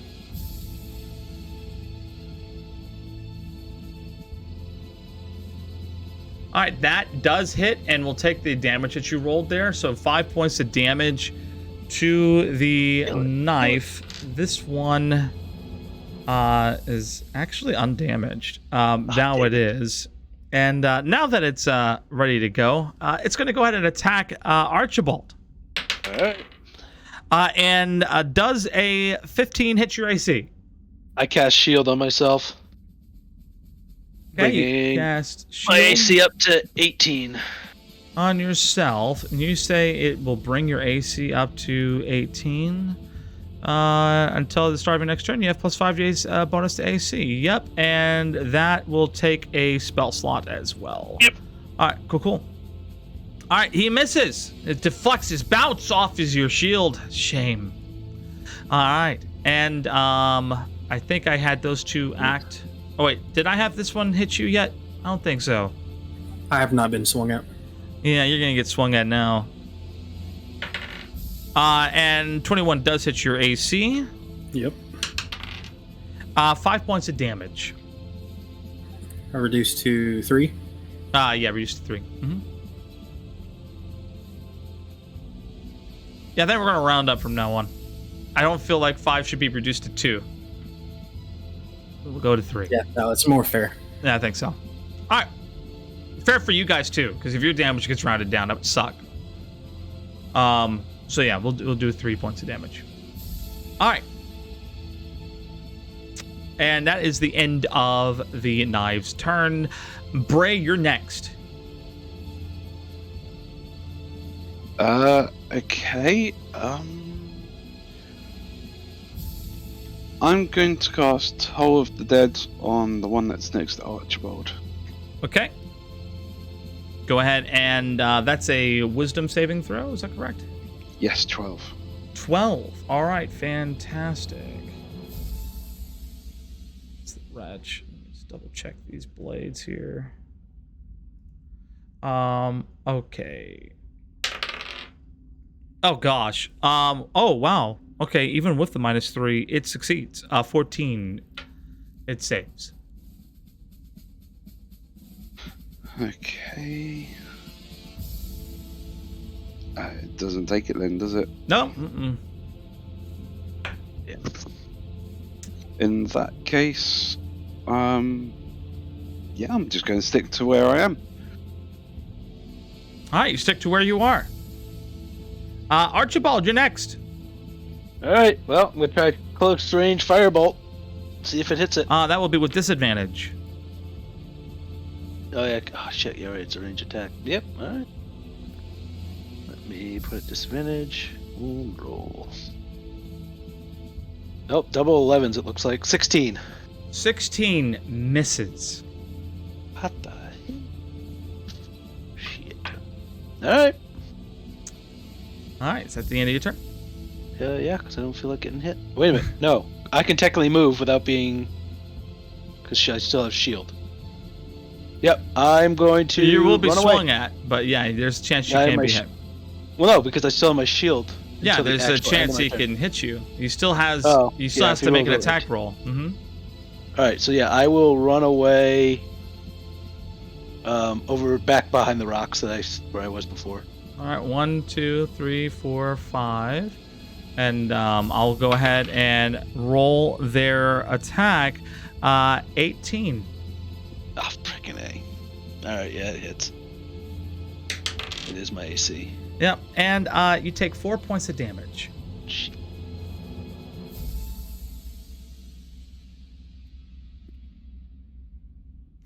And Belai, you are next. Yeah, I just gotta keep on swinging on this boy in front of me, so we're gonna give it a go again. All right, go ahead, make an attack roll. 16. All right, 16, and that misses. Wonderful. I am just gonna sit there and wait. I guess I don't have anything else I can do. You have your breath I'm weapons. a fighter. Yeah, but I have to either use one or the other, so. Yeah, use no, both. I'm just kind of surprised you didn't use that. Considering... Well, I don't know if the next time we go to if there's another switch up and they don't get big glitches So or you something. think that maybe the next switch up you won't get restored? Okay, Right, I know. I want to be gotcha. careful. Yeah, I understand. The simulation is bad. It's bad. So It's I ain't having some trusting issues. anymore. All right, Turk, you're next. Turk is going to take the attack of opportunity and position himself in flanking position on the other side of the knife in front of Belai. Okay, we'll go ahead and put you in that flanking position, and you are going to risk that attack of opportunity, and it does 17 towards your AC. Does that hit? Hits. All right, and we'll go ahead and roll here, doing 3 points of damage to you. Reduced to 2. Reduced to 2. Mm-hmm.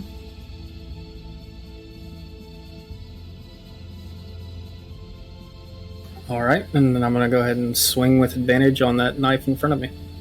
All right, go ahead.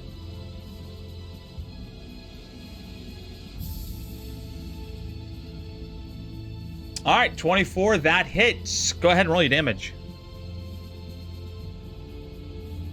7 Plus points. 2 for 9.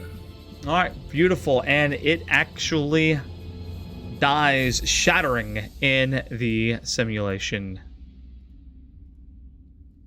All right. There are That's 2 knives it remaining. for me.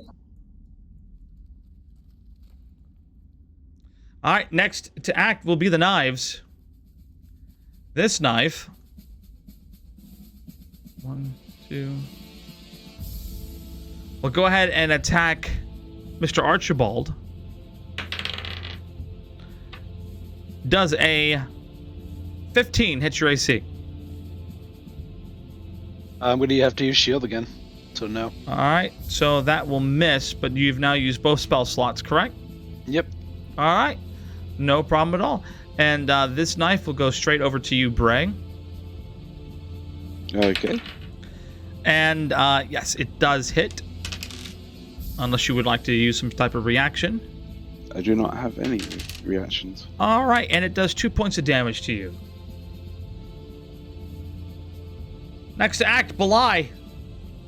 All right, I think I got, 6 spaces. I can move over to behind the one by Archibald. Okay.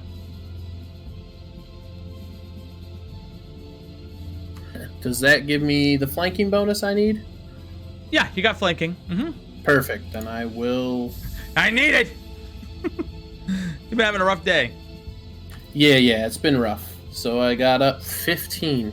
Wow. All right, that's it. Yep, that is a miss. All right, next to act is Turk. I'm going to move down to flank the one just south of me again. Okay. You are And flanking swing it. Go ahead and swing away. Man, you guys are getting great combat practice today, huh? Yep. Second nat 20. That is a nat 20. Go ahead and roll critical damage against it.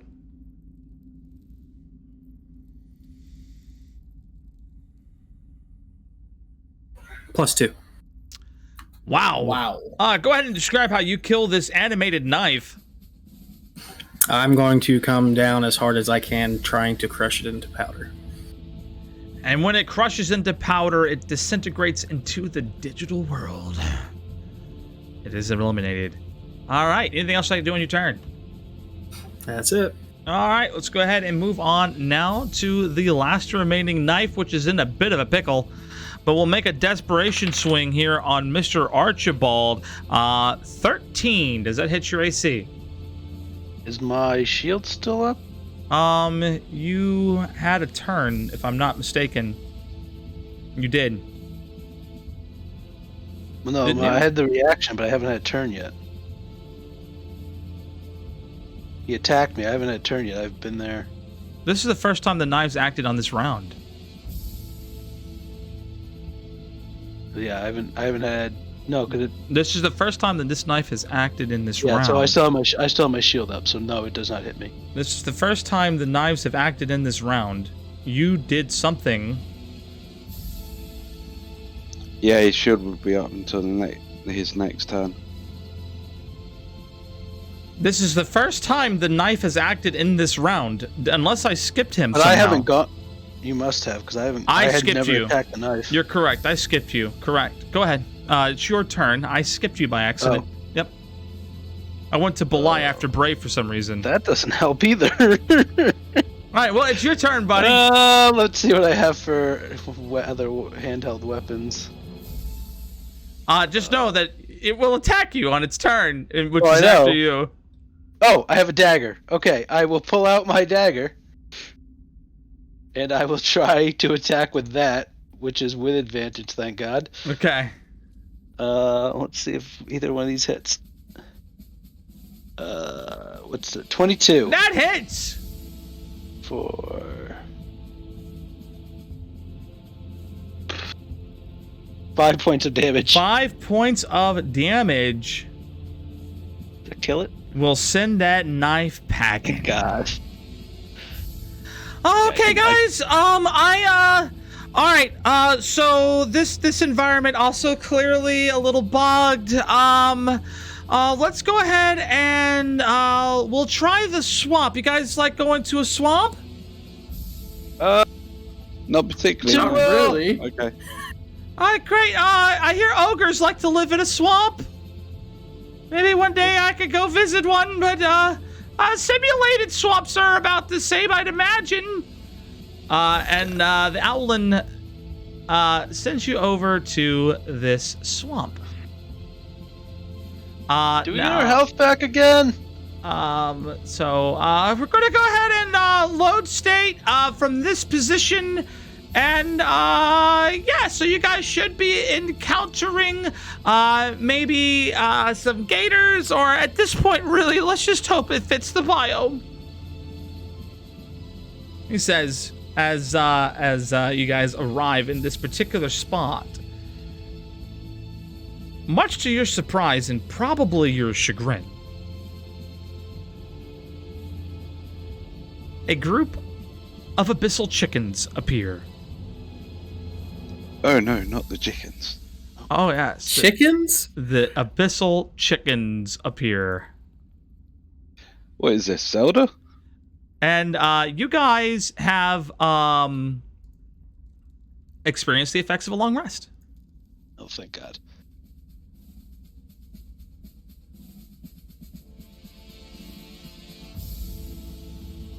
Ooh, that's a lifesaver. Definitely needed. Yeah. Yeah, no, one more hit Yeah, from Turk another actually knife, needed some there too. I would have been dead.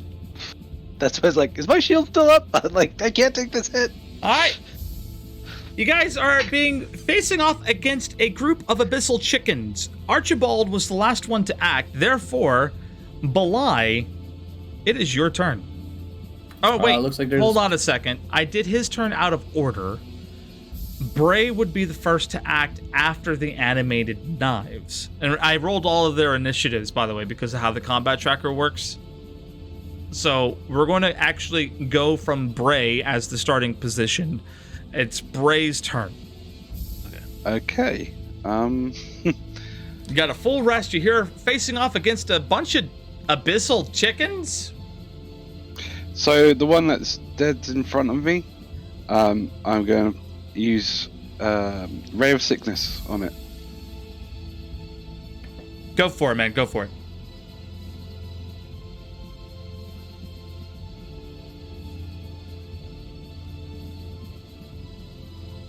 And that, unfortunately, misses. Jeez. Balls. Yeah, I'm just going to stick where I am. All right, you stay where you are. Okay. Next to act, Archibald, it is actually your turn because I skipped your turn that one time. So Archibald, you are next to act. Okay. Hey guys, you think you can mock a chicken? Only one way to find out.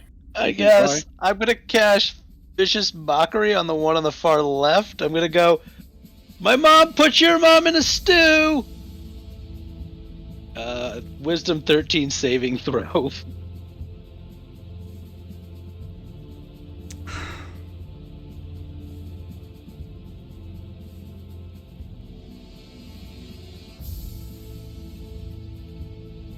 Okay, yeah. It need not understand you. Okay, all right. I just Oh, wanted- sweet. I was Yeah. like, I don't know if it worked. I had to Let me try double it. check it. It fails the saving throw. Go ahead and All roll right, your it- damage. 4 damage, and it has disadvantage on... Which chicken was this you mocked? Far you left. Viciously mocked. Far left? Okay, you Yeah. viciously mocked the far psychic left damage. chicken for 4 points of damage. Yeah. All right. It takes 4 points of damage as it is Die. greatly insulted. All right. It also has disadvantage on its next attack roll if it makes it before the end of its turn. Okay. That's good. And I don't like being in this group. I'm going to move off to the right. Let's try to start heading for this group of stumps. Okay, this is 1, 2, 3, 4, 5. Here, or do you want to go around the other side? Let's see where you're at. Yeah, that's good right there. All right, here's good. All right, perfect. Probably too close to the chicken, but... All right, and next to act would be Belai. Okay, which one did he hit? The far right one? The far left. This one Left. right here. Oh, far left. Okay. I guess I might as well go and try my sword on these guys. All right, you're going to go try your sword on these guys. Go ahead. I miss. That is indeed a miss. Stormstorm, what's happening with your dice, my man? I can't catch a break here. It's a simulation. It's all botched. Seriously, can't catch a break. Okay, is that the end of your turn? Yeah. Do I have to pick up my sword again? I got a few movement left to do that, I suppose, if I drop it. Yeah, you can use a bonus action to pick it up. You only moved 2 spaces, so you can use that for movement as well. Mm-hmm. I'll just pick it up and I'll kind of whatever. Just be ready. Yeah, you are ready. Turk, you're next. Turk is going to bonus action rage again. Okay, you are raging. And he's going to go up directly in front of the farthest right chicken. Farthest right chicken. That's 1, 2, 3, 4. Okay, you are in front of the farthest right chicken. And we're going to give it a swing. Go ahead and swing.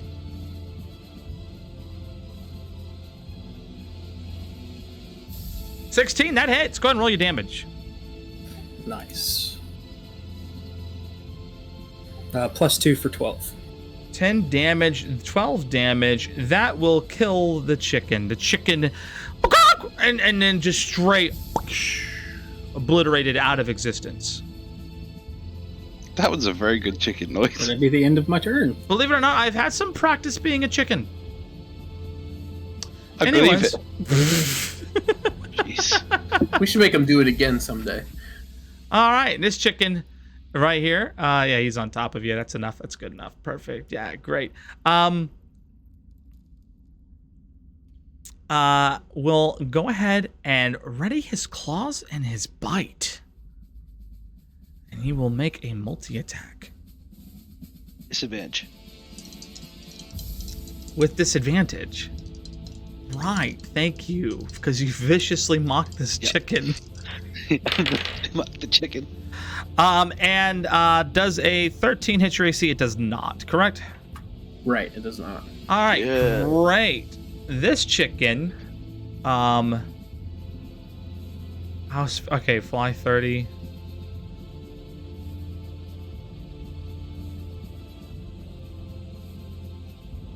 All right, great. Yeah, he can go here and he'll go here. Or execute. This guy has not moved yet. So, yeah, sorry. I just want to make sure I can do that. This chicken's going to attack you. He is a chicken attack. Chicken attack. All right. Misses his bite attack. Is now going to try to claw you. And also misses that. This guy will go here. They're rolling poorly. Okay, red is bite, blue is claw. All right, the bite misses, but the claw hits. Alrighty. Oh, wait, that's with advantage. The bite hits. I'll roll the 1d4. 5 points of damage to you, and now I'll roll for the claw because they have advantage. Okay, so that'd be 3. 1d4, yes, 3 plus 2, 5, 3 damage, yep. All right, beautiful. And this next is 16. Does that hit your AC? It does. 16 hits. All right, beautiful. And this is going to be a 1d6. Here we are. And it does 5 points of damage. So 3 points of damage to you. Okay. All right, perfect. What's Turk looking? Turk's still above half. Turk's good. Right. And those are those 3 chickens because you already killed one. All right, great. Next to act is Bray. You're next up. Okay. I'd like to move 10 feet in front of me. Okay. You are moved 10 feet in front of you.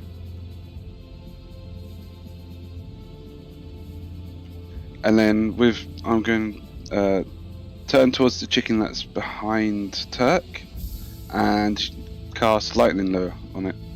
Lightning Lure on the chicken that's behind Turk. Got it. Go ahead, and that is a strength saving throw, correct? Yes. DC 12. It saves. So no damage is applied, if I'm not mistaken. It doesn't move. No damage. All right. Anything else you'd like to do on this turn? There's nothing else I can do on this turn. Nothing else you can do. All right, Durgal. All right, next up. We have Archibald. Your turn. All right. Can I see the chicken behind Turk from where I am? Yeah, you can see him. Okay. Then I will. Let me stack back 2 spots, just directly back. 1, 2. Okay. Yeah, that's fine. And then I will cast Firebolt on the chicken. Go for your spell attack. Hopefully we'll have roast chicken tonight! That hits! Yeah, 24! Go ahead and roll your so. damage. For... That's 7? 7 points of damage. 7 points of damage to that chicken that's sitting there fighting. Let's go up here real quick. That's A. These are both. Okay, That perfect. was almost a 2. All right, beautiful. The chicken goes and its feathers kind of engulf in flame, but it's like and it's still on the field, but it's looking really balked up. Shit. All right. Can I do anything else? You moved, you fire bolted. I don't have any bonus. I only have 1 bonus action, and it's not worth it. Alright. I'm done. I wonder if Navosi's watching. All right. Belai. Yep, I am getting extremely frustrated, so I'm going to try my greatsword one more swing at him. All right, go ahead. Oh, I said balked up. 12? That just misses. I'm just going to scream in anger. Belai is just absolutely upset with this. He is pissed. He's going to give these 2 nerds a little lesson in freaking shit. All right. Is that the end of your turn? Yes, unfortunately. Tarek, what you got for me, buddy? I'm gonna turn around and swing at the chicken that got firebolted. Okay, that's the one that's actually right in front of you. No, I went for the one behind him. Oh, did you? Yeah. Yeah. All right, that's fine. We can do that one. No. Mhm. I didn't think I could see the one that was next to the No, stumps. you asked if you could. I said you could.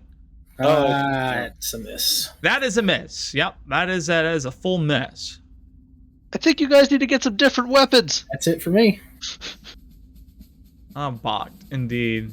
Is the gravestone for me? Says Navosi. Oh, I was just wondering if you were here. All right. The chickens, who are the chicken who is attacking Mr. Belai here, misses. The It's nice two to see that the chickens. simulation's affecting them, too. The 2 chickens who are fighting against Mr. Turk here will go ahead and 18 with the bite. That hits. Yep. That's 5 points of damage. Okay. It's 3. Okay, and this one a 16 to hit. Hits. All right, beautiful. And that is going to be a 6 points of damage to you. So 6 total. Yep. How you doing, buddy? Hey guys, the chickens are starting to hurt. Alright. Starting?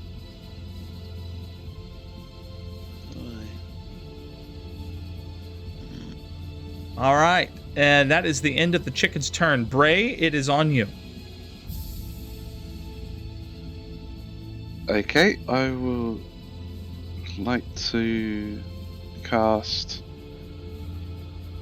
Toll of the Dead on the chicken that's behind Turk. All right, great. Toll of the Dead, and that is Wisdom a wisdom 12. saving throw, DC 12. The abyssal chicken fails.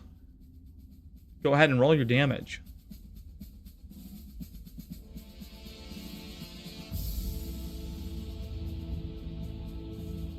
$11 points of damage. Fantastic. And which one were you targeting? The one behind Turk. The one behind him. what a shame. Indeed. Okay. It dies. Creature is Nice. gone. All right. It was a beautiful chicken. It was on fire too. Yes, yes, yes. And I'm going to move up in line with the one that's in front of him. So 10 feet in front of me. Okay, 10 feet in front of you. The way you're facing? One. No, sorry. To my character's left. Okay. 1, 2. You want to move here. Got it. All right, cool. Got you.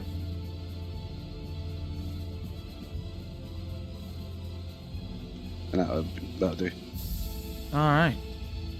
Is it about at this moment, by the way, Archibald, that you remember that you haven't heard from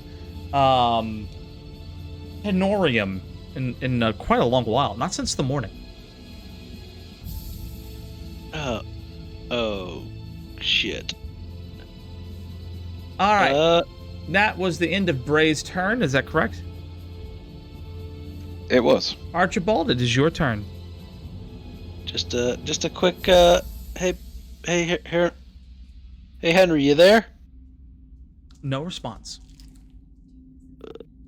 Be natural.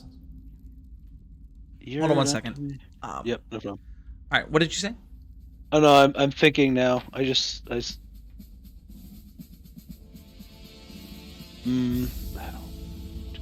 Yeah, I'm gonna use a cast chromatic orb. Man, I don't know if I want to waste this. No. You know what? Screw it. I'm gonna cast chromatic orb on that flower that I catch out of the corner of my eye. Okay, you cast chromatic orb on the flower out of the corner of your eye. All right, go ahead and make your spell attack. And we will cast this as... Yeah, we'll cast this fire. Come on, be something high. 18?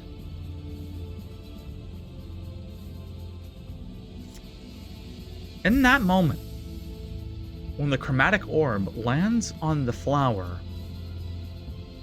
back here, and the flower he's referring to is this flower right in here in the swamp. A creature suddenly appears. Let me go ahead and see if I can find it. Forgive me. I forget exactly where it's stored.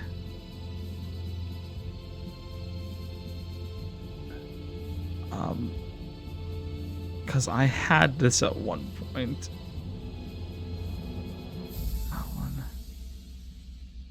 Constructs or beasts. Where is it? Could swore we had some. Maybe we don't. Alright, I'm going to have to get creative with this. Let's see here. What is that?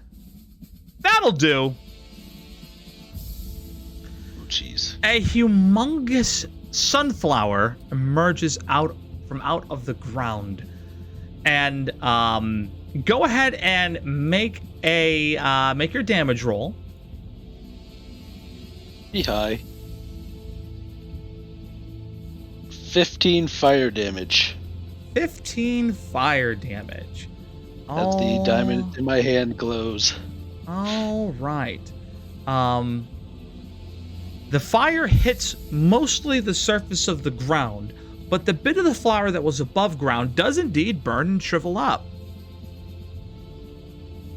Alright. And from there appears a giant dandelion-looking sunflower creature. And it has a giant smiley face and two big cartoonish-looking eyes. Hello, friends. My name is Flowey. Flowey the flower. I see that you've had the power of save, but you won't be needing that anymore. Oh no. You could say goodbye to your hooting little friend. Would you like to play? And then in that moment, Nope. a few more creatures begin to spawn around. Let's see if we can find something that's a bit appropriate for what we're doing. Yeah, just thank you, sweetheart. A cookie? Yes, please. What? Water. The bubbly. It's fine. We're gonna go with. We don't have a lot of options here, guys. We need more. I wish these guys had more tokens. But what we're gonna do is we're going to summon in a batch of these guys. This is a good approximation of what you see. These things are needles that just suddenly penetrate out of the ground. It's a shame you didn't wait until the chickens were gone. I was waiting to make my entrance. But now that you woke me up...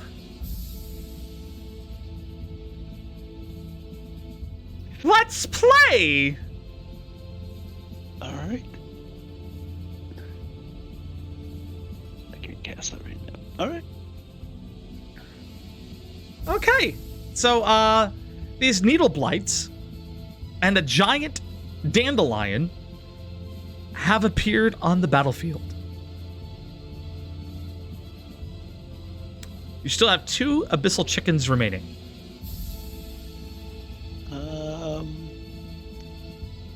Alright, so I'm gonna say you guys better start hitting something, and I'm gonna finish my move by running down to this far right corner. I can't remember, is there water there or something? Far right corner. You mean to your far left? left. Yeah, to my left. Yep. That will be difficult terrain, but I'll allow you to go into it. So that was 1, 2, 3, 4, and this would be 5, 6 if you want to be here. I want to be right in that corner. All right, 5, 6. All right, perfect. And that's where you want to end your turn? Yeah. All right.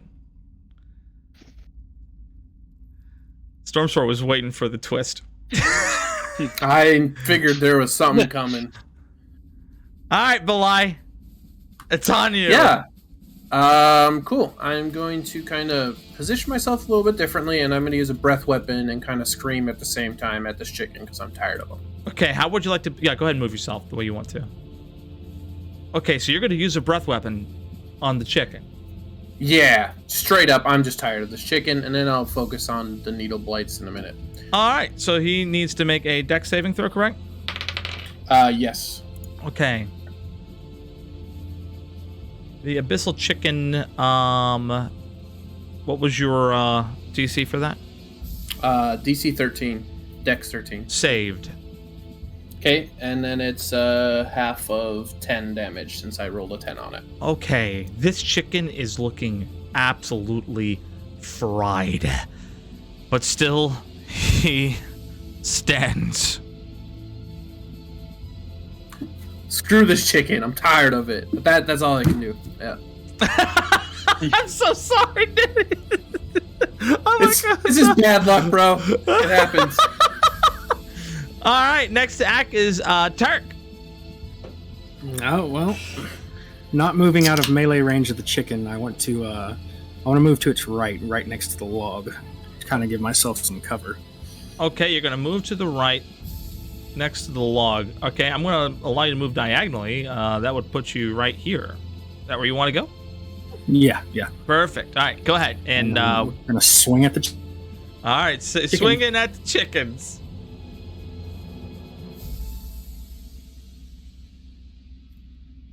That hits. 11 damage. 11 damage in one fell cleave. The chicken is destroyed and is no more, and is eliminated from the simulated reality, except instead it just falls down. You happy? Turk hit something. My god! Run? You might have noticed that it did not disintegrate from the simulated reality, but instead was knocked out. That's Wait, this upsetting. isn't right. Eat the chicken? Turk says, "Hey guys, chicken didn't disappear this time." That's the end of my turn. All right. Next act. I'm trying to see if I can get something to eat here because I am hungry. It's after the abyssal chickens, after the knives. Next act is Bray. Bray is actually next to act. Okay. I would like to retreat 10 foot, and then Yeah, meeting. Okay. Sorry. that's right.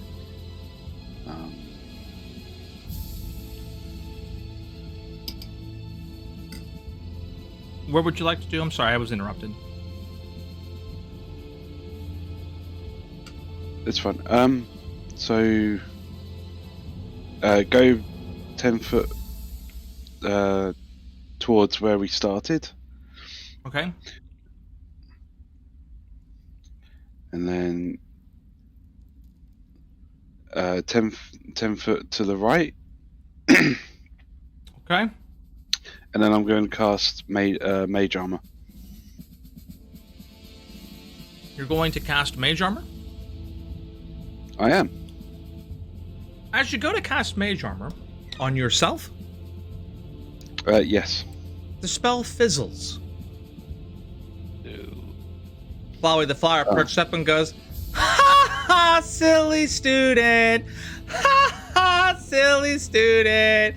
Mage Armor? Oh, that's so funny. You're not unarmored. You have natural armor. And even if it did work, what were you expecting the Mage Armor to do? Raise your AC?" As it breaks the fourth wall. No, silly wizard. I thought you knew better than to do that. Even if the spell did work and you were unarmored, your AC would still be 15. Those don't stack. It just replaces how you currently are calculating the damage. I mean, your AC. That's it. Flowey the Flower absolutely eviscerates you. And with that, you will need to make a wisdom saving throw.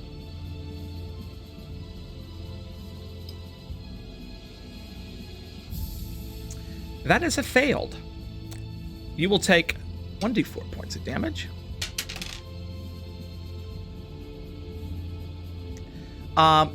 You take 3 points of damage, and you will have disadvantage on your next attack roll. Okay.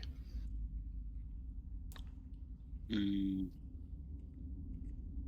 there's nothing else I can do. Does that also take up my spell slot after trying it? Oh, yeah. Yeah, okay. So just so you know, I saw this on your character sheet a long time ago, and I was faced with two options. Either I could tell you and warn you ahead of time, or since you're a student and you're learning, have you learn in the most humiliating way possible, by getting dragged by a flower. It was worth it. It was worth it. I saw it. I was like, oh no. I was just waiting. All right. I had to, dude. I had to. It was too funny. Sorry. I'll be changing that as soon as I can. Oh, yeah. Probably a good idea. Best way to learn, huh? All right. Yeah, so you're you actually are considered armored, natural armor, but it doesn't have any like thing that's different from you. And things that calculate your AC cannot stack. It just basically replaces what you already have. So for example, when I get unarmored defense, that just simply changes the calculation of which my AC is based on. It doesn't add AC to me. It changes how we calculate it. Now, where So shield, the reaction for shield is a legit +5 AC.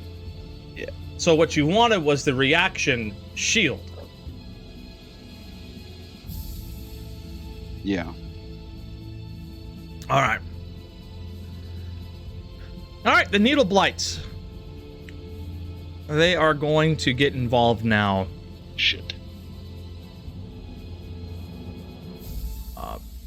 Okay, hold on. Let me make sure these guys are on actual squares before I start trying to move them and they're all weird. All right, beautiful. 1, 2, 3. Was it here? 1, 2, 3, 4, 5.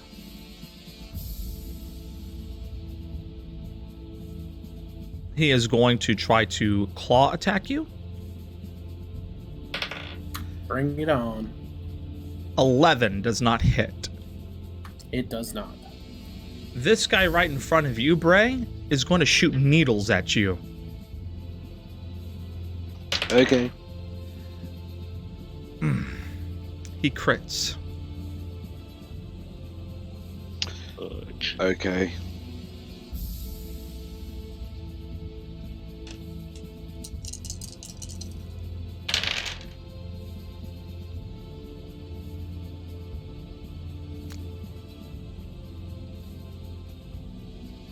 Sixteen points of damage. Whoa, almost dead. Oh. Good. Bray is knocked unconscious.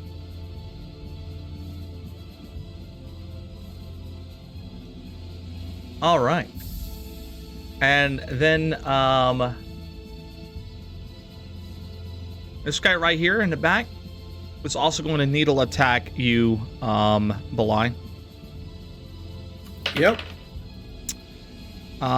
21, that is not a crit. Hits. Yes, it does. You take 5 points of damage. All right. 1, 2, 3, 4. Right behind you. And he is going to attack with his claws. 17 plus 3, 20, not nat. And so that will hit. And grab these dice here. That is 4 points of damage. I'm going to use Relentless Endurance to stay up at 1. All right, you're staying up at 1. Oh my god, everybody's gonna die. All right. Next to act is Flowey the Flower. Hey guys, I'm so glad you decided to come play today. But why did you have to go kill my crab buddies? They were my favorite.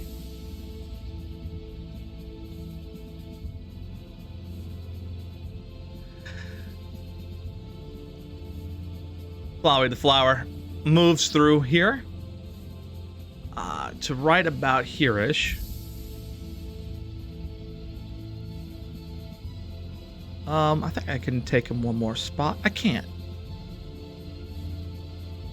Yep. We'll go one more spot here.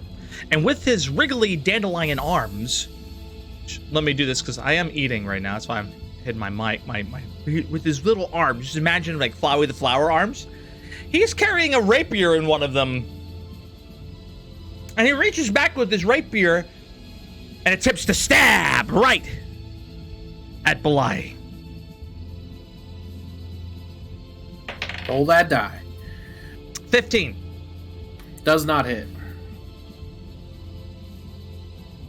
For shame. All right. Aw, you really came to play, he says. And next to act is Archibald.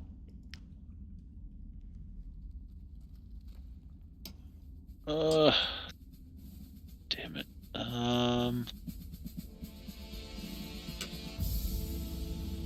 There's no good play here.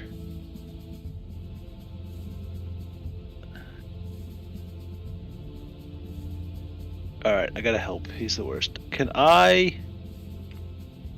Can't even see the chicken. I'll get the needle blight that is just below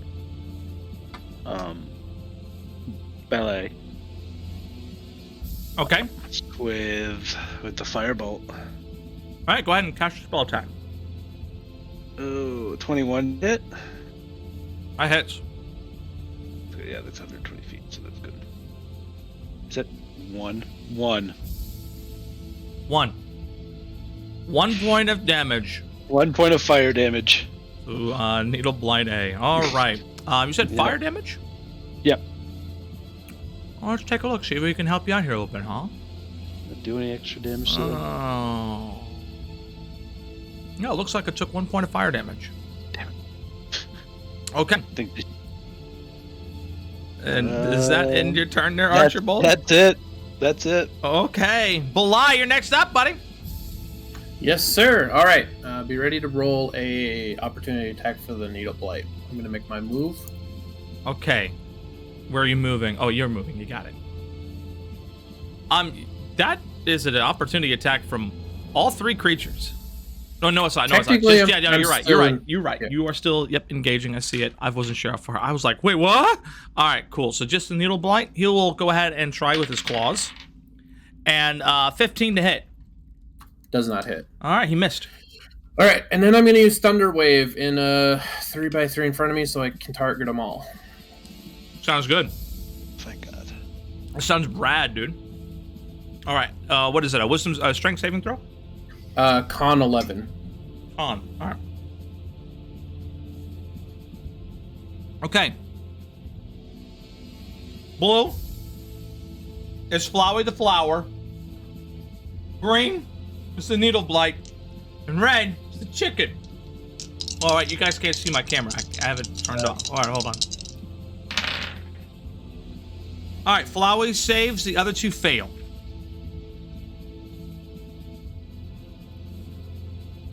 Go ahead and roll that damage. That's 8 damage. So the chicken knocked out.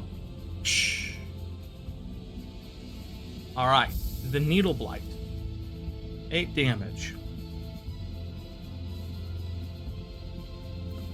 Is looking pretty jacked up, but he is hit and he is pushed back out of the reality and disappears. Ooh. Okay. And then half damage to successfuls. All right, half damage to Flowey. Very well. That's 4. And done. All right, I feel like that's everything. As long as I don't get hit for 8, I can second one next turn. All right, we're good. All right, Turks, your turn. Turk's gonna turn to everyone and say, hey, pretty sure this is the last thing I'm going to be able to do. And turn and swing at the Needle Blight. All right, you turn and swing at the Needle Blight. Go ahead and make your attack roll. 14 towards the Needle Blight. That is a hit. Go ahead and roll your damage. 11. 11 points to that Needle Blight. Kills it instantly. Okay, Turk lied. And I'm going to move as far right as I possibly can. This thing gets knocked out. As far right as you can. Now I want to move just to the other side of Bray. To your right. 1, 2, 3, 4. Is it? Where are you going? I don't understand. I want to move just to the other side of Bray. I changed where I wanted to move. Okay, so you want to be like down here. Was this it? Yeah, and is it a action or a bonus action to try and stabilize him? You're gonna need a medicine check with the medicine kit. I do not have a medicine kit.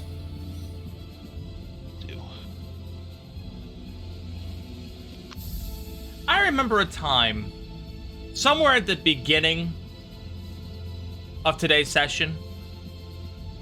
What were you all saying? We'll be fine. You were all saying, you said something, who needs heals when you got damage? Well, if the simulation wasn't balked, it would have been fine. Alright. Does that conclude your turn? Yeah, if I can't help him, that's it. All right, cool. You can do a medicine check on him and see how he's doing. But he hasn't rolled any death saving throws yet. Okay, well, we'll see how he's doing then. All right, go ahead. Make a medicine check. You can make heads or tails of it. There's a body on the ground. The box simulation. Oh my gosh. All right. Next to act. After Turk is Bray. Bray, I am making your death saving throws. Okay. For those who don't know, at home, I don't tell them their status. If I ever ask Bray to make a saving throw, it's because he's about ready to die and he gets the last roll. I don't tell them what's happening as far as death saving throws go. So he could have had a success, he could have had a fail. He doesn't know. All right. Next to act, the Needle Blights. Needle Blight, who was behind,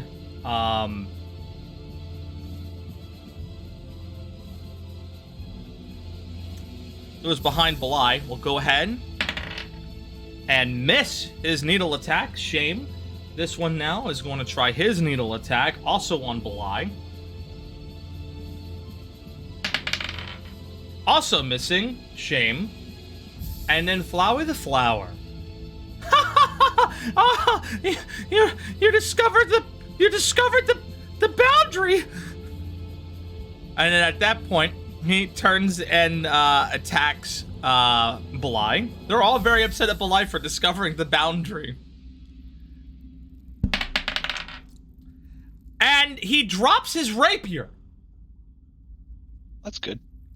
Oh no! And when he bends down to pick it up, well, yeah, I don't let you guys get attack of opportunities. He bends down to pick it up. He manages to keep himself engaged, but he dropped his rapier. And he's actually quite upset. Like I am. Well, we all, have our bad days. Archibald, you're next. I got one more in me, guys. After that, we're probably done for. Chromatic Orb. Who are you targeting? The Sunflower. Okay. Gonna just drop a nice 4-inch diameter fireball on its head. Okay. Oh god. Oh, 22! 22 points of fire damage on Flower. No, that was the attack. Oh gosh, okay. I was gonna say, wait, what? Okay, yeah, that hits. That hits. Alright, and that was a bunch of 4s. 16 points of fire damage. Nice that hit, sucker man. down. Yeah, it's rad, dude. Alright, cool, man. 16 points of fire damage. And the Flower screams out and its arms start to wriggle around. No! He's still holding on, but man, his flower body is on fire. I need another. Oh man, I don't want to go. I've got a place to hide. Can I range? Dude, you're literally in the best place to hide right now. I'm just gonna dive into this. I'm gonna get into this pool of mud or whatever it is. I'm getting in. I'm just going in. That's my movement, is to go into this pool. I'm sorry, you want to go prone? Yeah, like I'm going into the pool of mud. I'm just laying in it, hoping that they won't be able to see me. You fall prone. Yep. Okay. Are you trying to stealth? Yeah. No. Well, should I try to take a stealth? Why are you diving into the water? Just so nobody. Hopefully that needles won't hit me if they try to attack. I can't remember if range can hit on the ground.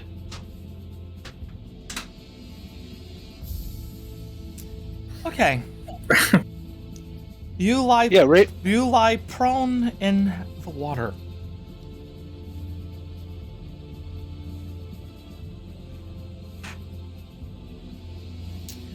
Bledrick, can you please do me a favor? Yeah. Can you make a dex saving throw for me, please? What?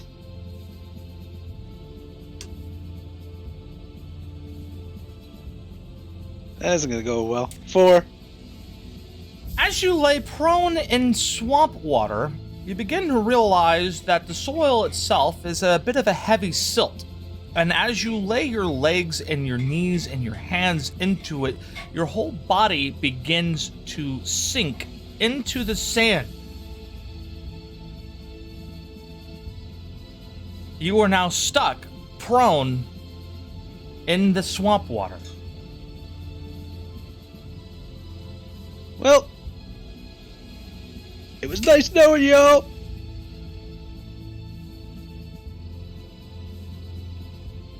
Belai, Yes, sir. it's your turn. All right. Turk gives me advantage for flanking. Yes, he does. Swing it up. Go ahead and swing it up. 12. As you go to 12. land your attack, it seems you were about to hit, but then Flowey reacts with a strong parry and parries your melee attack. All right, cool. Quick He question. finally hits the AC and he parries. Go ahead. Yeah, do I see him sinking over there? Like, while I'm sitting here fighting, do I see him or no? Flowey Or... the Flower is pretty big, right? Okay. So you got pretty bad line of sight here. But I think at this point, I would say if you were paying attention, he did just cast Chromatic Orb. Make a perception check, dude. It's obscured.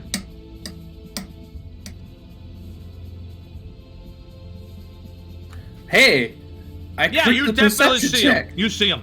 Okay, so would I notice that the kind of stuff he's in, I'm kind of into? Yeah, but you kind of figured just like Silt and regular world stuff, like you're able to control your balance and your footing on this. This is difficult terrain you're in. I told him that when he went into it. What he did was he got on all fours and with parts of his body that probably really shouldn't be in that heavy silt water with the sand, and he's kind of like stuck. You can tell it's difficult terrain, like, you know, your feet are stuck in it, but when he just went prone in it, he started sinking. Okay, I feel like, I wonder if I move down one space. Like there, yeah. Would Yeah, I it's still fine. be flanking? No, he would have to adjust. Okay. It's got to be a good, clear line. The problem is you'd be flanking with Bray, but he's unconscious. You're right. Okay, I'll just stay put then. I just got to be careful not to get knocked prone.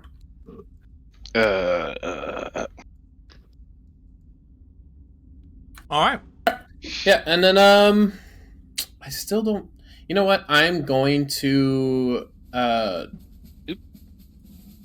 bonus that action. cookie I'm is gonna use my badass. rest. I'm gonna use my second win just in case. Okay, go ahead and use your second win. 3 plus 1 for 4. All right. And then my turn is over. All right, end your turn. Turk. Wasn't into that. I can't do that anymore. Turks are gonna go for the attack at advantage. Murder. Murder.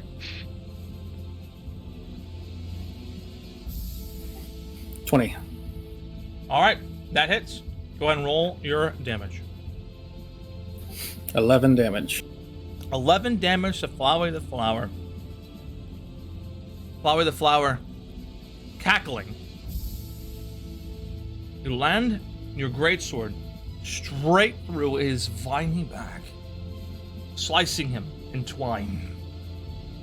The crown of his golden flower falls to the ground as the twig of his body is snapped in twain.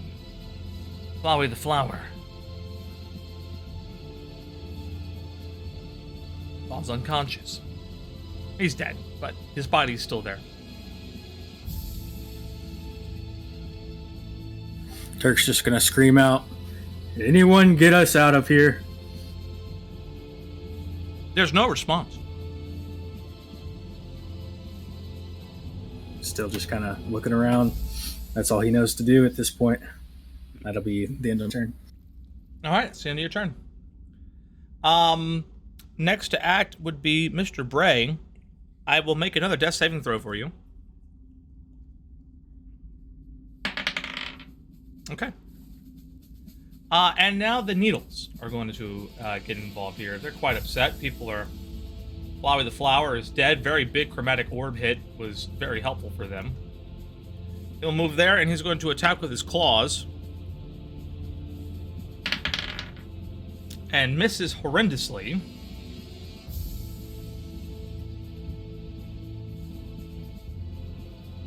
This one's going to flank, because we're all tired of missing.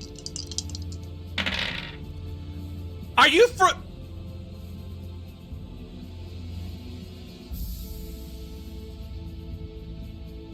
Is it going our way for once?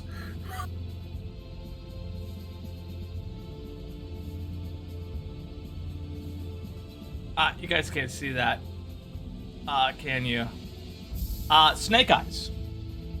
Oh, I think you should hit the guy across from me. He reaches out with his claw, but instead an inerrant needle comes from out of his back, and it hits his buddy. So I agree with that logic. So we'll go ahead and say he hit with his needles against his buddy, which is 2d6 plus 3. Whoops. And I dropped the die, so we're having a great day with dice today. Let me re-roll it.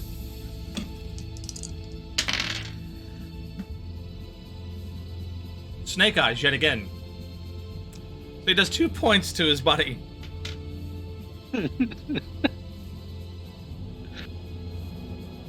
He's having a worse day than me. He's having a pretty bad day.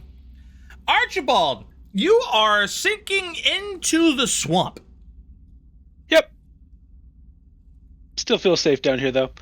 From this angle, can I hit the needle behind Bele?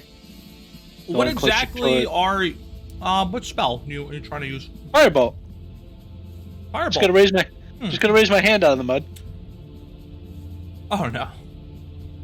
Let's take a look at your firebolt. I get 120 feet. Yeah, it requires verbal and semantic components. I'm sorry, you're unable to stabilize yourself long enough to cast Firebolt as you are sinking into the swamp! You'll need to make a dex saving throw to get out of it. Probably won't happen. Nope. 7. You begin to sink further into the swamp. I guess I need somebody to pull me out. He calls out. Alright, and that will be the end of your turn. Yeah.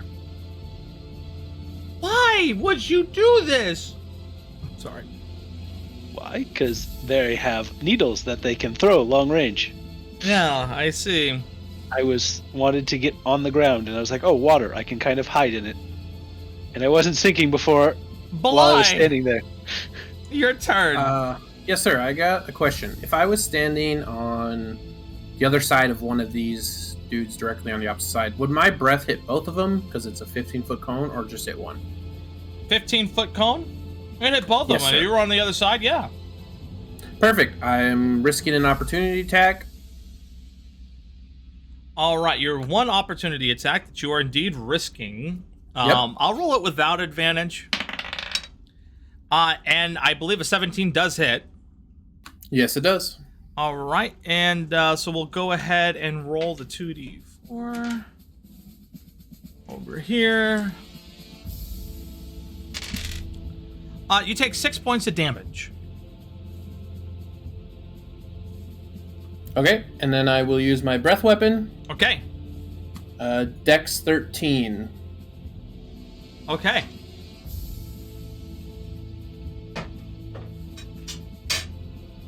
If they fail, they take 8. If they save, they take 4. Okay, red's the one at the very top, and the other one's the middle one. They 13, you said, for Dex. Yes, sir. They save. All right, so they both take 4. All right, 4 damage to both of them. Yeah, these guys are having a hard time going down, but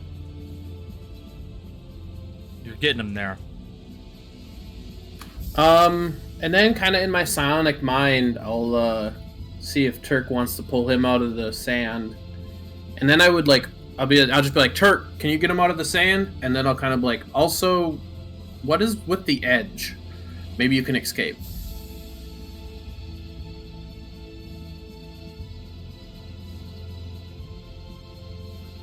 And then I'm kind of done. All right, Turk, your turn. Turk is going to turn and move over to try and pull him out. Okay, you go 1, 2, 3. I'm assuming you're going to be smart about this and pull from dry land. Yes. All right, that's 5. Okay, great. And you're going to go ahead and make a strength check. And I'm still raging, so I have advantage on strength. Perfect. Yeah, go ahead and make your advantage roll.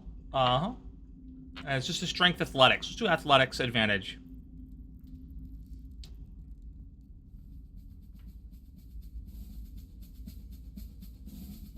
Sorry about the wait.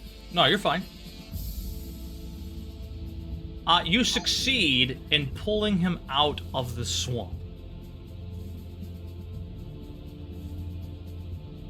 And I'm going to use my final space of movement to see if it's possible to step outside this boundary. You're going to step outside the space? Now I'm going to see if it's possible. Okay.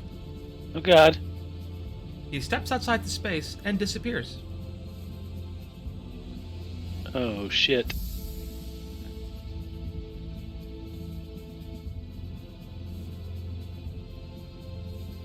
I guess that's the end of my turn. That is the end of your turn. All right. We still have a couple needle blights who need to execute their turns. I believe this guy is the one who moves first. Yeah, he is my A. Or he's my B. But yeah, 9, 2. That's 1, 2, 3, 4. And they'll go ahead and roll their claws. Does an 18 hit? 18 does hit. 4. That is 4 points of damage to you. Now, the next needle blight's going to attack. And misses. Next act is Mr. Bray. Bray, I am making your death saving throw. This is the 3rd death saving throw I have made for you. Okay. Okay.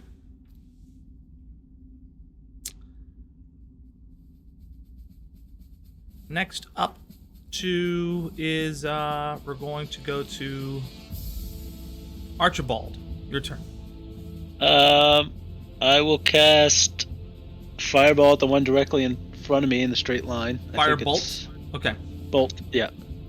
Gotcha. I'm gonna cast Fireball. I'm just gonna roast everybody at once. Yeah, you just roast them all. So yeah, you're pretty much up here and you're shooting that guy. Gotcha. Okay, Yeah. Go ahead. Yeah. So, See how it goes. Nat 1. It misses horrendously. Belai, it's up to you. Damn simulation. Oh, this is pretty accurate. Yeah, it is. I don't Just run? know. I feel like we should, but at the same time we shouldn't. I don't know. I'll try to drag the giant.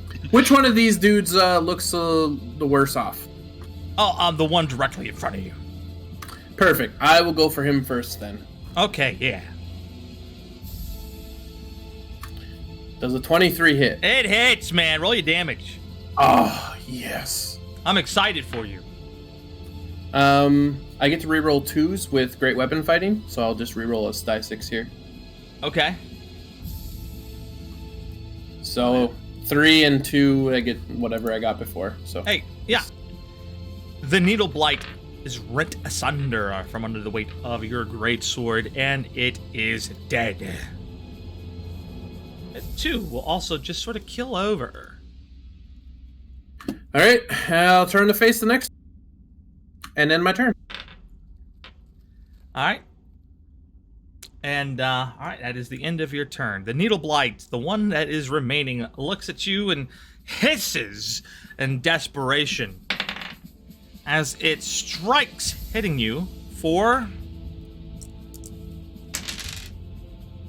7 points of damage. All right, I go down. Okay. You want to put yourself unconscious, or should I?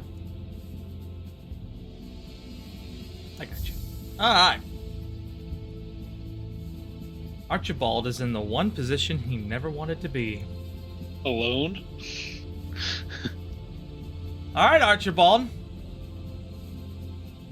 Don't miss. Is it my turn? It's looking right at you, but it's not moving. It is your turn. Wait, before then, I am making a 4th saving throw for Mr. Oh, hold on a second. Dabita, can you roll a d20, please? Yeah. God. Okay. All right. So that being said, Archibald, it's your turn. Oh God. All right. Yep. Firebolt. Only thing I got left. All right, go for it. 21 21 hits. Roll your damage. for. Give me though. 1 point of fire damage. Wow, this thing sucks. Oh gosh! All right, 1 point of fire damage has been applied. The Needle Blight Burn, baby, wreathes burn! and wriggles. Is that the end of your turn? I'm gonna run for the gravestone. You're gonna run to the gravestone. Yep. Okay. That's something like yes. 1, 2, 3, 4, 5. Would you Okay, like to read the gravestone while you're there? Sure. It says, "Here lies Carl Magnuson." Who the hell is Carl Magnuson? Who knows? All right. This anyways. doesn't help at all.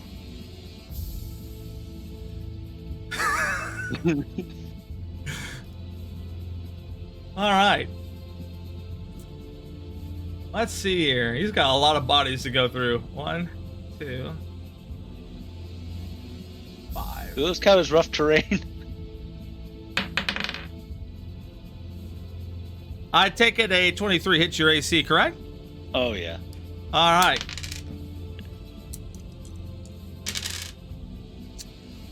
Five points of damage to Archibald. All right.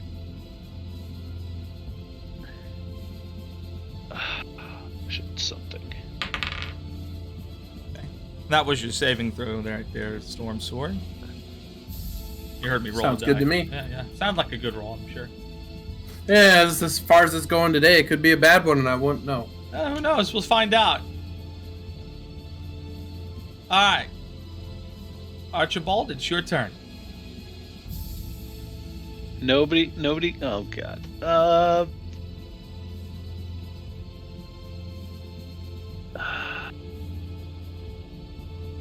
Firebolt, you're not doing me any good. I need to do damage. I need to kill this thing. Firebolt.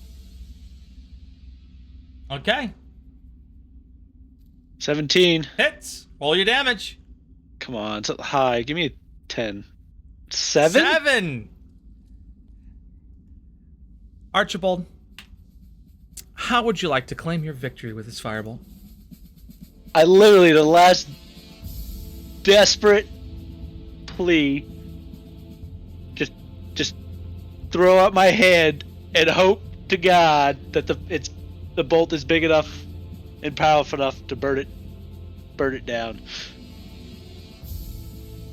The Firebolt escapes your hand, crashing against the Needle Blight's woody face as it burns to the ground and is now nothing but ash. Oh, thank God.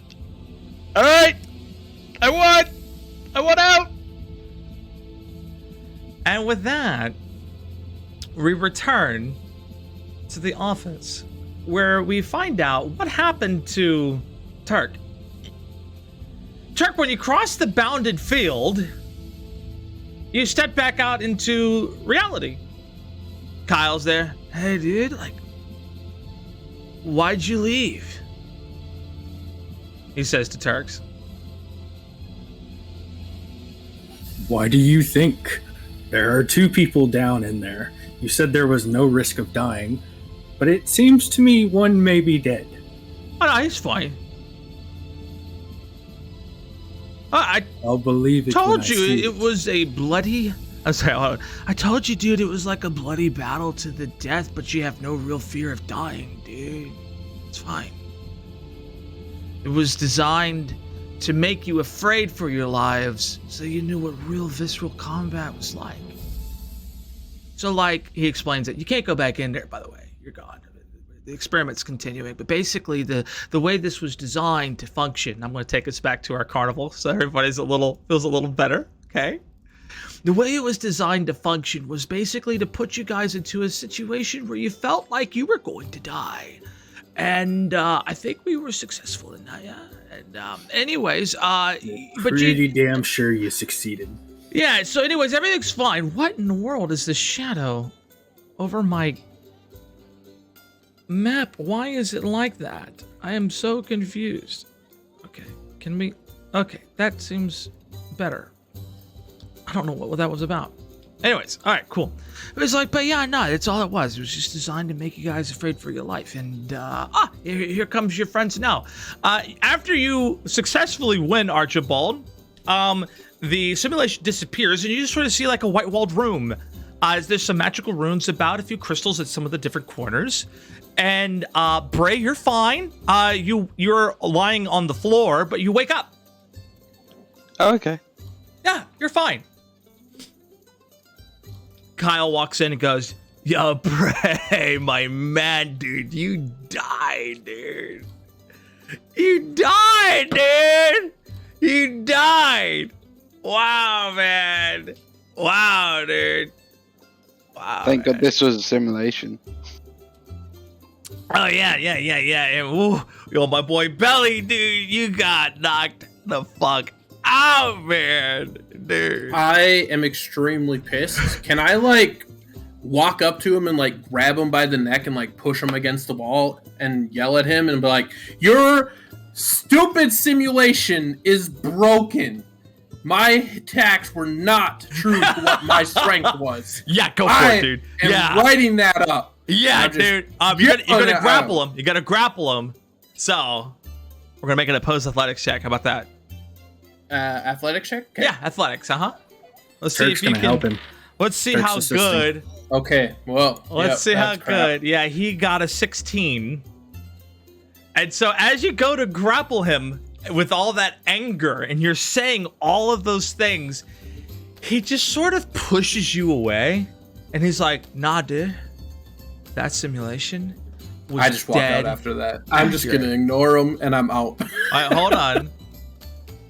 In that moment, there is a voice. Echoes around the room. "Ah, yes. Yes, these will do nicely. Can you please send them to my office?"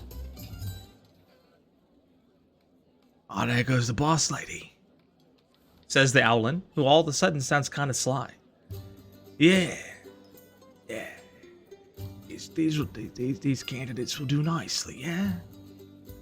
This is the geeky owl from earlier who got all winded and exhausted and terrified from the orc. Do we still get our 10 gold? Yeah, but you gotta follow me to the lady's office. She's the one who's going to pay you. Right. Okay. All right, Turk, go. Belai? I'm just fuming at this point. I'm just going to go with just pissed, writing notes down in my book. All right.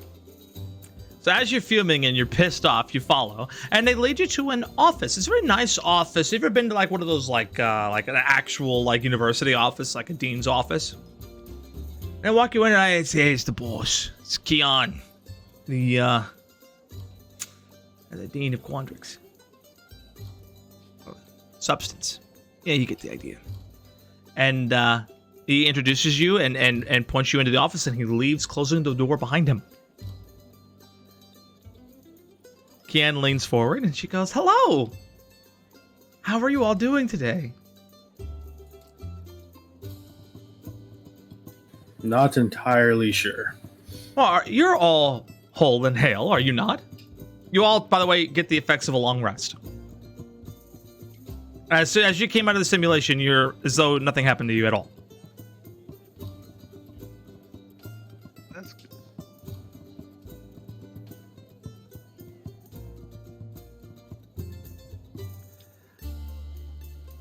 You're not entirely sure. Well, this is what I saw. I'm Kian, the Dean of Quadrix. That was my simulation. I really enjoyed it. I hope you guys enjoyed Flowey. It was designed to put you guys into a state of extreme stress, determine how people actually fight and apply themselves in times of duress. Needless to say, you all passed with flying colors. Bray, you fought to the bitter end, bravely and most surely. Though Flowey did get a good laugh at you, I won't tell anyone. Please don't tell anyone. I won't tell anyone. Just please, dear, learn another spell. Okay? We'll never speak of it ever again. Jadin smiles over, and thank you for 20 bits for Flowey. Appreciate you, Gavin. And she smiles and she looks over and she says, and then of course, there was Turks, who was willing to sacrifice himself to determine the truth. Our pursuit of truth and knowledge, it's a beautiful thing, and very rare, especially in one so young. And she looks over at Belai. Ah, Belai, noble and true, despite being in the face of such uncertain odds and multiple frustrations, you never once left your friends. In fact, you even told Turks, young Turks over here, to help Archibald from out of the swamp. Archibald, do watch your footing. And finally, of course, who can forget Archibald, the wizard who bravely stood after hiding throughout the entire experiment, finally when confronted with an opportunity to be daring, to be a hero, you saved the day and won the battle. Huh, dare I say it, the experiment was a smashing success! Ah, so you all should be very proud of yourselves. I'll try to be. Sure. Turks never stepped away from a fight before. I'm feeling very confused. I think I'll just... If there was a problem with the experiment, which there wasn't, you were fine, you would have been able to tell them by stepping up. But you weren't sure, right? You were trying to help people. Don't worry about it. You thought you could have stepped right back in, right? I definitely would have. You also thought there was a chance you might die. I did not know what to think about the blue wall. They were very Only brave. that they needed help. Very, very brave. So, first, allow me to pay you your 10 gold pieces. She throws 4 little bags out, one to each of you. You all gain 10 gold pieces. So you know I'm good for it. But second, I would like to approach you with another bit of business. You see, I am in need of help, like you. People who are heroic, adventurers, people who I can trust. People who I know will fight for their fellow students and for good. True heroes. The 4 of you, well, you're exactly what I'm looking for. You have 2 options. You could follow me and see where this rabbit hole goes. Or you can go on about your days being a average student on an extraordinary campus. Follow me and you can be an extraordinary student in an extraordinary campus. What say you?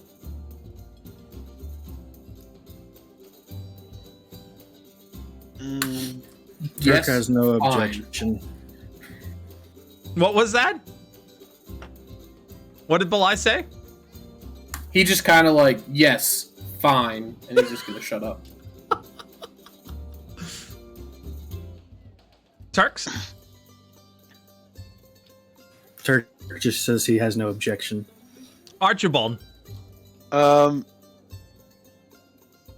Is the are we getting paid? I mean, is it She gonna looks at cover you. She our- goes, I literally just paid you. Well, no, I mean for future work. I told you what the options were. You can be an average student on an extraordinary campus, or you could be an extraordinary student on an extraordinary campus. It's your choice, really. And the rest of you are going along with this? Unfortunately, Turk don't see why not. I mean, Alright. if it I can guess- get us better things all round, it's to our advantage. I guess I'm in. We'll see how it goes. All right. By the way, I blame all of you for how long this session went, because you spent an extra hour before orientation. I hate you all. All right. You guys did. it's because we ran instead of walked, You right? ran instead of walked. All right. Anyways, so she leads you out and takes you from the western part of the campus, and it's a bit of a walk, a bit of the same length of the walk as you took this morning. It has been a long day for y'all. And she arrives at the northeastern side of the campus, which is by the main year one dormitories, except she kind of peels off to this building to the side. It's not quite with the rest of the year one dormitories, and it's in a strange, obscure, sort of round, unmarked building. No address on it. There's no indication as to what it is. She opens the door and she leads you in. As you arrive in the room, I'm gonna do a little something. Navosi, do you mind if I just briefly roleplay your character? And Alan, same. Just quips. Since you guys are here. And Vunish, you're here. Do you mind if I just briefly quip Cadence? It's up to you. You could say no. Go for it. All right, cool. So she leads you in, and you notice there's already a few students actually inside the common room. We have Goober, who is a goblin, and we have Cadence, who is a human, cheerleader type, female, bard, right? And you have Phoebus, the dwarf, who's a fighter. You don't know that information. I'm just sort of trying to tell you which characters in particular so you remember for your future sessions. And they're sitting around the common room, some getting them some food to eat. Goober's passed out. He had an exciting day. He's getting some sleep. And Phoebus is sitting back reading a book. Where Cadence, as soon as you walk in the room, she goes, "Oh my gosh, new friends!" And then Kian turns around, wait. Oh, right. Right. They have to have the talk. Cadence says.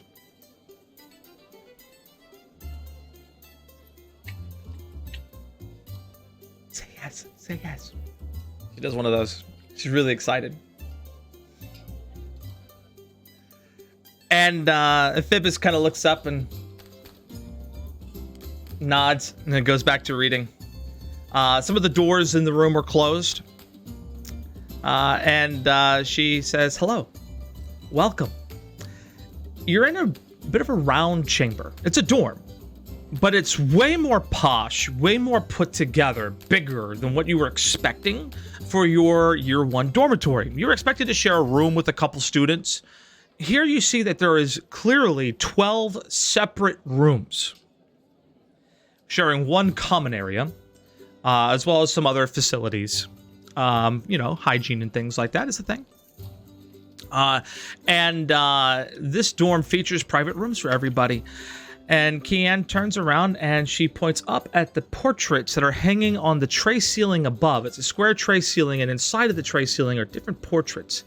And she says, "Welcome to the extraordinary League of Students. Or the Magnificent Dozen, as I sometimes like to call it. You see, you all have heard of Draven Crift and his Magnificent 12. And though it's true, he was a leader among them. I was the real brains behind the outfit. You see, a long time ago, about 4 or 5 years ago, I started running some numbers because I was so busy on my campus and there was so much to do. I had classes to teach, papers to grade, and all this stuff that I had to manage all on my own, that I began to realize that terrible things could be happening under my nose and I wouldn't know anything about it. I'm just too busy.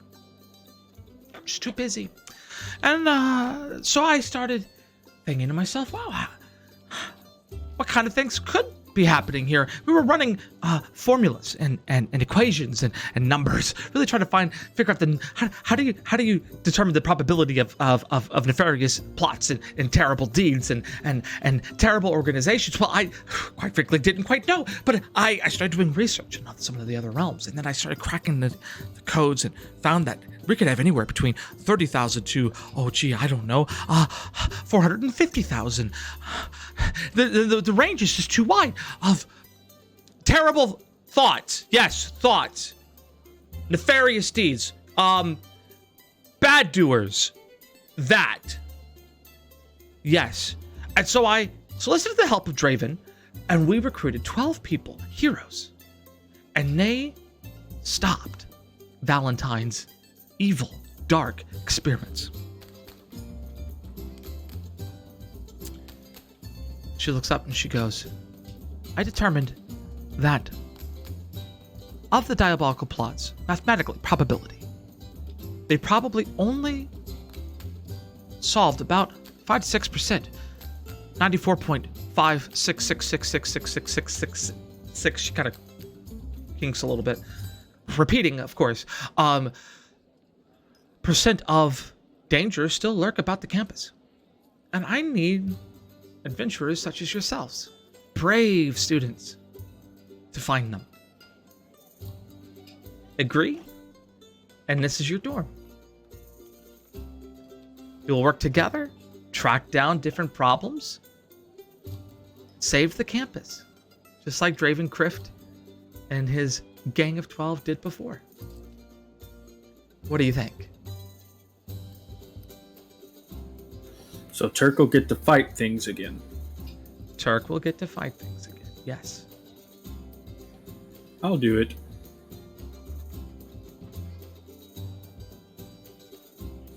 Just looks over at the other three. Blau just kind of like you kind of growl at her and be like, I guess I'm still mad. Oh, it's okay to be angry at our failures, young Belai, because that anger is turned to concentration and focus and improvement. And what about you, young Mr. Archibald? I'm in, but I want access to the library. Mr. Archibald, everybody has access to the library. Okay, well, I guess I'm in then. Okay.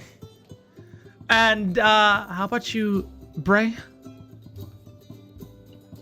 Yeah. Yeah. I am all for it. Sounds pretty good to me. Amazing. Phoebus, the dwarf in the back.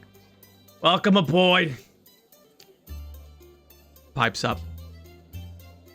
And Cadence goes, yay, new friends!